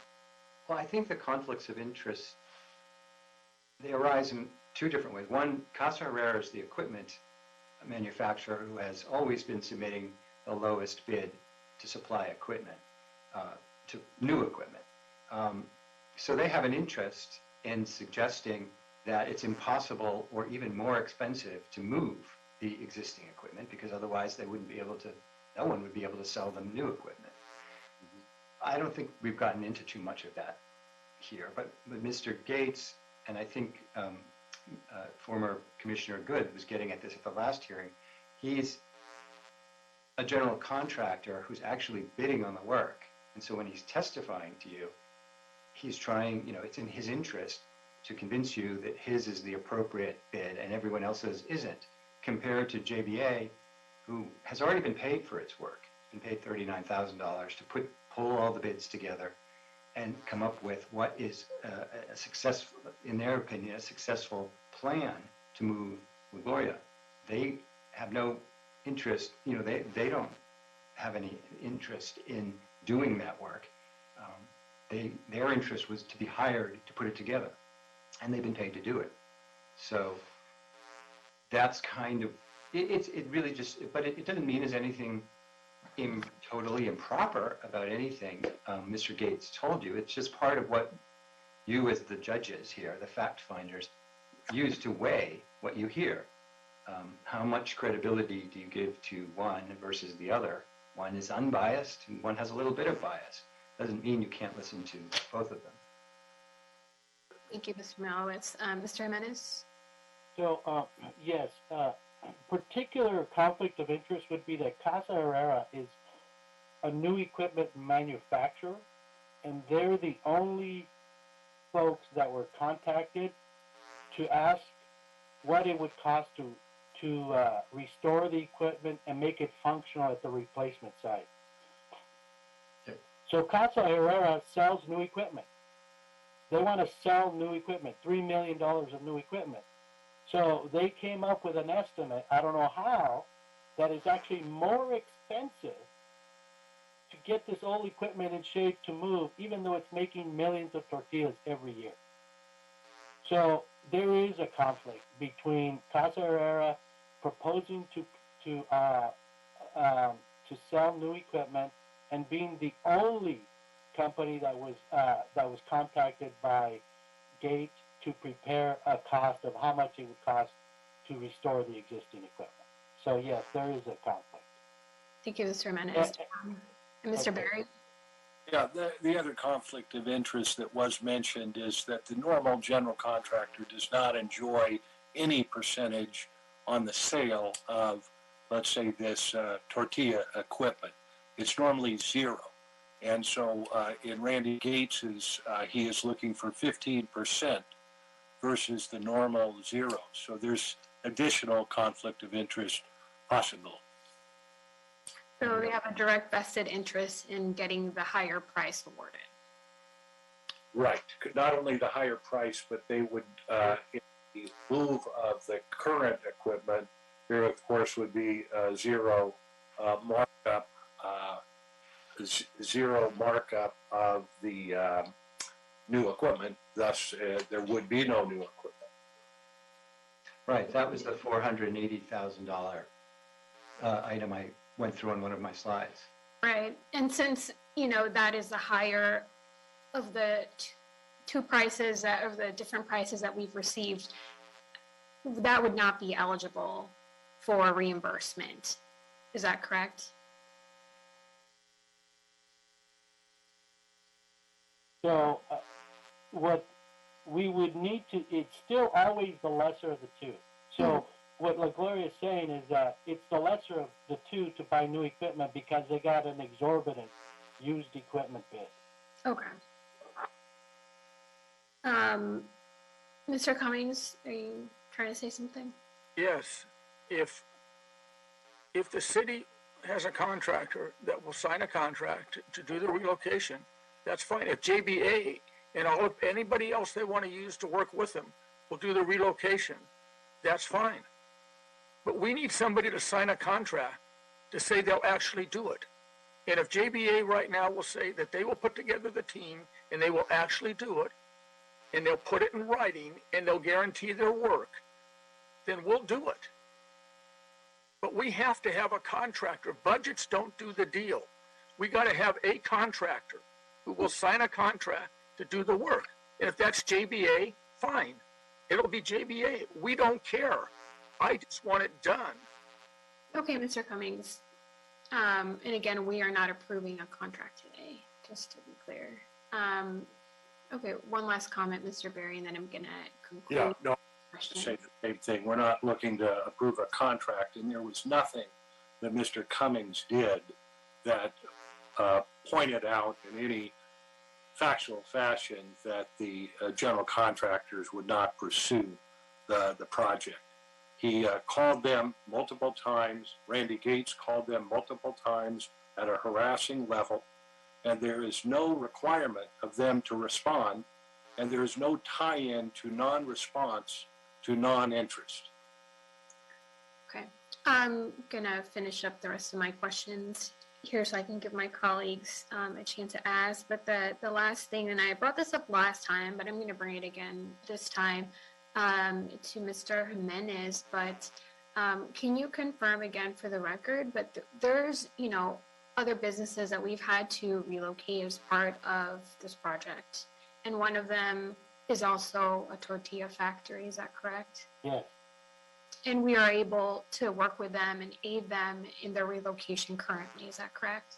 Yes, yes. They're right now in permit approvals, and as soon as they get the permit, the construction is going to move forward. We're in regular contact with them. Thank you, Mr. Jimenez. I just wanted to bring that again to the forefront because I think it's important to note for context that other businesses have been impacted. We're successfully in the middle of relocating them. Don't have an appeals hearing like we do now. and it is also a tortilla factory. And I just, more than anything, I feel for the community. I also feel for the Gloria family who's been stuck in this process, and just really hoping that we can come to a resolution today to approve a budget, not a contract.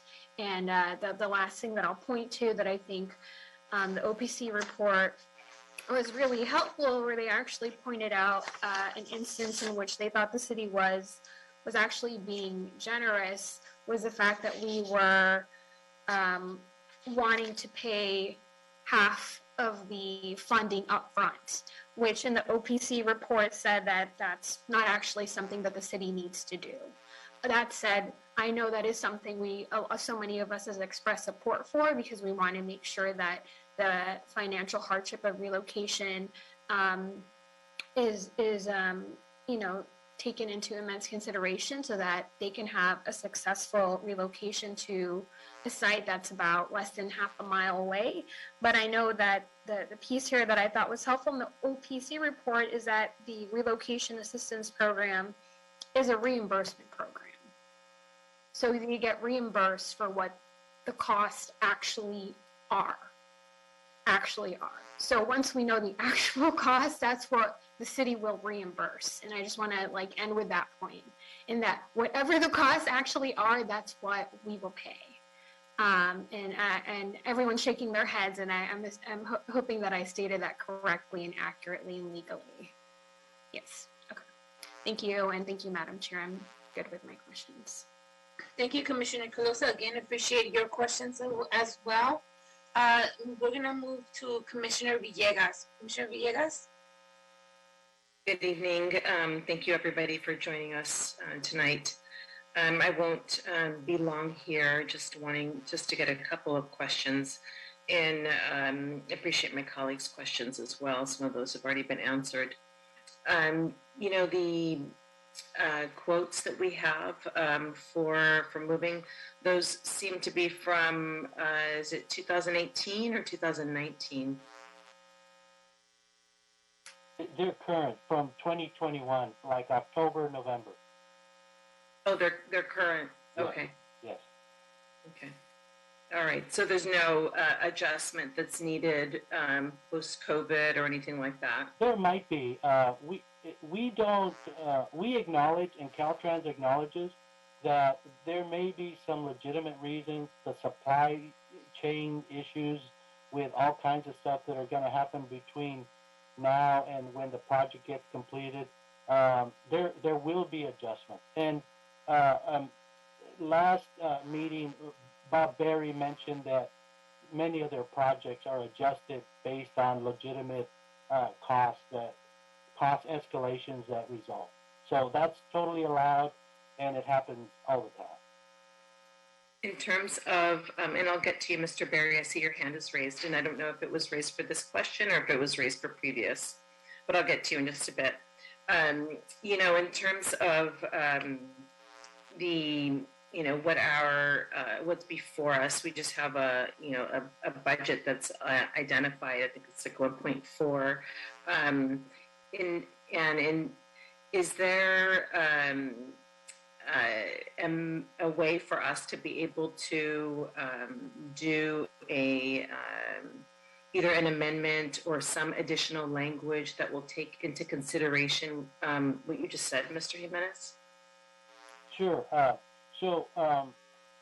We comply with federal law and state law that allows that to happen, and I cited it in my presentation where adjustments are allowed, and there's actually a place in the Caltrans relocation law that allows for adjustment. So, and we comply with that. So, if you wanted to add that the relocation will be in compliance with Caltrans right-of-way manual, that'd be the same thing. We do that anyway. Yeah, just for transparency purposes, sure. So that it is included. And before we include anything on there, I'd like to see it just in writing, even if you can put it in the chat, so that we know exactly what we're including as an amendment. Yeah. And I'm sorry to interrupt. We're not using the chat function. I'm sorry, Oh, Commissioner. sorry. During the meeting. Sorry. No, that's okay. No, it's a You know, and to the extent that we can figure it out now in terms of what type of language we're going to be including as an amendment that would take into account any kind of price adjustment, any kind of inflation, any wording like that, I would want us to be able to figure that out before we're able to put it, just for the record. Yeah, and I would recommend if you do that. I'm sorry, I'm not finished. Yeah. Mr. Berry, did you have a question, or I saw your hand raised? Was it from the previous time? Yes, I'm okay here. Okay, thank you. Go ahead. Oh, I'm sorry. To accomplish what you just asked for, I would suggest that we fashion something that says exactly kind of what you did, which is that we ensure that adjustments are made for price increases, inflation, but not tie it to the entire Caltrans manual, because I didn't no, say I that. know you didn't say that. Mr. Jimenez. Mr. Jimenez suggested that.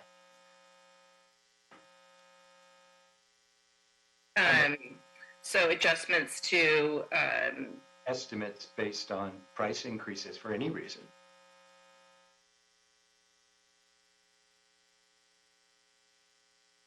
okay, and I'm going to say inflation as well. Yeah, it wouldn't be any reason, it just have to be I'm just, allowable. yeah, Okay, an Right. allowable reason. Right, right. clear. Yeah, I understand. Not, I'm not trying to skirt this, any way or another. I'm just trying to be as factual as possible, because we've had inflation, for the last 4 or 5 months, and so that would be a necessity for us to at least reflect that in the best possible manner. Okay. Yeah, I don't have any other questions. I see that, we've discussed this issue at length already. My concern was mainly just to be able to reflect as much as possible, so that we can help out La Gloria business, since they've been a good partner for us, for the last, since 1954. And someone who's frequented their business, and also have relatives in the area. I do feel a lot of empathy, and I hope that we can get on a better footing to be able to have them do this this relocation. And that is all for me, Madam Chair. Thank you, Commissioner Villegas. Your questions are also very much appreciated. I too, as commissioner, not chair right now, have questions as well, and I just need a little clarification just to make it clear for me. The conflict of interest that you're talking about with Casa Herrera, is that a law? Is that so like a three-pronged approach? Is that a law somewhere stated? And then secondly, is that process, is that conflict of interest is really a city process? Does that also bleed into a private business, that they have to follow that type of process as well, that they have to get a lower bid and so forth? I just want to understand if we are imposing our city laws into a practice of a private business. And Commissioner Garcia, I think conflict of interest, the way we're describing it, isn't quite the way you're thinking of it here, where we have conflict of interest rules in city contracting. It's more comes into, you're functioning in what's called a quasi-judicial role. You're essentially functioning as one judge. The four of you make a decision, and it's like one judge. Fully aware of that. So when an administrative body hears evidence, like you are, and you hear conflicting evidence, one person says this, the other person says the opposite. How do you decide, who to believe? You have to decide to believe someone. Okay, let me rephrase my question. And the conflict of interest kind of issue. Go ahead. An answer. Is there any reason why Ms. La Gloria can or cannot pick their own vendors or company or contractors on their own, And why can they or cannot pick Casa Herrera? They may choose whoever, and Uri's going to Okay, so there's not really a conflict of interest, right? Because they can choose to go with Casa Herrera. Okay, so there's a couple questions here, Commissioner. I want the answer, like a straight answer, not like. Well, I mean, but again, what I was trying to get at is when you say conflict of interest, there's nothing that prevents them from hiring whoever they want. Okay, so I'm saying conflict of Mr. Malowitz, I'm saying a conflict of interest because in the questioning with Commissioner Calosa, that statement was made. And so I just want to be clear, why is there a conflict, in parentheses, for La Guardia wanting to choose Casa Herrera as their reinstallment, and I have more questions around that too, as their reinstallment provider. Okay, so if I can get an answer on that. I can't answer your question the way you're phrasing it because the question has some misunderstandings of the way we used that term. I'm trying to say this politely. So why did we use it? Because it means different things in different contexts. So okay, conflict of interest. Let me ask Uri. Let me get the answer. What Uri has to say. Yeah. So La Gloria can hire anyone they want. Okay. So even if, say, the board approves 1.4, they could still buy new equipment. Right. Nothing keeps them from buying new equipment. Nothing keeps them from choosing Casa Herrera as their bidder. Okay. Okay, so they could say, I have this bid, at bid A and bid B. They could choose Casa Herrera, they could choose ABC Company, whoever they want. Perfect. And so they chose Casa Herrera because they like them. They have some of their equipment. And I want to say thank you. That's exactly what I wanted to completely understand because I don't want, I understand as a business and as a previous business owner myself, when you establish a long-term relationship with a provider like they have for 50-something years, it is not a conflict of interest to want to continue to work with them. Not at all. And I don't want the Casa Herrera or La Gloria or the public to take that as a message that there's a conflict of interest of choosing Casa Herrera. There's a long-standing relationship, and they seem to be the only manufacturers to do that machine that they have or the equipment that they have, and so that's a very valuable relationship to La Gloria, and I just want to make that a point that I heard conflict of interest, and I just didn't see that would be a conflict of interest. Now, if it's another line item that we're talking about, then that's a different conversation. My question was, can La Gloria hire and contract with Casa Herrera at their choosing? Yes. Okay, thank you very much.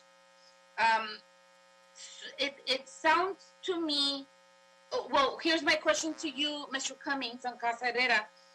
And I wasn't sure, I've gone through a lot of these back and forth bids. Is Casa Herrera willing to reinstall the current machine into the new site? Well, the last time they gave a bid for that, it was about $3.5 million. So the cost for them to do that would be greater than the money the city is going to give us. So we couldn't afford to do, they couldn't afford to do that. But my understanding based on what we're approving today, that if that is the actual cost is more than what we're approving, and it's necessary to do in order for them to continue to function and operate their business, then we, the city, and please correct me, Uri and Mr. Malowitz, will be able to pay that bill, for a lack of better word. Correct me on that. That's where we're having issues. Let me take the heat on this, Uri, because I've already stepped on Commissioner Garcia's toes a couple of times. So I'll take some more heat. No, the answer is no. That wouldn't be possible because we can only, again, act reasonable, necessary, and actual. Reasonable. We already have evidence that the actual cost to physically move the equipment is $71,000. So if Casa Herrera wants to do it for $3 million, that wouldn't be reasonable, and we would be violating federal law to reimburse that cost. There could be some higher cost than $71,000 that would still be reasonable. It doesn't have to be precisely $71,000. But, you know, I know where, you know, you want them to be able to choose whoever they want, but if that person presents a price that's so unreasonable, we wouldn't be able to approve that. So my original question was, can Casa Herrera move the current equipment and reinstall it in the new property? And I was told by Mr. Cummings, yes, they could do that, and they're willing to do that. Okay. Now, whatever it takes for them to operate it in their new site is a necessary cost. Because if they can't make it operatable, then La Gloria is not able to produce their product, right? So it is a necessary action that Casa Herrera has to do, right? And if Casa Herrera is charging 3.5 for the move, right? For the reinstallment, Mr. Cummings, that's what Casa Herrera is charging? That's what they were charging several years. I don't know what their current price is. I'm sure it hasn't gone down. Okay. Prices never go down.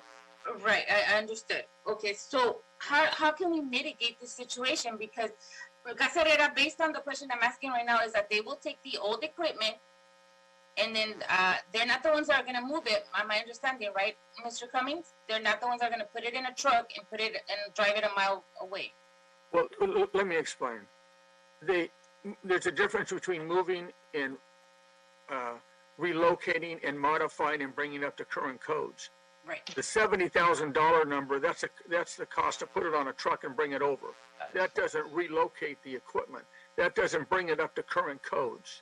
That doesn't do any of the reassembly of the product in order to do that.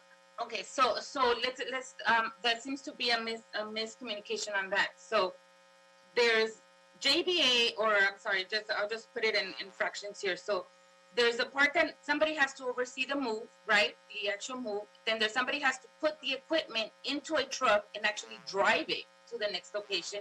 And then there's somebody else that has to actually take it out of the truck and put it into the new property and install it. Those are like the three moving parts. There's more to it, I'm sure, right? But that's the big ones. And so Casa Herrera is willing to, once it's in the new property, reinstall the old equipment. Is that right, Mr. Cummings? That's my understanding, that they would modify the old equipment to comply with the current codes.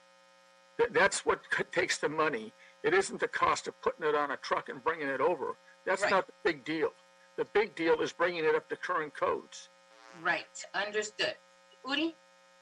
So, just want to, again, like my presentation was, go back and say, the choice is two things. How much does it cost to move and reconnect the equipment, and how much does it cost to buy substitute equipment? Okay, so JBA says it's $1.4 million to do the whole thing, right? To take their current move the equipment, reconnect it. So hang on, let's go, let's really break it down. So JBA is saying for 1.4, they will break down. They will touch a machine and break it down, put it in a truck, move it 1 mile away, and reinstall it.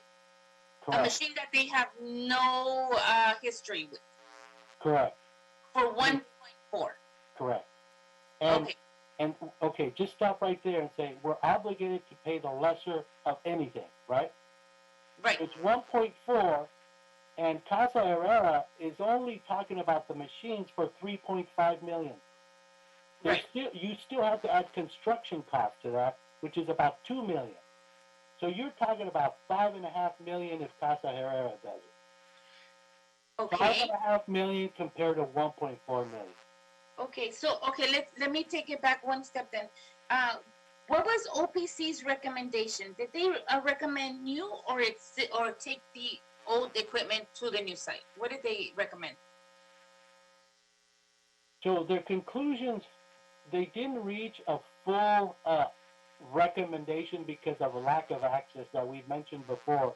At one point, when OPC was hired, we actually had to go to court to gain access to the property that the city already owned. Okay, so but there is some kind of a bid and money that they did put together, right, OPC? So their recommendation was to study this further with, more action. Okay, That so was they it. didn't have a strong recommendation either No. going with existing or new. They Yes, they did decide that it was less expensive to move. That they did decide. okay. So OPC, and then then BOE went ahead and hired a separate consultant after the board had decided that OPC would be the contract, the neutral contract. Correct. Why did we do that? So when OPC's conclusions weren't 100% rock solid, otherwise the board would have acted on those recommendations. We were still, still needed to relocate La Gloria. We couldn't just do nothing. So we went out and we contracted JBA and said, JBA, please tell us how we can make this thing move on. And JBA said it's going to cost 1.4 to move and $3 million more to buy substitute equipment. Mr. Jimenez, did you and the team at BOE come to the board to ask or request that we seek a different consultant? After OPC? After OPC. No. The problem was access. It's always been access. And but access to us is not a problem, because the way I see this is that the board took its time to say we're going to get a neutral consultant, right? And things happened in between, but then the board never heard back about that. And so BOE went ahead and went out and get another consultant for another bid without letting the board know. Slightly different timeline. OPC did prepare a report, but they couldn't rely on it, and they didn't recommend that we rely on it 100% because of access. And then last June, our recommendation to the board was, look, if we can't get access to the property, we can't approve anything. So our recommendation to the board was pay zero, because we don't know how much it costs, because we can't get access. Yeah. After June, we got way more access. JBA was able to go a number of times, because you have to go back and look at it. You know how things work. And then JBA prepared a bid. Mr. Jimenez, I'm not understanding. The board hired, the board paid, not BOE or Mr. Cummings, La Gloria team, the board, we, the commissioners in our board, in our team, paid for a consultant. He couldn't finish the job, but we were never told that. And then BOE went ahead without the board's /permission or authorization to get a new consultant. I just want to state that, because that's really important for me, because moving forward, if we the board make a decision, I want to make sure that we have follow through, and feedback back on it. And it seems right now that was a very big lack.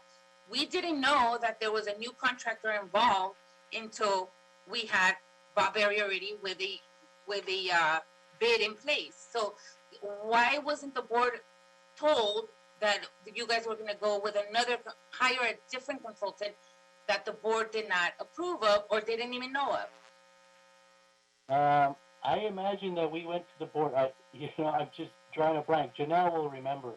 Did we go to the board to get money to pay JBA? I'm not asking about it. We paid OPC. So No. But we went to the board to get authorization to pay JBA. Okay, did we? Uri, I think we went to the board, but through the project management engineering. To the project contract. It was through the project contract. That was not us, the board commissioners, right? The ones that paid for OPC, right? So what happened was the project needed more design money, and we included the JBA money as part of another contract. So the board heard about it indirectly.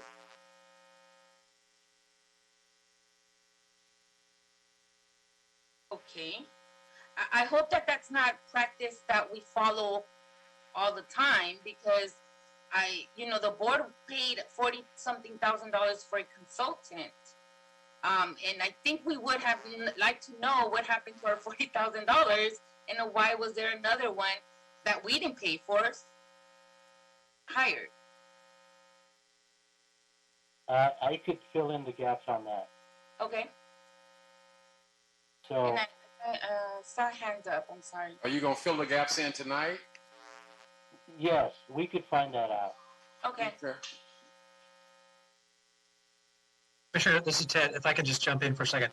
Um, from time to time, when projects, especially complex projects, bring additional items before the board, there are quite a few details that are in those board reports and their transmittals. I'm not speaking to this one in particular because I have no specific recollection of it.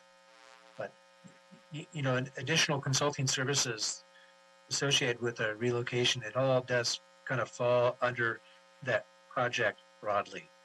I'm speaking kind of generally now. I'm not speaking for this particular one because again, I don't have a specific I recollection. understand that we do all that, but because the nature of this case is already so important, I think it should have merit a full-on item board report on what happened with our consultant. Understand. Why didn't it go through? And why did DOE now pay from their funds a consultant? So I'm just trying to get everything out there. That's all. And so I will hang on for Udi to give us some kind of answer on that. We're working on it now, and we'll get it to you as soon as we can. Okay. Well, maybe this is a good time to have a 5-minute break. It's 6:20. We'll be back at 6:25. Okay. We've been out here now for the last break we took was at 4:15. So 5-minute break. Thank you.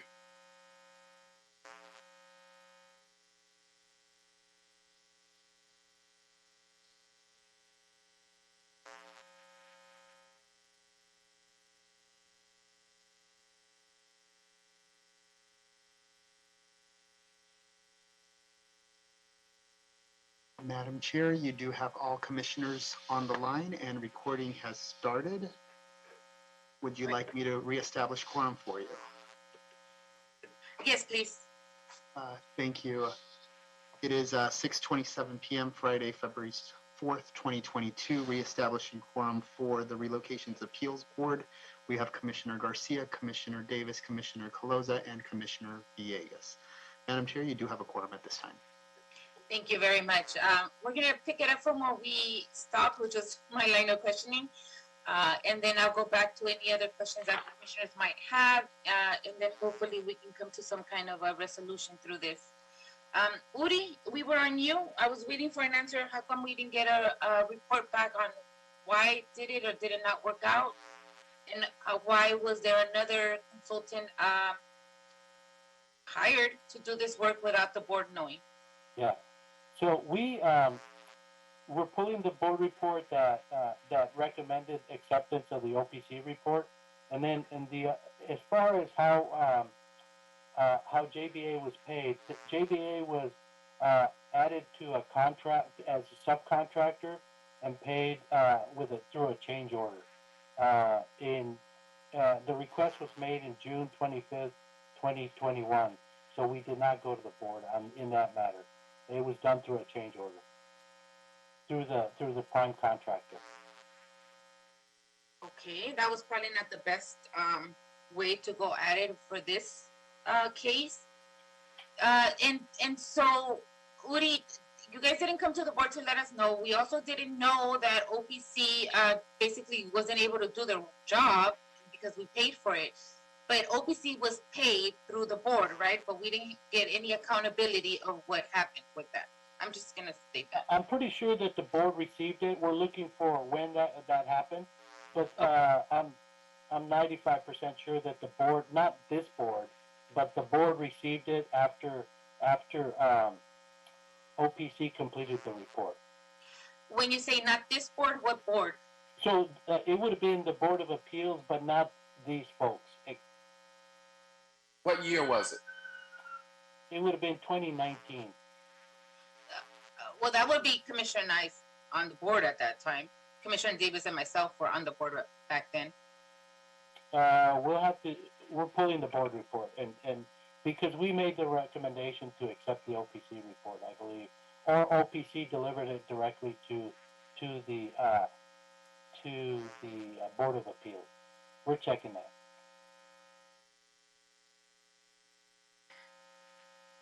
Okay. Commissioner, this Ted, some of those communications, I believe, occurred with one of our former commissioners who's no longer on the commission. I understand that too, but I believe also that the board was the one that made that decision as a body. So there should have been a report back to the body. I understand.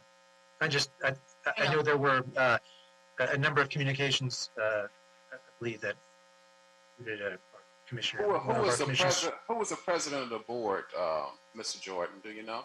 Was it at that time? Yes, sir. If I'm not mistaken, it was President James. Oh, it wasn't good. Okay. Yeah. Yeah, it was James. Yeah. Okay. Okay. I do following up. I want to get clear on that because that's a practice within our internal situation. And in the future, if the board, pays for something, I think we want to get a report back on what happened immediately, not through other ways. Okay. Those are all my questions. To be honest, I will now gonna end my line of questioning and go back to my chair position. And so now I'm going to call on Commissioner Villegas, who has a question, and any other commissioner that still has any lingering questions. Please feel free to just raise your hand, and I will call on you. Villegas? Commissioner Villegas? Thank you. I just wanted to, to state for the record the information that Madam President is asking for is, I'm surprised that it wasn't in our information. I mean, we received at least huge binder. I wonder why that information wasn't in there.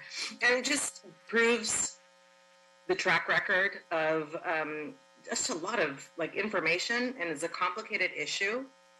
And something like this is really important to say the story and state all the facts, probably not using the correct word here, but just to state all the facts and not to complicate matters, and not to have us, whether it was a board in 2019 or whether it is a board for 2022, there's no need to confuse anybody here. It's just a matter of facts.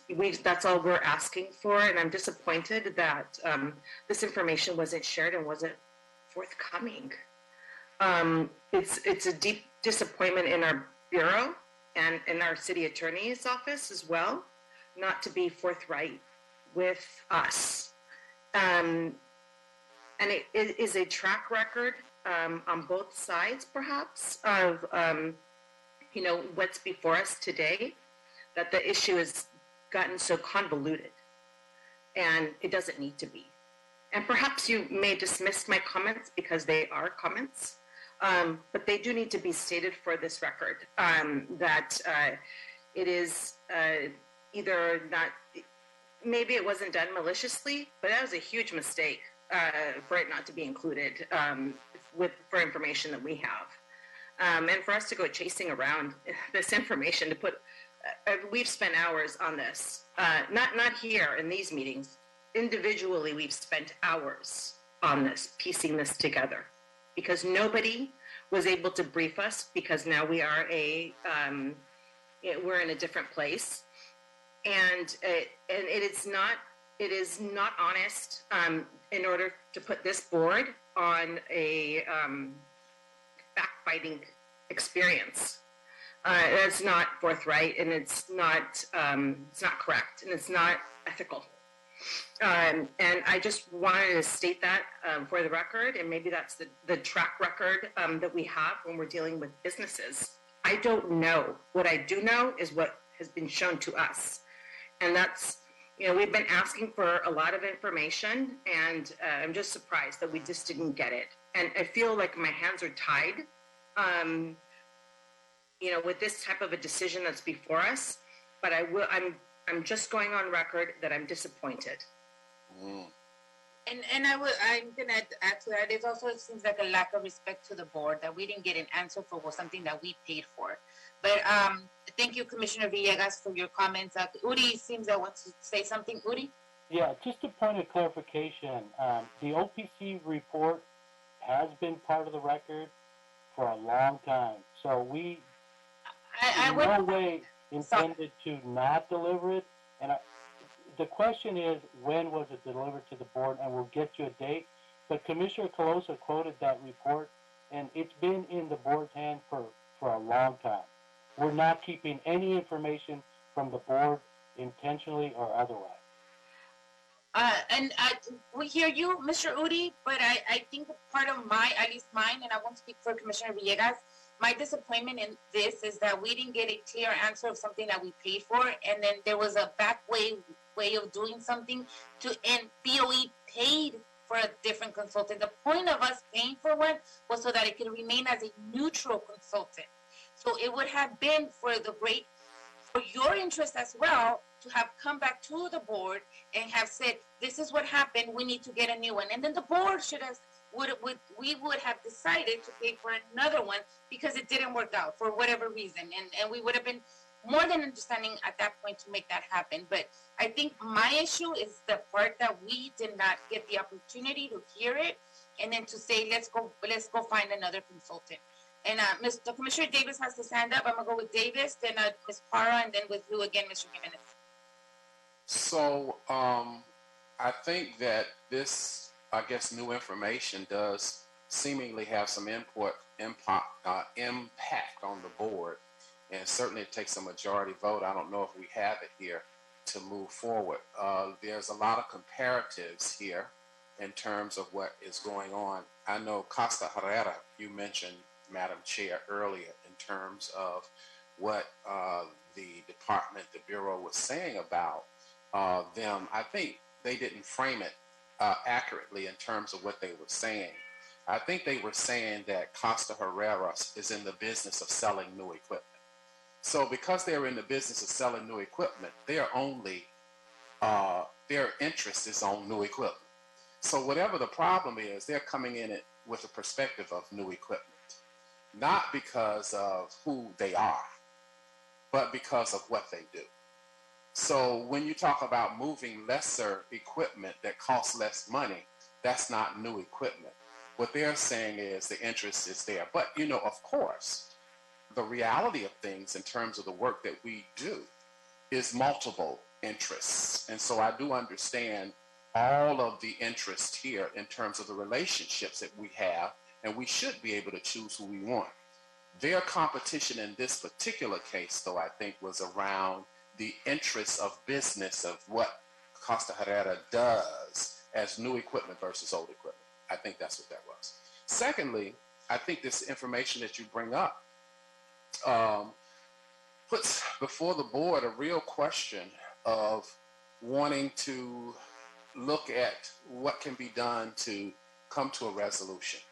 Because our goal is to come to a resolution, but then you bring this new information up that makes board members have pause about, well, should we all get back together and move forward on charting a path towards a resolution? But we do want to come to a resolution. We've kind of dragged this thing out. It's been, last December, and then here we are again. But then this new information pops up in the middle of this. So we definitely do need to move to resolution. And so I'm waiting to hear from everybody else. The other issue I have is, Mr. Cummins, did we look at existing equipment being moved? And did we explore vendors that could move existing equipment? Since the city wants to focus on moving existing equipment, did you look at the potential of moving existing equipment and people being able to do that? Yes, we looked at Casa Herrera. Let me explain. Sure. Most of the equipment that comprises the two flour tortilla lines, but not all, but most of it is Casa Herrera equipment. Sure. Other tortilla manufacturers aren't going to want to deal with that because you basically, if something in the move doesn't work right, then you got to make the part. Well, Casa Herrera can make their own parts, but some other tortilla company can't make Casa Herrera's parts because you basically have to, it's like starting all over. You have to get the tool and die machine out there, and you have to make the molds and everything to make the parts. So it's not a real simple issue. So you're saying that while the other company can move the Costa Herrera equipment, that they can't move it efficiently and effectively because of the uniqueness of the parts that go with it when you move it. Is that what you're saying? I'm saying they can move it, but they can't do everything that's required to bring it up to code. That's the problem. So what he is saying then, he's saying that nobody else can move this Costa Herrera equipment effectively. They can move it, but not so effectively. So they can't be really reliable in terms of moving this equipment. Now, there's a cost difference in that you suggest. We said from JPA, BA, 1.4 million, and Costa Herrera saying 3.5 to move it, right? Well, that was several years ago. I would think it would. So it could be even more today, huh? I would anticipate it would be more. I mean, everything is more expensive. So since that has occurred, let me ask you this question. Could there be some other company out there that could move Costa Herrera property since we've been so long looking? We're not aware. Could there be a new company on the horizon? We think in order to do this right, you got to be in the tortilla business, tortilla machine business, okay? Right. You've seen the video of what the machine looks like. Right. It's a Rube Goldberg type machine. Right. It has literally each line has thousands of pieces to it. Right. When you go to move this thing, and then you have to bring it up to all these different codes. That's the problem. If you didn't have to bring it up to all these different codes, then it wouldn't be such a big deal. But it's a huge deal because you basically have to take it apart and put it back together. And somebody was saying, well, why does it cost more to build it, to rebuild it, than to build it new? It's like if you buy a brand new car, you may pay $20,000. But if you were to go to the parts house to buy every part for that car and then pay somebody to put it together, you'd pay 3 times as much. Well, I wish somebody in the world could move the Costa Herrera property successfully and be reliable in doing so. So it looks like, from what I'm hearing from you, that all the other companies in the world are valid, but they're not reliable. They can't really move it successfully and hook it up. That's what it sounds like I'm hearing from you. That is correct. And there's no contractor who's come forward and said who's given a contract, a bid to do it, except for Casa Herrera, and theirs was done about 4 years ago, or when they were originally back in 2017. I guess it's not our practice to go find one for you, but I would certainly love to know how JBA, what the variables are that JBA used to come up with the 1.4 million that could, in fact, happen successfully. Because when JBA did it, and their advice to us is that this thing can be moved from location A to B and hooked up for 1.4 million. I wish I had the report so I could see how that could be done, and I wish I knew a company. We're not compelled to get you a company, but somewhere and somehow, I'm just curious if there is such a company out there. That's the gap in us moving towards resolution, because it seems as if the city wants to do old equipment moving right now. Excuse me, they want to do old equipment moving, but they don't have a contractor who will sign a contract to do it.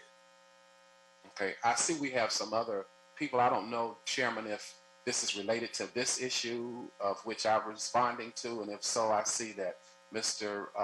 Robert Malowitz and Bob Barry has some comments on it. So I had an order. Are these related to Commissioner Davis's question? Okay, got it. So if it's not, then just hang on. If it is, then please answer Commissioner Davis's question. So we'll go with Mr. Barry and then Mr. Malowitz. You're on mute. You're on mute, Mr. Barry. So sorry.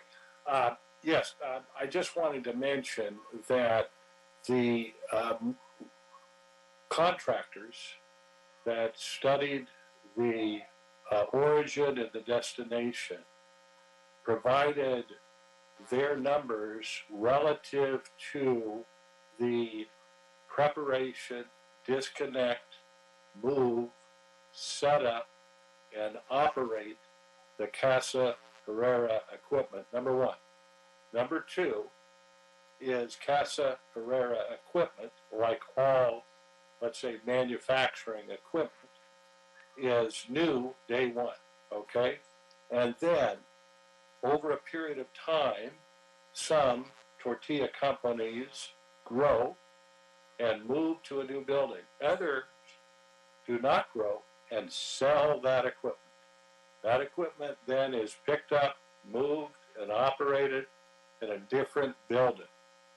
So the concept that Casa Herrera is the only one that could successfully move their equipment is false.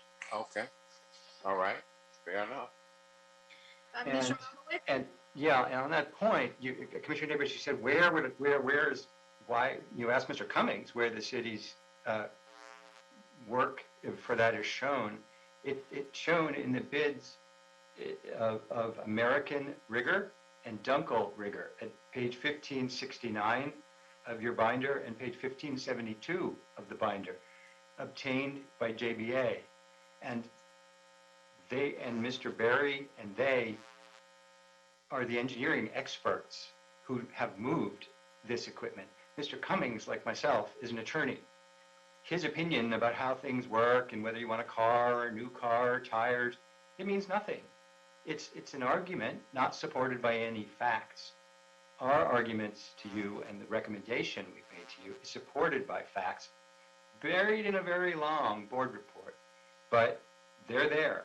And JBA isn't a newcomer. It did this same work for OPC.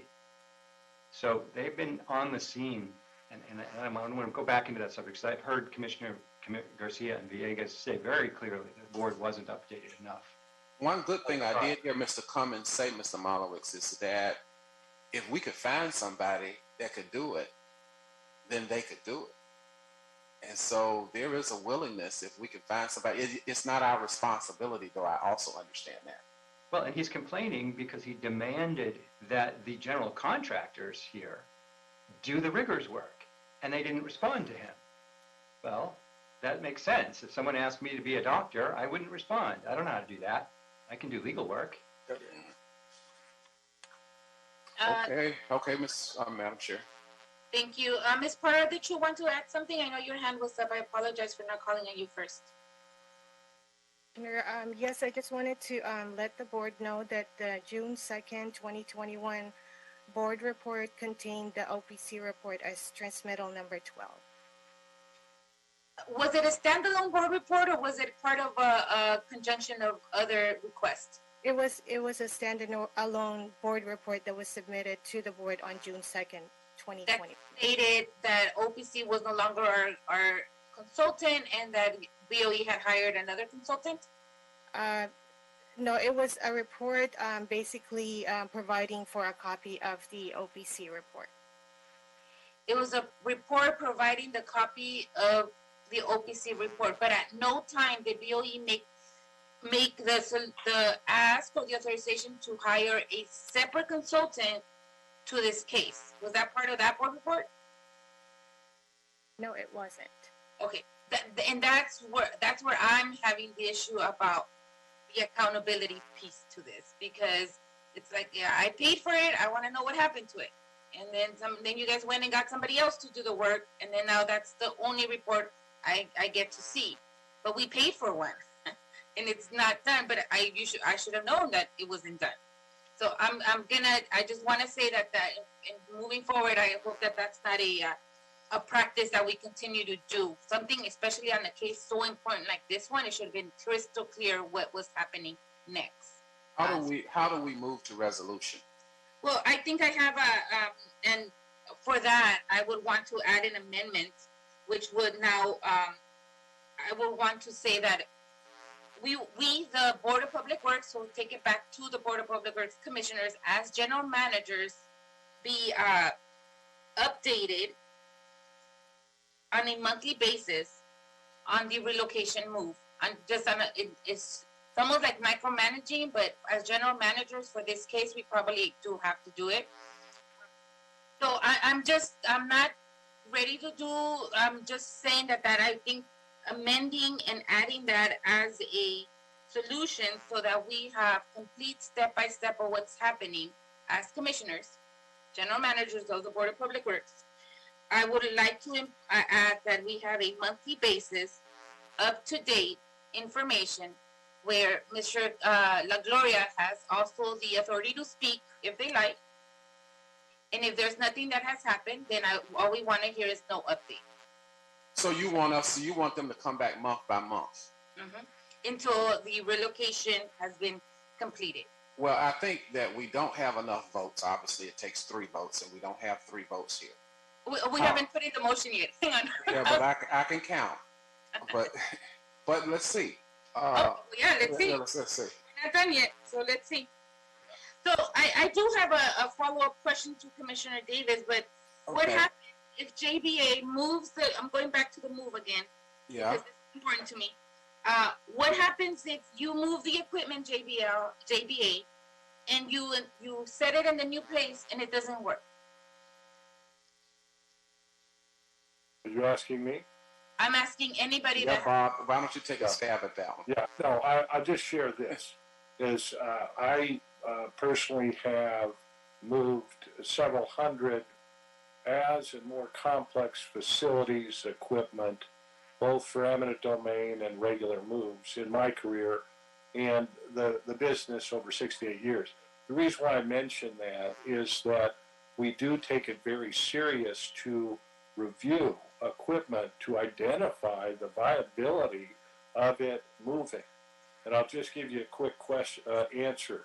On a Caltrans project on the 5 freeway opening up, we were going to move a very expensive printer, commercial printer, that cost north of $1 million. Mr. Berry, no one would move it.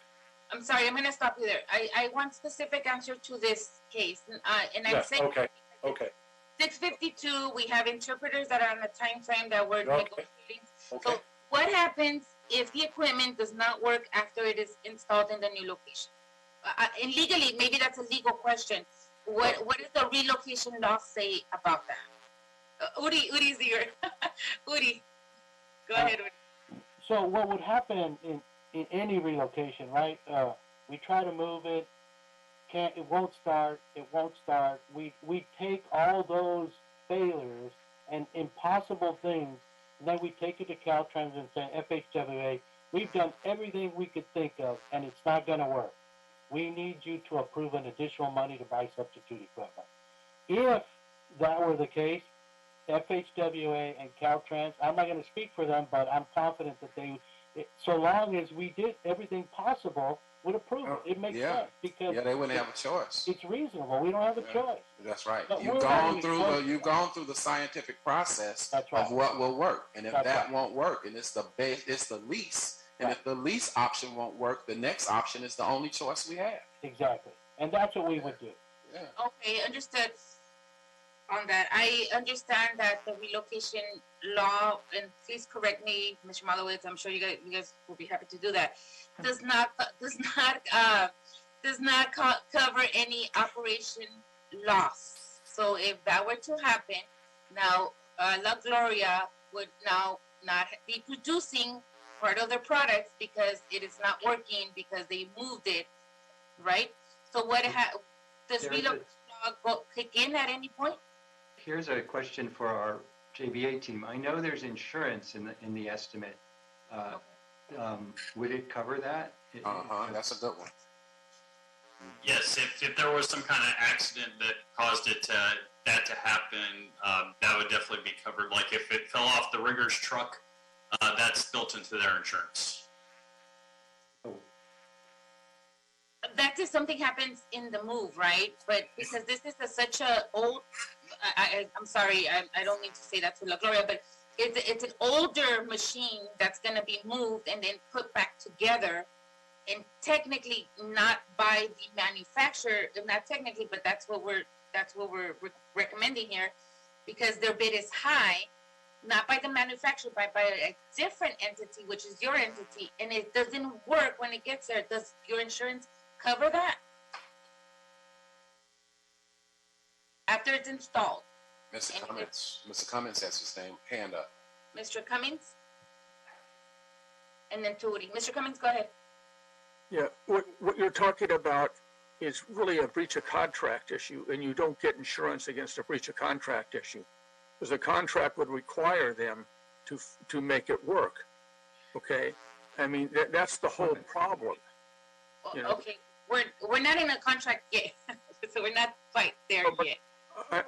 In order to make it work, you have to have somebody who can do it. Exactly. We'll come back to you, Mr. Cummings. Udi? So, we mentioned this earlier. The plan now is to phase the relocation. You're going to move one, it's going to be working. So you can't say, what if it doesn't work? It's going to be working. Right. So that's not a question. That's like a big what if, right? Mm-hmm. That's not part of the plan. It's not a big what if. It's the many possibilities that could happen. But I like where you're going. The phasing and... No. There aren't many possibilities. No. Well, we wouldn't move the second phase. Here. It's producing millions of tortillas every year. Right now, it's functioning. Mm-hmm. There's very little reason to believe that it's not going to work half a mile away. But we're not 100% sure, Udi. That's right, and that's why we're going to stage it and make sure that it works, right? And once it works, then we'll move the other one. So they never lose production. Okay. So I hear your concerns, but those have been addressed, and those have been considered carefully by professional and competent movers. Okay. You mentioned that you had moved a tortilla factory before. Did we move it successfully? Did the equipment move from one location to the other? And did it do so successfully? We're in the process of doing it now. And just like it was discussed earlier, Bob Berry discussed earlier, the other tortilla factory, La Jolla, they moved their equipment already, and it was used equipment. They have a plant in Vernon, and they moved the equipment over to the Cesar Chavez property. And they moved it back. And they moved it successfully, I would take for granted. Right? Yes. Okay. Okay. I'm going to... Mr. Cummins and Mr. Berry. Just a quick comment on the moving of equipment. Another thing, one of the bidders, Norm Wilson and Sons, moved used equipment for a much larger tortilla operation mission successfully. Used equipment moved. Got it. Okay, Mr. Cummings? The question isn't whether it's used. The question is, what is the status of it as far as being up to all the current code requirements? See, the problem isn't putting it on the truck and bringing it over. That's what the rigger does. That's what Dunkel and Sons does. Dunkel doesn't take something up like this apart and then put it all back together and make it work to current codes. They can only put it back together to what it is. But currently your machine is up to code now, right? No. Let me explain. It was up to code when it was put in. The codes change every year. It's not up to current codes. That's the issue. Okay, you have to bring it up to current code. I'm going to go with Mr. Constance. Are you directly going to answer Mr. Cummings' concern? Yes. So in regards to bringing it up to current code, Dunkel or the other rigger would not be doing that work. We had built in into the scope of the project a UL certification by TUV and corrections for the items that are not to code. That's a normal process, and that was definitely built into the project, understanding that would be required. So that would be included, but just not by the vendor doing the physical moving. It's TUV is another vendor. Yeah, TUV is another vendor. So, in other words, a sub under your bid, in other words, right? And so just, Mr. Ryan, thank you for being with us so late also, and I apologize. I'm sure, you had other things to do for the past 7 hours. But question, there's no, you guys will do the work to bring it up to code regardless of what the work it takes. Is that what I'm hearing? Yes, that's included, yeah, and ours was our best estimate based on like equipment, what it's cost in the past, and obviously whatever it does cost, they would be reimbursed for. But we have vendors who have experience bringing this type of equipment up to code, so it's definitely something we've done before. Okay. All right. Well, Mr. Cummings, I'm gonna give you the last one, and then Dr. Davis, and then I think if there's not any other more questions from the commissioners, I think we can try to figure out how we come to some kind of a resolution today. Mr. Cummings, and then Dr. Davis. Yeah, I guess my last question would be, will JBA sign a contract with LaGloria to put together a team to move the flour tortilla equipment, where you move one line over first, get it up to all the current codes, and get it permitted, get it to work for 2 weeks, and then do the same with another one. If they're willing to put together the team that will do it, we will sign the contracts. And will you agree, Mr. Cummings, not to be involved in the process? I think that would be fair to ask. I don't need an answer. They don't have another I attorney withdraw to that. read the contract. I don't think that's up to us, Mr. Malowitz. I think Not helpful, sorry. Yeah, that was not a good comment to make. I'm sorry. I know we're all hungry probably, but that was not okay. Mr. Cummings, I'm sorry. Can you finish your comment? The other thing I was going to say is Mr. Berry indicated that they had somebody to do the UL work. Well, there's actually about 9 different things that have to be done 9 different categories to bring it up to all the current code requirements. UL is one. That's electrical, but there's other ones too. And you have to have all of these done. And simply having somebody say, well, they'll do the UL is just one item. You got to do all of them. Mr. Cousins, is my understanding from your testimony is that you will bring it up to code, regardless whatever code that is, in whatever year we're in. Is that right? That is correct. Okay, so that's not a point of concern. I don't think it's a point of concern for me, but is it a point of concern anywhere? No. Okay. Udi? So the regulations are clear about that, are clear that the machines have to be working. So you can't have machines in storage and expect them to be, shiny new machines that are replacement. So long as they're operating, then they can be moved, and according to the law. They can't have, in storage or anything like that, and then have the city pay to reconnect it or refurbish it for them. It has to be operating equipment. Okay, got it. Mr. Cummings, last one, and I see Dr. Davis, you still have your hands up. Another question? Yeah, I was going to say that in terms of this La Jolla move, I would hope that it was not only moved, but that it was up to code as well after the move. Is that pretty accurate, Mr. Jimenez? We're in the middle of that move. They haven't actually moved that equipment to the new site. They have to do the construction first, but that is a condition of the contract. That they have to have an operable equipment. But as one of my last conversations with that owner, they're actually thinking of growing some more, so they may not even move into that location, and they're going to move separately to another location in the Inland Empire because they're growing so fast. Okay.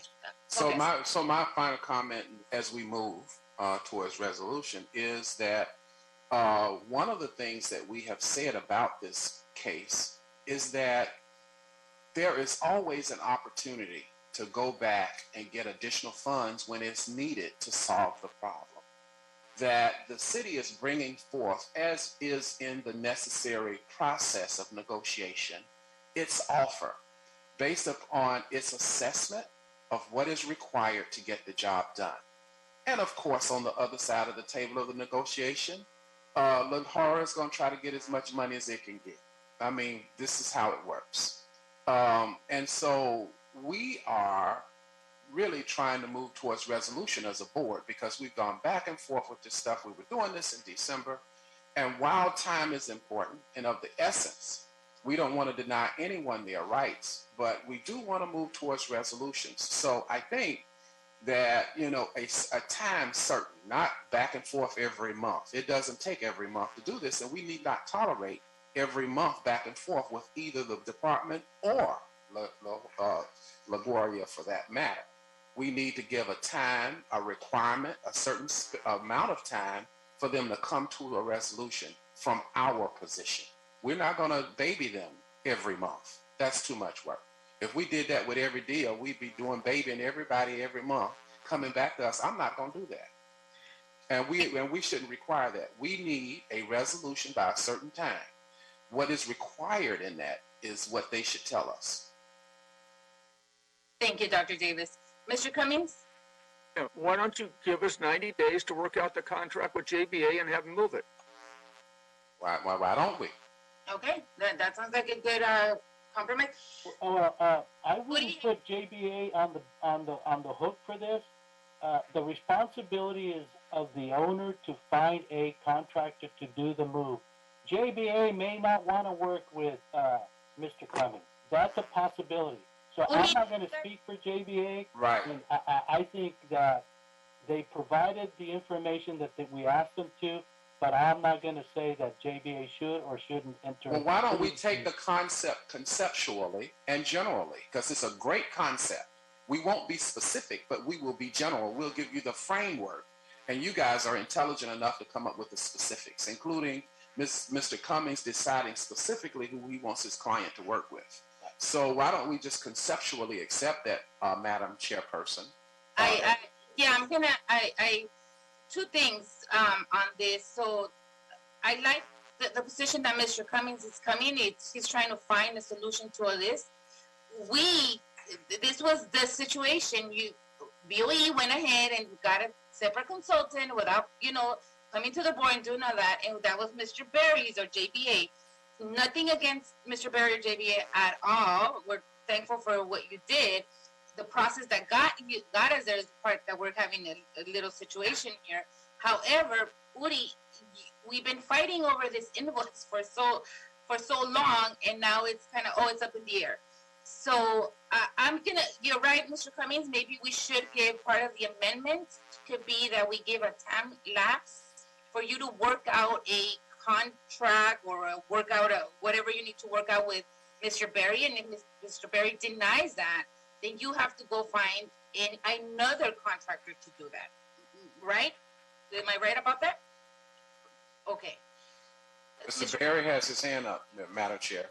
Yeah, I just want to be clear, as maybe everybody knows, JBA are not general contractors, number one. And number two, my understanding is that there is a budget that's approved, and then LaGloria has full freedom to choose whoever they want. That's my understanding. If it was us and we were part of the solution, great. But I think it's clear that, and I think appropriate, that there's a budget identified, approved, and then LaGloria has full say, from my understanding. That is correct, yes. Okay, Mr. Cummings? Yeah, well, what I'm saying is, we'd want Mr. Berry to organize the team. And then as far as I'm concerned, the team can be Casco or it can be NWS or it can be ABC company that they find. We haven't been able to find somebody. They say they got somebody. Let's put it together and let's do it. Got it. And that is why I'm suggesting a monthly update. And so I know, Dr. Davis, that you're probably not okay with that, but for how many months are this monthly? How many months? Hang on, Dr. Davis, until we actually get rolling and moving, until we hear that it's operating.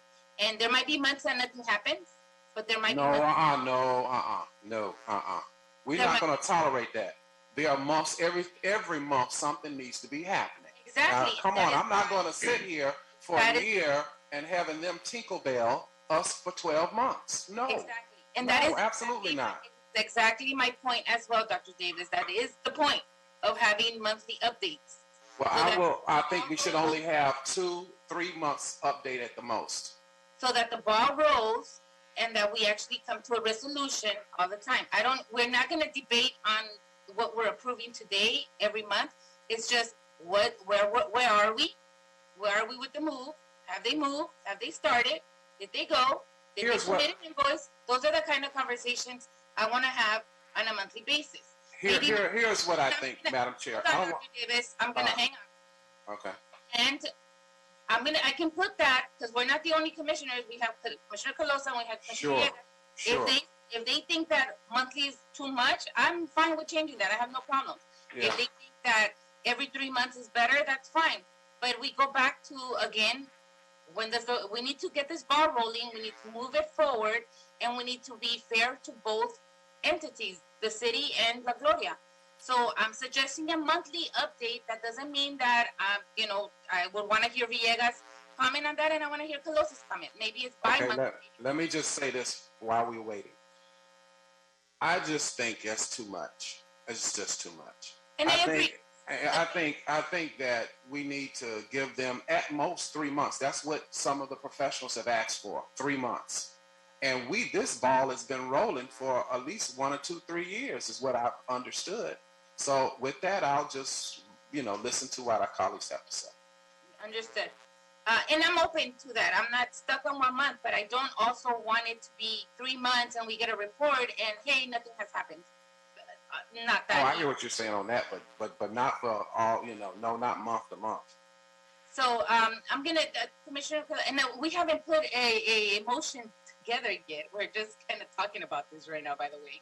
Yeah, I want to hear what everybody else has to say. Commissioner Villegas, are you okay with a monthly, quarterly, bi-monthly type of update as to get the ball rolling and make this happen? It's not forever. It's only until we know that La Gloria has been relocated.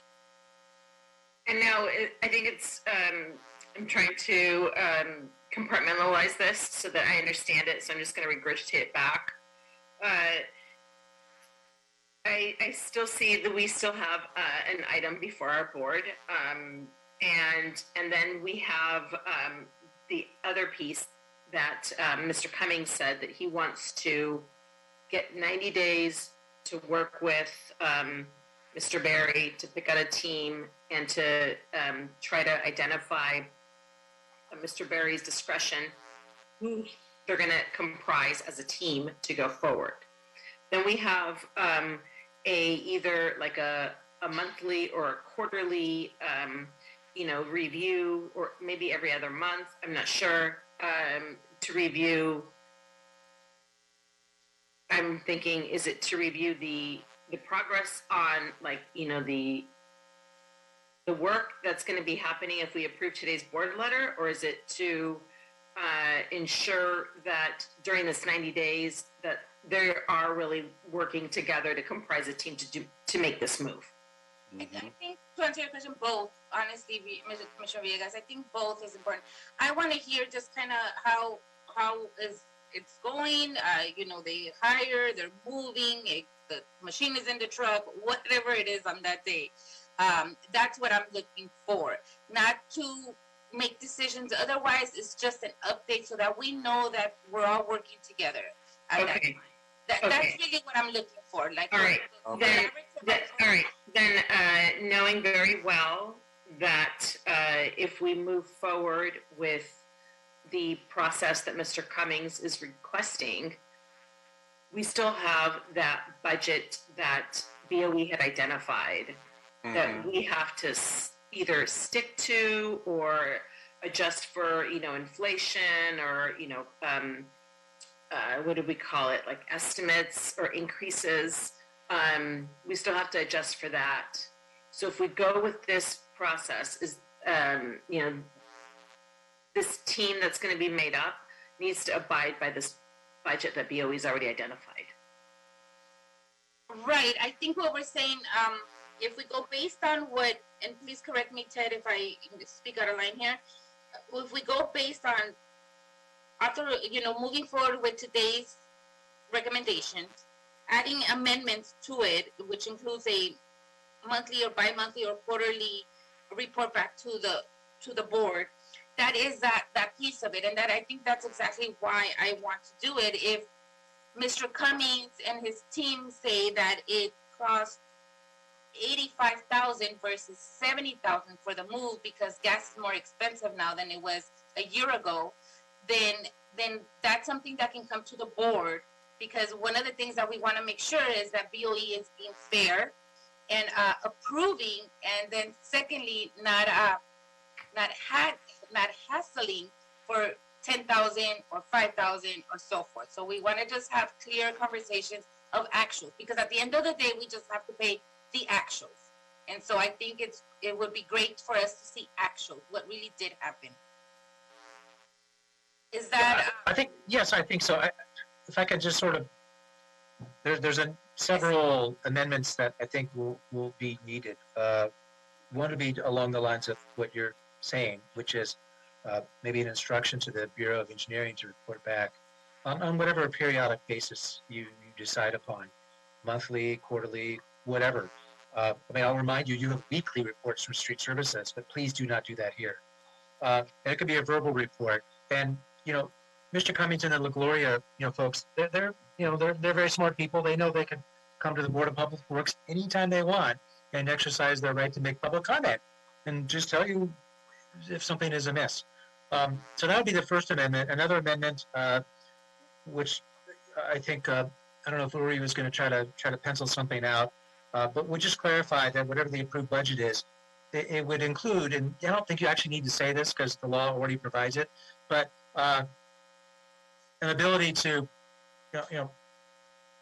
process requests for increases when necessitated by, increased costs of the move. Remember, this is just a budget, and it's an estimate at that. And in complex moves, as I think Mr. Mallard said at the beginning, or maybe Uri did, Caltrans understands that in complex moves, adjustments are not atypical. So that's Second Amendment. Third Amendment, we really haven't gotten into, and I'll have to lean on my Mr. Malowitz here, but I do think if the board wishes to proceed using the report in front of it as the framework, that there may need to be an additional action to adopt the written report as the board's statement of decision. But I'm looking at Bob's window on my screen here to make sure that I've articulated that correctly, because it's really more of the procedural part of the relocation matter. Yes, and that's because the rules, the couple-page rules for this committee, this board, say there has to be a written decision that comes out. So that was, if you're on the findings saying you adopt the board report and as amended by whatever you approve as the written statement of the board's findings, that should go a long way to satisfying that. So three fairly simple amendments, each doing very different things. Okay. And Mr. Jimenez has his hand raised, so I mentioned his name, so I hope I didn't misspeak. Now, we'll come back to you, Ted, because we'll have to formulate that for today's hearing. Okay, so Uri and then Mr. Cummings. So relocation law generally talks about 90-day notice. So when you give an award, like right now it would be $1.4 million, at the same time we give a 90-day notice, so that La Gloria has been there for 7 years without paying rent. They have no motivation to move. I think that part of this agreement that the board is putting together should require La Gloria to vacate the city's property by a given date. I mean, I think that they're going to have the money in hand. The city is going to approve it, but I think we need something from La Gloria too. Oh, okay. And Mr. Udi, I'm going to ask each and one of you, including Mr. Malowitz, we develop a spirit of collaborative approach here. And so this and that, and whether they're going to do it or not do it, or who gets involved, is involved, we need to get away from that and stay focused on the facts. What does the law say? What can we do? And we need to be also negotiating good faith. And that's probably why we're here, because we haven't done that. So I'm going to just go back to having a collaborative spirit. I'm not forcing anybody to do anything, but everybody has to drop their guards and make this happen. So I'm going to go with Mr. Cummings, and then I think that I want to circle back to, again, the commissioners, because I haven't gotten a clear answer from them on what they want to see as well. So, Mr. Cummings? Yes, well, we can't vacate the premises until the old equipment has been moved over and actually works. So it's a step process. You fix one line, and I don't know how long that's going to take, and then you give 2 weeks to make sure it's running, and then you move the other line out, and then we'll be out of there. So I think, thank you, Mr. Cummings, that's a good point. Uri, I would want to see, and this might go into the amendment, Ted, is if you can construct a timeline, or either you or Bob or whoever can construct, or Mr. Malowitz, a timeline of the move, of how long it will take to kind of go through the entire process, and that's something we want to see. So that would typically be prepared by the consultant once once they hire somebody, that would be part of the scope of work to prepare a schedule. And Bob can talk to that more than I can. Okay, I'm okay with that. Yeah. You know, I've already heard here on record that Mr. Cummings and team would be more than happy to work out something with Mr. Berry. We're not encouraging anything specific to happen. I'm just stating that because I've heard it already twice from Mr. Cummings. So I just want to make sure BOE can present a timeline of the move, because now we're talking about a 90-day vacate type of situation. We can't vacate in 90 days. Yeah, it would take at least 10 months. Okay, Yeah. that's realistic. To give you a feel. Yeah. Okay, thank you. Then that's realistic. That's a realistic timeline. I want to see that.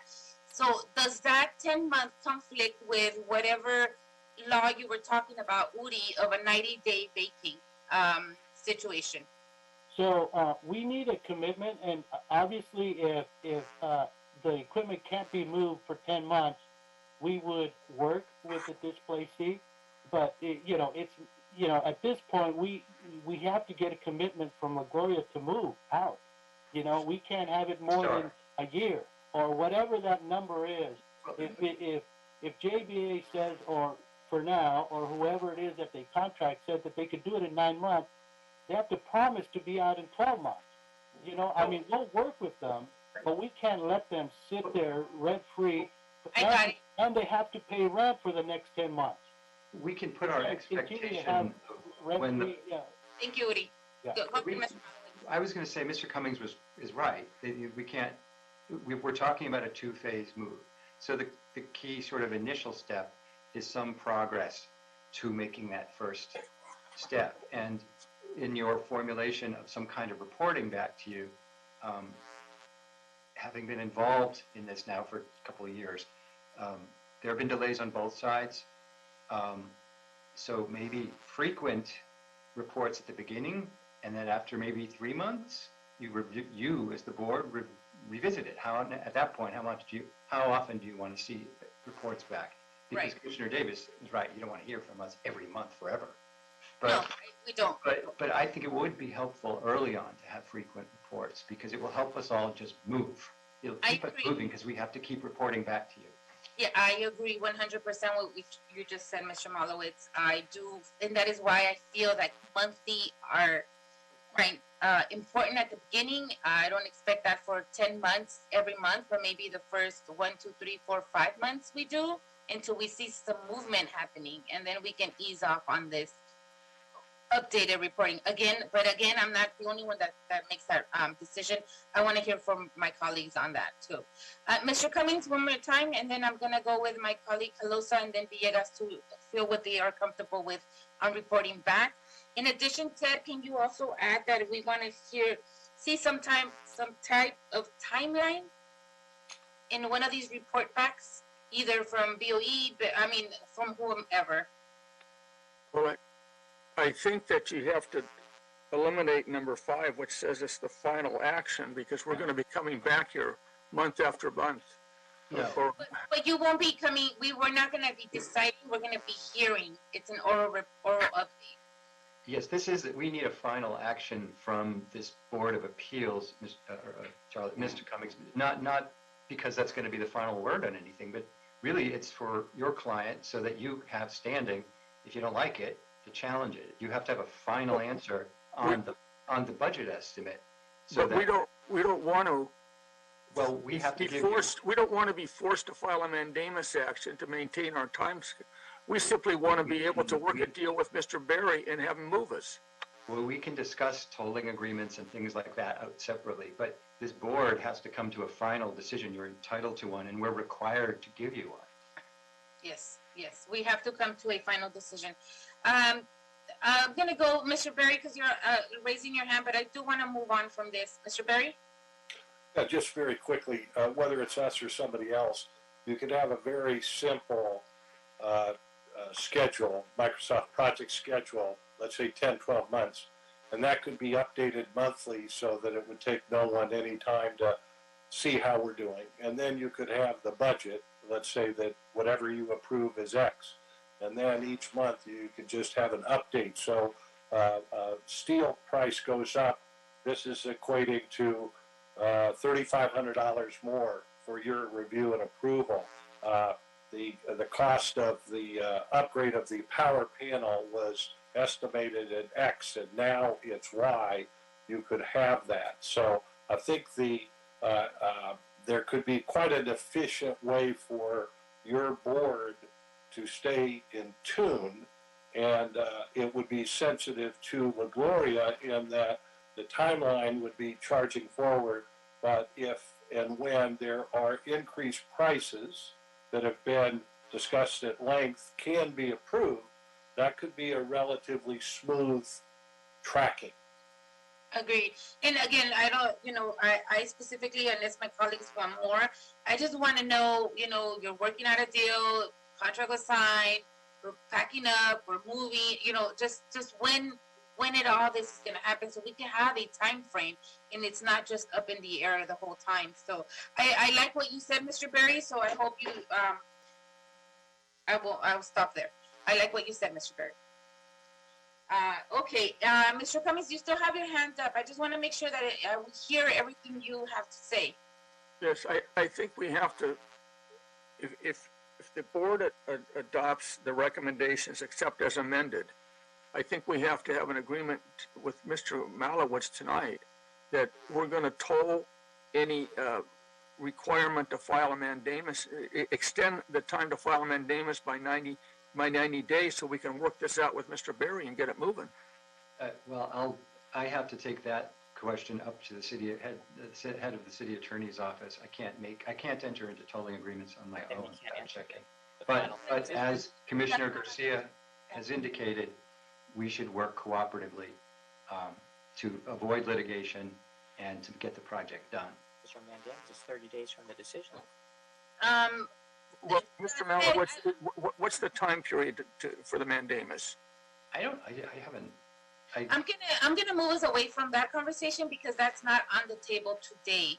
But Mr. Jordan, your hand is up. Yes, thank you. With respect to the concerns of Mr. Cummings, we're not entering into a contract with them. The board is going to take an action.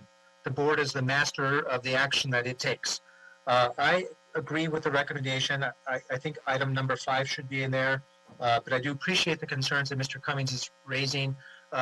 That's a matter that I'm sure he and Mr. Malowitz will probably discuss offline. But we do not need concurrence from anyone other than the 4 commissioners here to take that action.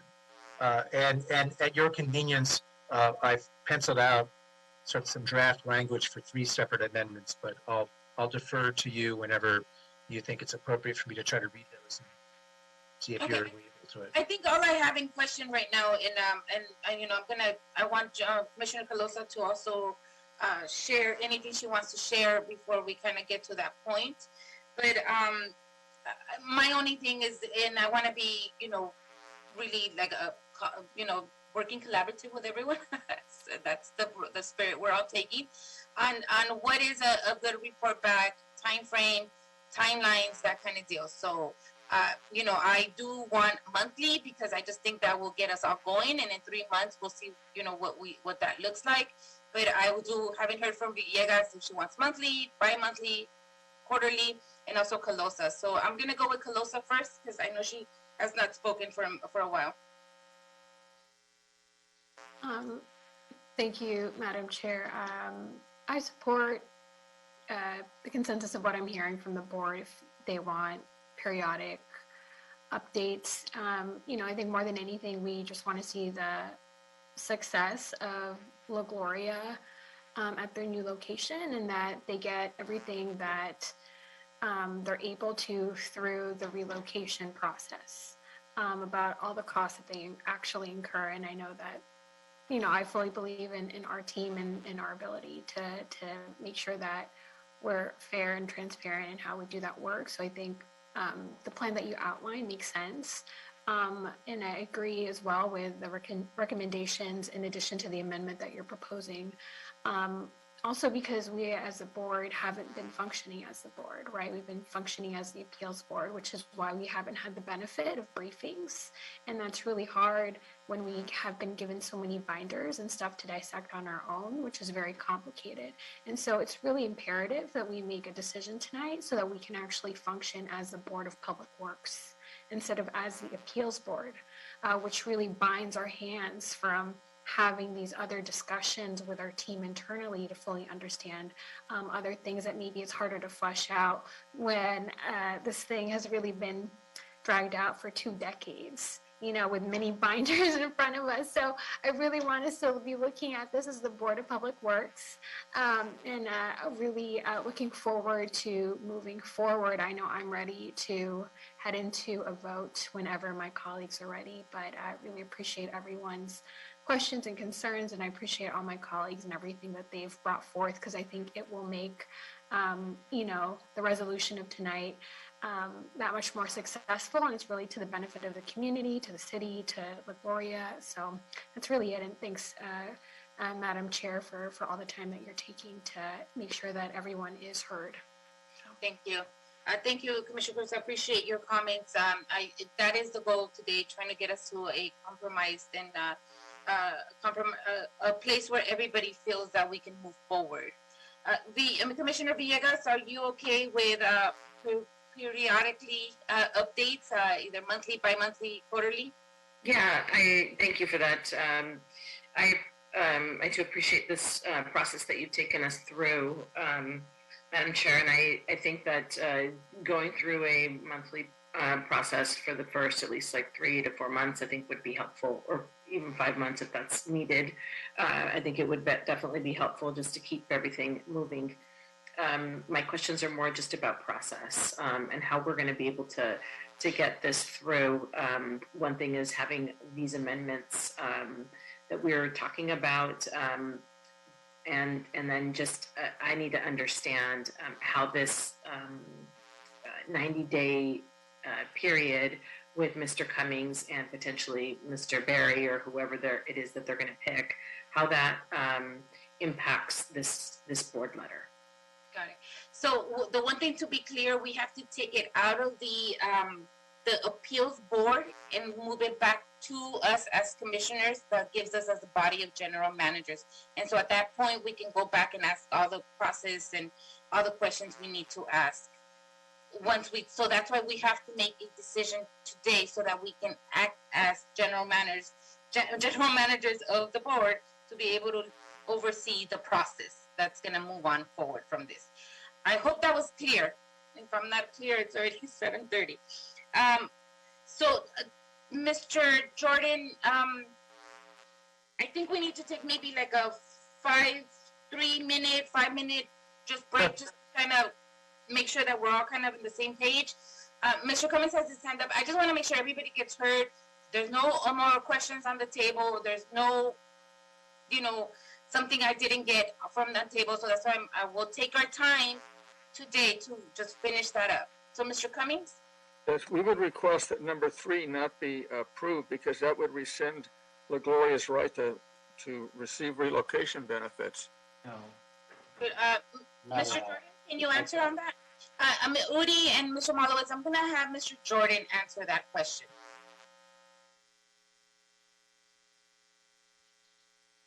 You're on mute. Sorry, Ted. No, my apologies. So, item number 2 on the report. 3. There's, yes, I see number 3. Yeah. Okay, item number 2 on the report has the Board of Public Works determine La Gloria's relocation benefits by approving the lowest bid of $1,406,592 provided by John Berry and Associates to relocate La Gloria. So I think relocation would be based on the approval, the budget, in other words, of $1,406,000. Further, item number 4 includes the previously approved budget of $2,475,000, not to exceed $3 million, as being adequate. So if costs increase, there's a lot of room there. I don't want to mischaracterize it, so I appreciate you letting me answer. And I would sort of defer to the Bureau and Mr. Malowitz to make any clarifications that they might need. Well, I told you, she was asking, asking about number 3. Well, okay, but I'm responding to Mr. Cummings' argument that you can't delete number 3 because then they won't relocate. It's appropriate to. I think that's in there as a instruction number 3 is appropriate, and it doesn't somehow undermine the ability for the relocation to occur for the reasons I just stated. So I apologize for not connecting the dots as well as I should have. So I hope that answers your question. It's a housekeeping item because there's a prior notice of eligibility, which is on appeal. And it's just clearing up that the one from 2017 is gone. I mean, that's sort of implied by all the other things, but this is just stating it clearly. It's not saying they're not eligible for anything. And that's an appropriate characterization. We're approving the budget, and we're just cleaning up some of the stuff that, for historical reasons and otherwise, is just no longer applicable anymore. Okay. So, Ted, with all what you just said, number 3 can stay because that doesn't preclude La Gloria from claiming any benefits above Absolutely. the budget, right? Okay. Yes. Apologize, I'm a little tired. So. No, all of us think so. Don't worry. But I just want to make sure that we're very clear that La Gloria, that this is just a budget we're approving.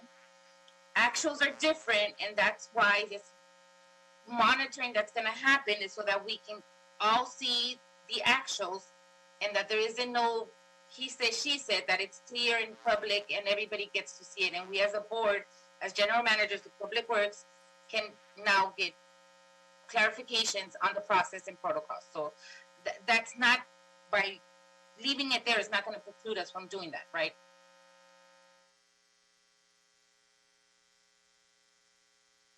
We're not going to be, the recommendations were carefully thought out to achieve the result that, from a housekeeping standpoint, the other things are removed, rescinded, that's number 3, and that the proper approvals are put in place to allow the relocation to occur. And then, like we talked about, I have some recommended amendments along the lines of what we've talked about. That'll further clarify.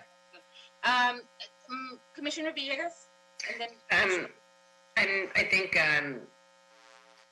Ted Jordan was just mentioning other amendments. Sorry, I didn't mean to catch you. I was just going to mention the amendment on just for any price increases and inflation to be inserted in item number 4 or directive 4. Yes. So we can take that into account, even if it's duplicative. I agree. Can we state that and make that another amendment, Mr. Jordan? I think it's actually kind of captured by what I've already proposed. I'd be happy. I can read it now, or we can. Yeah. I just. I don't think we need to deal with cost increases more than once. I am cognizant of the fact that there are certain actions that the Board of Public Works may take in the future in terms of the project's budget that are not necessarily within the purview of the Appeals Board. Although I realize the Appeals Board is the Board of Public Works, and we may already be blurring some of those lines. I just want to make sure that Commissioner Villegas' statement and her concerns are included in our amendment, and that we look at that as we move forward, inflation, cost, and increase of prices, and so forth. Yeah, that was my intent. I would urge some caution, though. The minute you start listing things, although I guess we could say including but not limited to.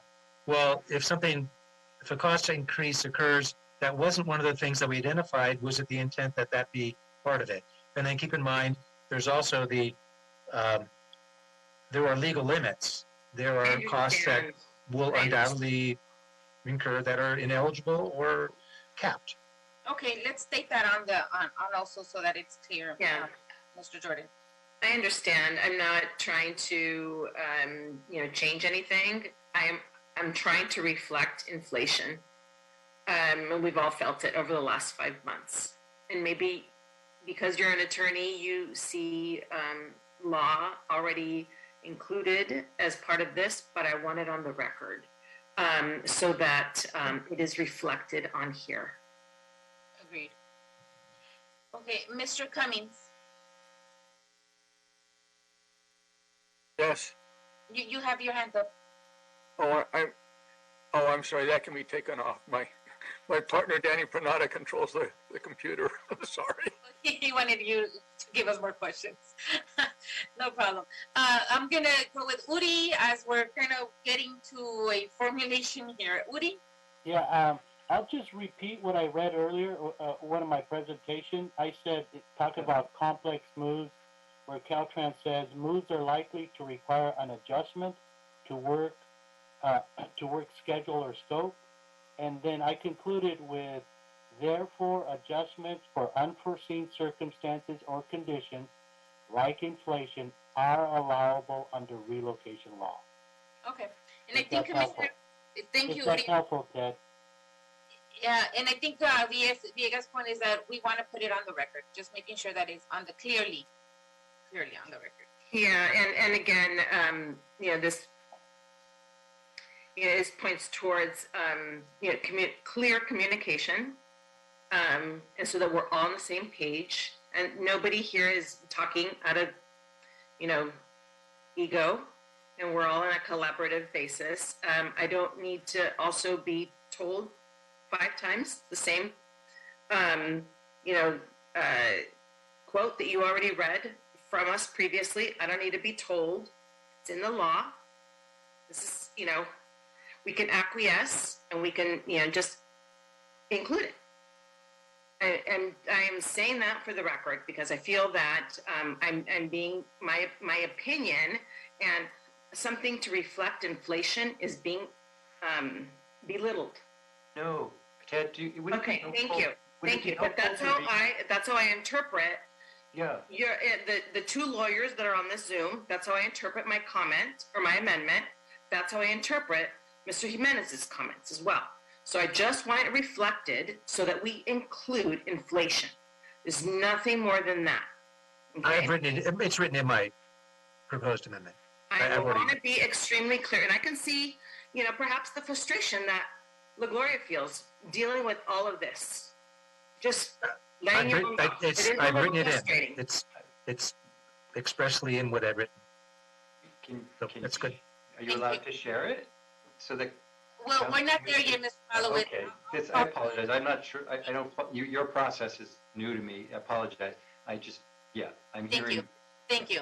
I see the hand up for. I think that's you, Dr. Campos.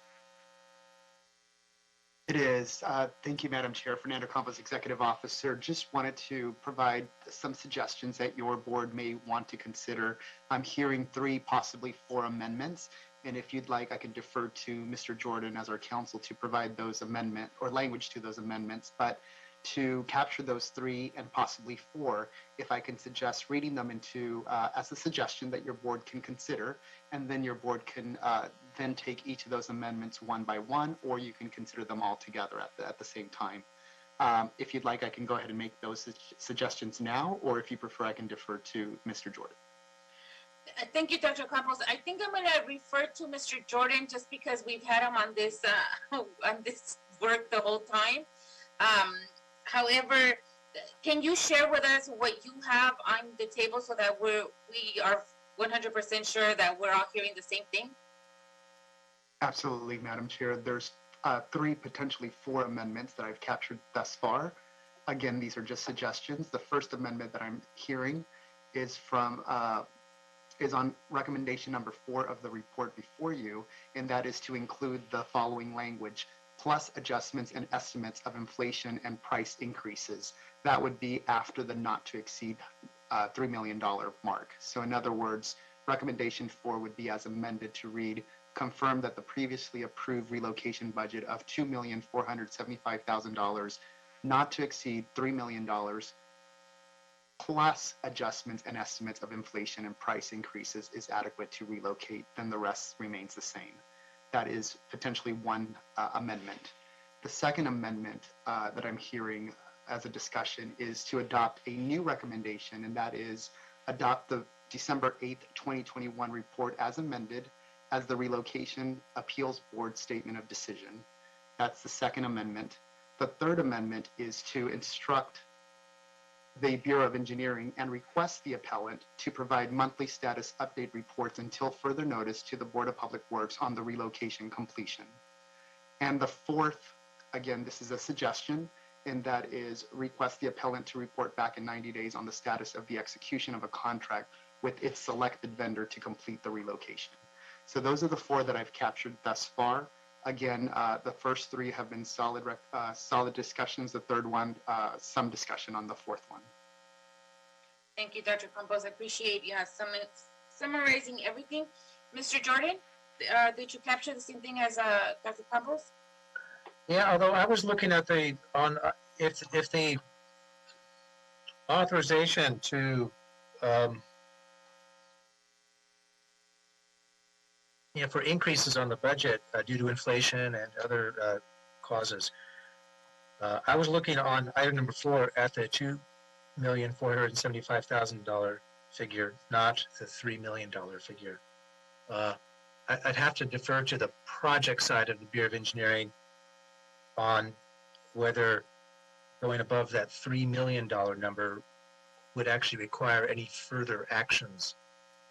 So I'm a little unclear. I mean, there's actually 3 numbers that are in this report that are being approved. There's the $1,406,592 bid amount from JBA, and then there's the $2,475,000 number, and then there's the not to exceed $3 million. So I think that inflationary and other cost increase language should be connected to the $2,475,000 number.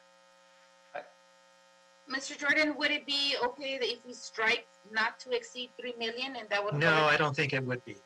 Okay. But I may have cut my colleague off, and I see Uri's raising his hand. The folks here from the Bureau and their representatives have much more working knowledge of sort of the budget aspects. So okay, we'll go with Uri, then Villegas, and Mr. Malowitz. You're gonna have to hang on for a minute. So, yes, thank you. Just want to clarify what Ted just said. The $1.4 million approval is correct. The 2.4 has already been approved back in 2017. That's been approved. So what we're saying is that we want to delete that from we want to rescind all previous approvals. So that's going to be rescinded. And the $3 million is really just restating a fact. The board approved it. The money has been set aside.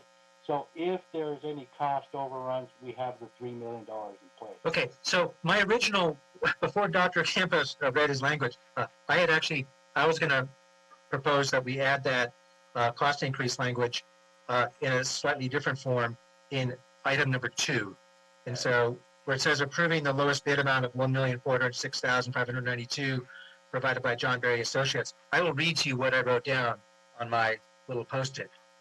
It says, and authorize the Bureau of Engineering to approve cost increases or adjustments, including but not limited to inflation, during the relocation, subject to applicable relocation statutes. That's perfect. So it's in the right place. We're modifying the right number, and it's my absolute intent to capture Commissioner Villegas's, desire and well placed to include inflation. Okay, Commissioner Villegas, are you comfortable with that? Villegas, yes, thank you. I appreciate that clarification. And, even though we have this budget that's before us right now, those are still, numbers that haven't gone through the inflation. So I have, and you can correct me if I'm wrong, I will accept it. But I do have some concern over the not to exceed 3 million, because if we have other, estimates or other, costs due to inflation, that I don't want to be limited to it. So where is the justification there?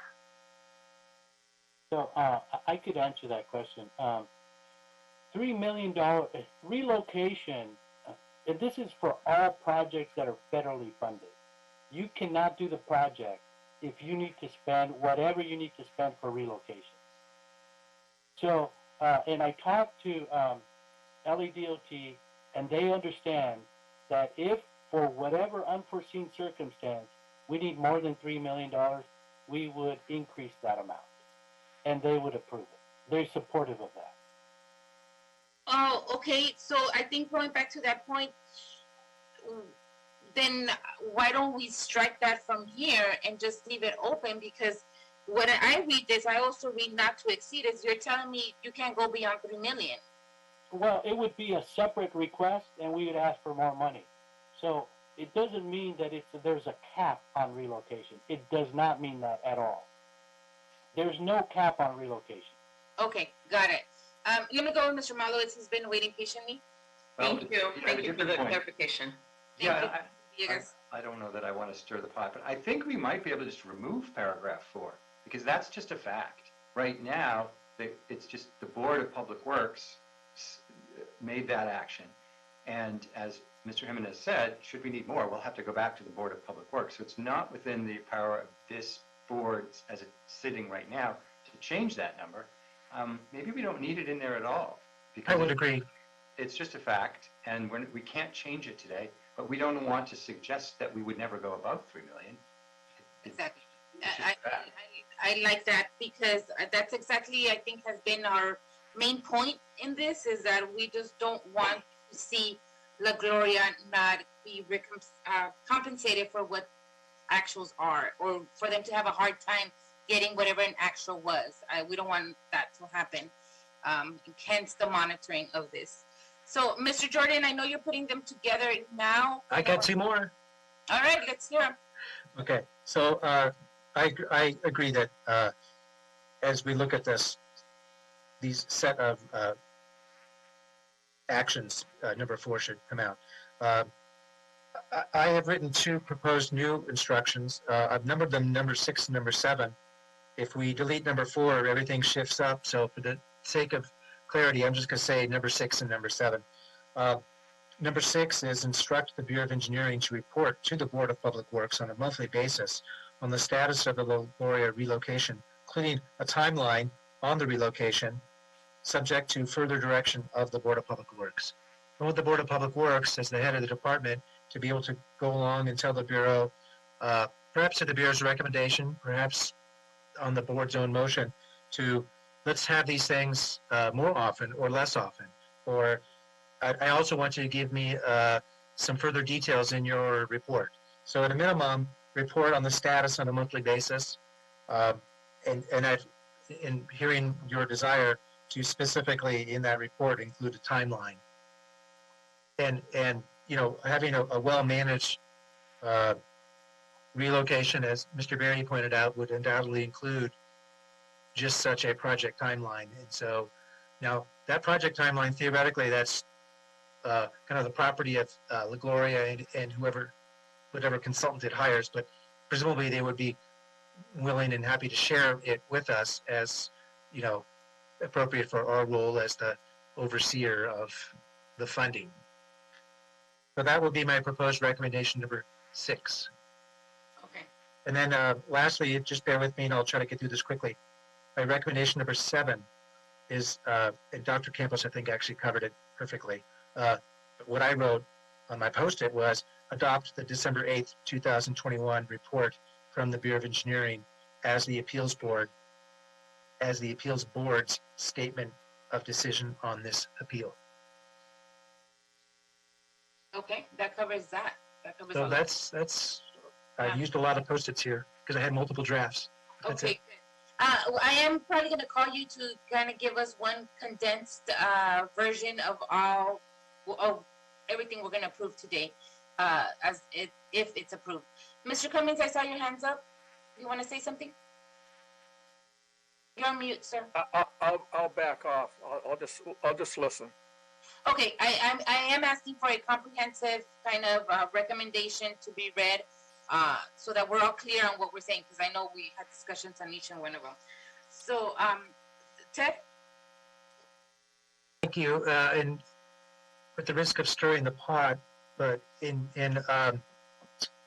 deference to what I believe is our practice already, and in the spirit of making sure that La Gloria is not held back in any way from doing its relocation, we proposed deleting number 4. So I think we might just take the last part of item number 4, starting with the words and authorize, and just maybe move those up into number 2. Because I do think, and perhaps the Bureau of Engineering doesn't need the authority of the board to do this, but I do like memorializing the authorization of the city engineer to request LADOT to draw the necessary funds to effect the relocation. I guess what I'm getting at is I want to be able to give them some money up front. And I'll defer to the Bureau as to the best way to maybe memorialize that that's what we'll do. Udi? I think it's the right thing to do. I agree. Udi?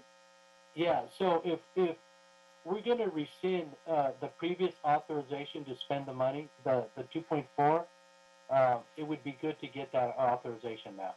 Okay, so I mean, literally just sort of cutting and pasting that language in recommendation number 4 that says and authorize the city engineer to request, and so on and so forth, right. And just putting it into number 2 where we have the $1.406 million budget. Right. That can go up with inflation and be adjusted as needed. Right. So I want there to be no doubt that Bureau of Engineering is authorized from the get-go to start releasing funds so that La Gloria can get started right away, which is in their interest and in our interest. I agree 100%. Great. Thank you for highlighting that and making that happen. Thank you, Ted. Yeah. Okay. Do you have a more? Mercifully, no. Okay. All right. I think, Ted, do you need a few minutes to kind of put all this together and then state it all in one, or you're good to go? I'm good to go. Okay. So, colleagues, are you ready for Mr. Jordan to kind of read our recommendations? And I'm only saying, oh, Ms. Parr, I see your hand up. I'll call you right now. And I'm only saying that because I just want to hear it all comprehensive and we're all clear on what's happening. I know there's been a lot of slicing and dicing of the recommendations, but if we can just have it in one comprehensive kind of read out, I think that would help all of us. So I'm going to go with Ms. Parra and then Mr. Cummings again. So Ms. Parra? Madam Chair, I just wanted to mention for the record that the Los Angeles Department of Transportation Accounting has encumbered the $3 million. So it's ready. It's ready to go. Got it. Thank you. Mr. Cummings, no hands up anymore. You brought it down? We are ready for you to proceed. Okay, got it. Seems like everybody's ready. Ms. Parra, you want to bring your hand down so I don't get confused that you still want it up or you have something else to say? Okay. All right, team, does it feel like we're ready to move and hear Mr. Jordan give us now this comprehensive recommendations to move us forward? I'm not hearing any objections. Okay, let's move forward. Mr. Jordan. Okay, so the amendments I propose would be starting with item number 2. Hold on, can you just start from like what we're recommending, item number 1, item number 2, number 3? Oh, okay, so that's fine, I appreciate that. So in the December 8th, 2021 report, the recommendations, there's currently 5. I'm not recommending any changes to recommendation number 1. So it would remain as it is. for recommendation number 2, I am recommending to add at the end of the recommendation, following the words La Gloria, I would add, and authorize the city engineer to approve cost increases and adjustments, including but not limited to inflation, during the relocation, subject to applicable relocation statutes, period. Recommendation number 3 in the 12/8/2021 report, I would leave unchanged. Oh shoot, I messed up. Okay, so on recommendation number 2, let me go back. I apologize, it's late. At the end of what I just read to you, where I would say, subject to applicable relocation statutes, I would also then add, and authorize the city engineer to request the Los Angeles Department of Transportation, LADOT, to draw the necessary funds to effect La Gloria's relocation. So that would be my complete version of recommendation number 2. Mr. Jordan, this is Dr. Campos. Can you please repeat 2 in its entirety? I lost you. I apologize. That's okay. We are recording this, so you can get it off the tape. But okay. I'm typing as you're reading, and I'm just. Oh my God! Oh, you're typing. We got to get shorthand here. Okay, I'll do it again. This time I won't screw up. My apologies. At the end of recommendation number 2, I would add the following: and authorize the city engineer to approve cost increases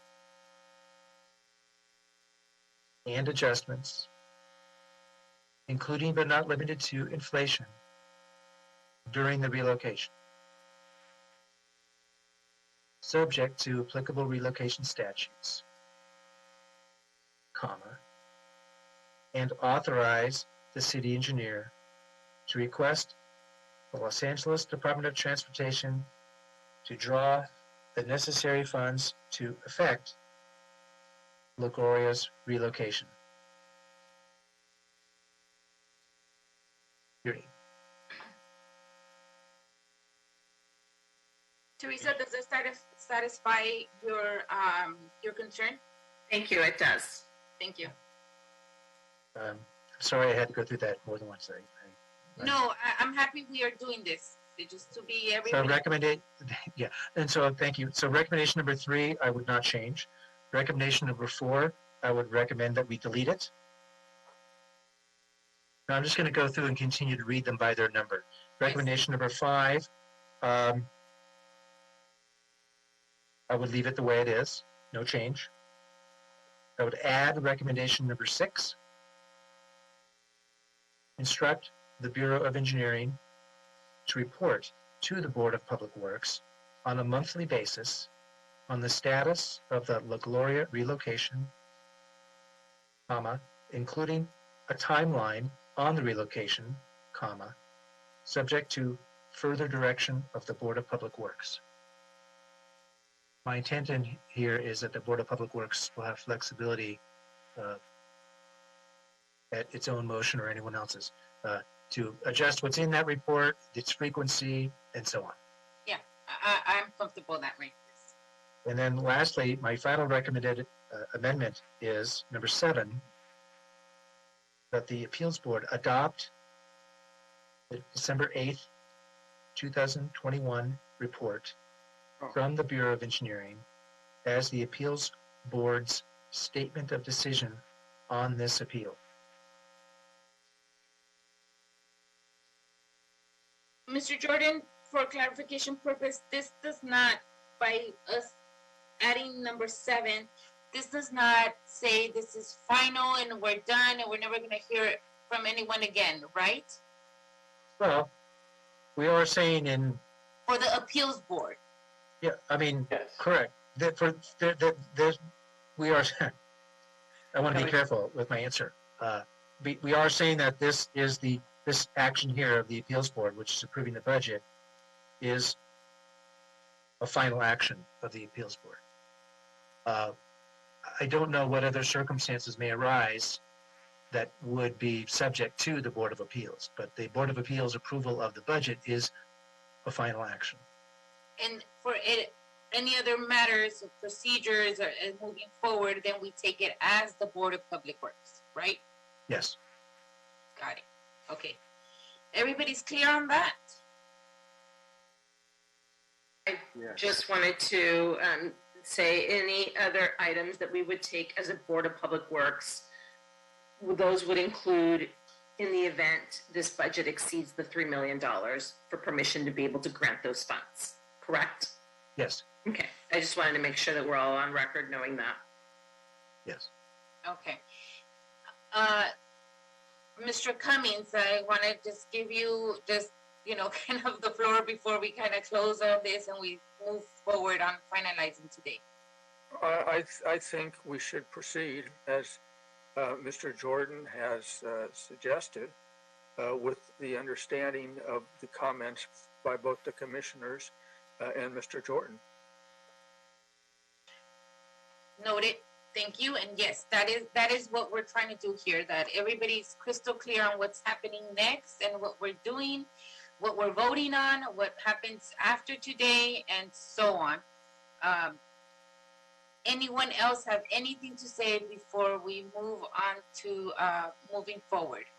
Yeah, my question is, in due diligence of the document, Attorney, can you tell us in terms of, there is a 90-day requirement in there somewhere I heard? Could you just repeat to me what that is?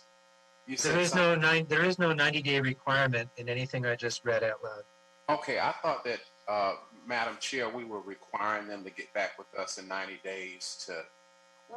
We're establishing, based on the rest of my colleagues that they're okay with, we're establishing a monthly up-to-date report into further notice, and then we can move it to our discretion as commissioners, whether we want to hear from the board, after 3 months, 6 months, whatever we want. But for now, it's going to be on a monthly basis. So this is indefinite monthly reporting?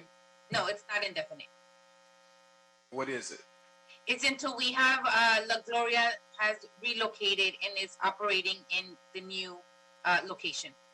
So that could be 10 months to up to 12 months, according to Mr. Berry. So we don't have a group of months that's certain, a reasonable amount of months from which we can carve out something, not to force anybody to do anything, but that results are important, that we can kind of guesstimate something reasonable for which we can get results, because we've been doing this for several months. I mean, years. Has it been months or years? Has it been, was it 2018? 15. 17? 15. When was it? Help me out. 15. 2015, and then now we have some indefinite policy with months uncertain. I think I'd like to see that tighten up. Exactly. That's why we are doing this monthly kind of update so that we can tighten up the process and that there's a ball going and we can oversee this process. Mr. Malowitz recommended that we start at the beginning, maybe on a monthly until we see some kind of movement happening, and then we can ease off and go on a quarterly basis. That's up to, we're not describing it or prescribing it right now, Dr. Davis. We're just saying that we want to hear, what was the word you used, Mr. Jordan? Frequent or? Well, I mean, I actually articulated on a monthly basis, but then at the end, I said subject to further direction of the Board of Public Works. My intent is that the Board of Public Works, at some point in time in the future, maybe after the second or third such monthly report, they could say, we're getting tired of these. Just, you can come back every 2 months now. The board will always have the flexibility of doing that. Although I do think at the beginning, it's my personal view, that perhaps really having some type of report, and it could be a verbal report, with minimal document being passed out. I do think a little bit more frequent oversight of this at the beginning is probably rather crucial. Well, I would like to, as a commissioner, say that certainly I'm very flexible in terms of all of that, but I'd like to see something that I find that's missing from this policy, and that's a time certain. As a commissioner, I want a time certain because what I'm looking for, my goal is results. It's not reporting. I don't care. You can report to me 2 and 3 times. My end goal is results.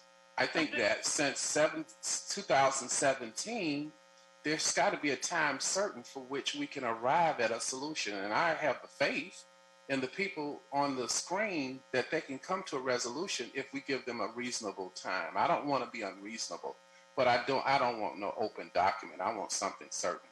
It's time for resolution. Commissioner, if I could speak, I'm sorry, and I see at least 2 hands raised, so I just jumped up everybody. And perhaps I didn't make my recommended instruction clear enough. The appeals board will be approving the budget. The relocation will commence. This is just the board overseeing how that relocation is commencing. There will be no more fighting over these kinds of issues. We won't be hearing these debates anymore. Okay. They'll simply be relocating. Now, of course, you can't just relocate instantly. You have to have a very good, plan, and it's all charted out. It's like a construction project with a schedule, and so that's what you'll be hearing. We're not going to be having these endless meetings in the future. At least I don't think anyone anticipates that. It's just really overseeing the results of your very hard work that you're doing now and seeing how that is put to effect. So I don't think these reports that we'll get every month or however often you want are going to be, I think it'll be very brief, actually. I agree. That's Minutes. the expectation. Yeah. Yeah. So But there were a lot of hands raised, including Mr. Cummings, so I don't want to, I feel like I jumped over everybody. I'm going to move us forward because that is the point we're trying to get, Dr. Davis, to your point, by having these monthly oral updates. We have Missy Jimenez. Missy Jimenez. Go ahead. I hear Commissioner Davis, and I 100% agree. I think the appeals board is making a commitment by voting and agreeing to something. But at the same time, I think we need a commitment from La Gloria to say, I'm going to enter into a contract in 30 days or in 60 days. I'm going to stop right there. We're not doing that today. There's going to be a timeline that Mr. Berry, to realistically the move happens. There's going to be a timeline. That timeline you're going to present to us. And that timeline, we hope and we instruct both parties to adhere to whatever timeline, whether it's Mr. Berry or whoever La Gloria decides to go with for the move, that's the timeline that we will hear. Obviously, we also don't want a timeline that's going to be of 24 months, 48 months. We want a short, quick timeline that we can move right away. That means after today's meeting, I would hope that Mr. Cummings / Mr. Berry or whoever they want to go with can start working on something like this right away. I'm with you. I don't want this to be 2 years later and they haven't moved. This should be quick and we need to get it done by the end of the year, the latest. Does that satisfy you too, Mr. Jimenez?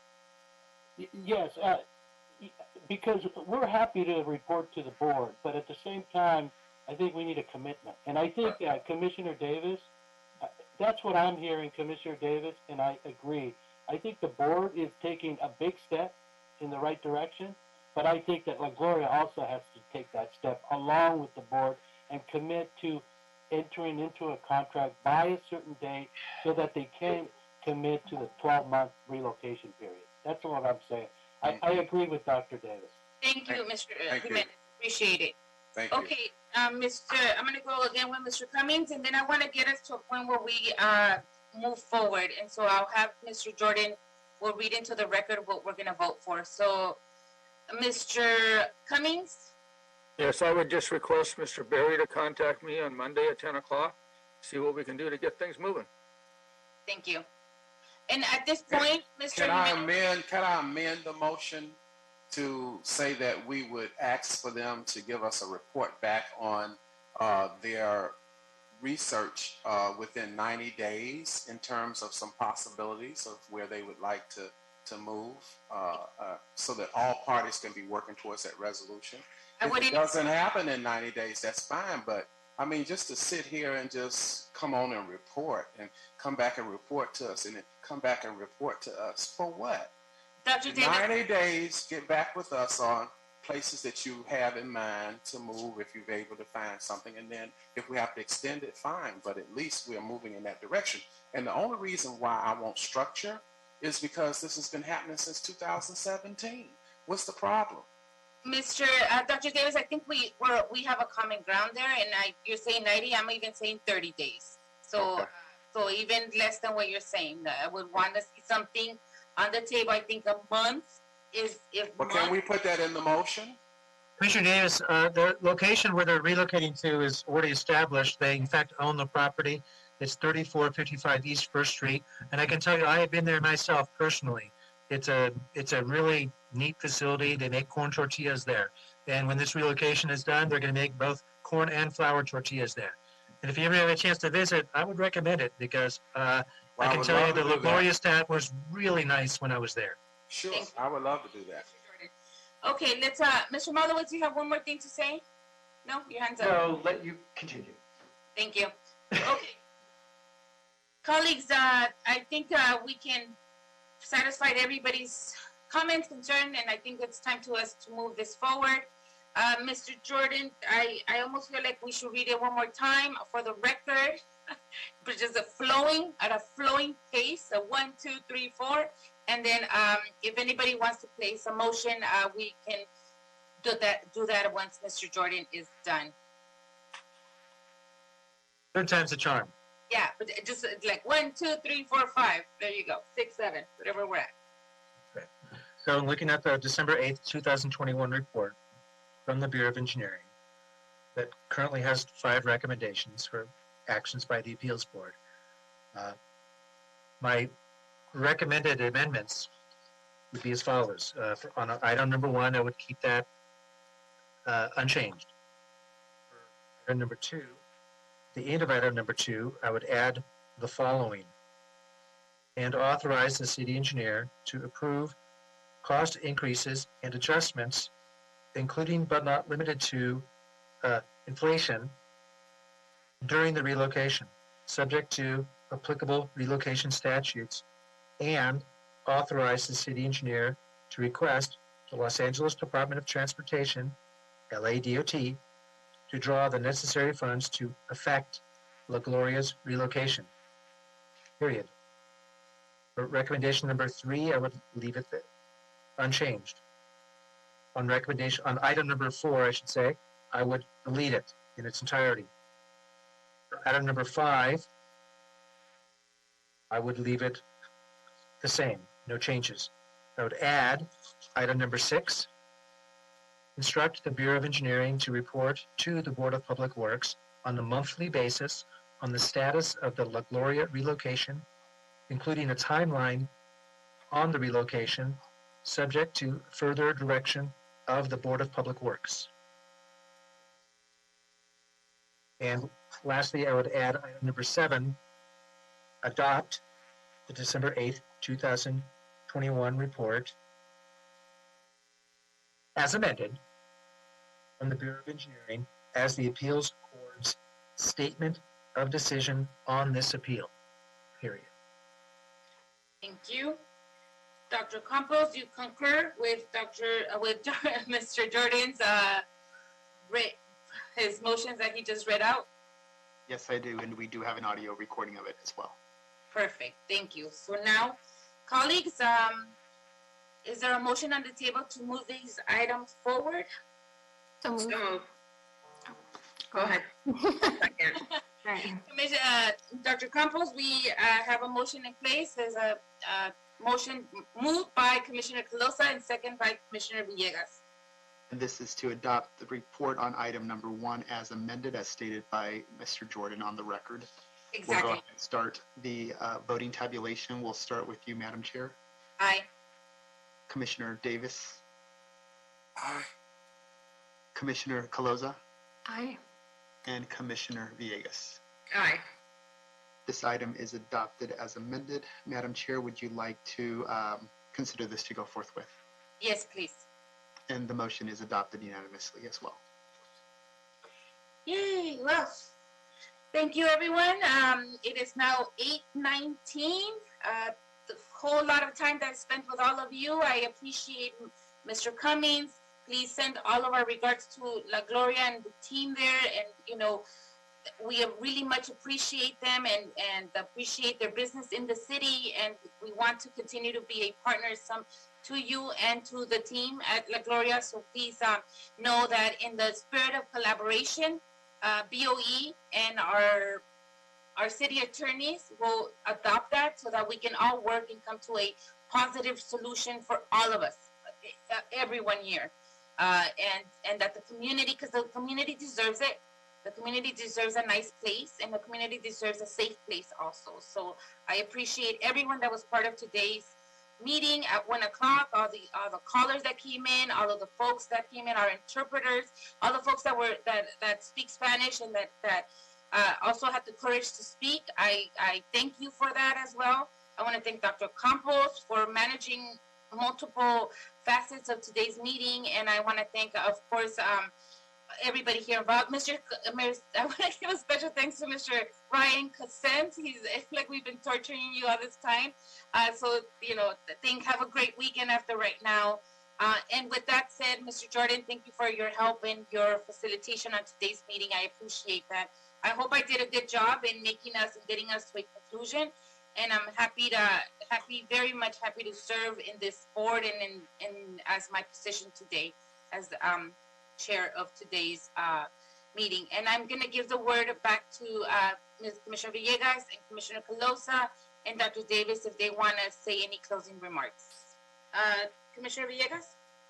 Thank you. Just a quick comment. Thank you, everybody, and thank you, Mr. Cummings and BOE for just coming together and pulling this through.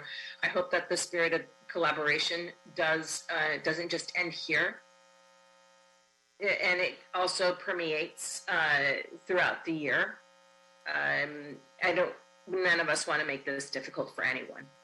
Exactly. I hope I would get head nods from everyone. I don't see that.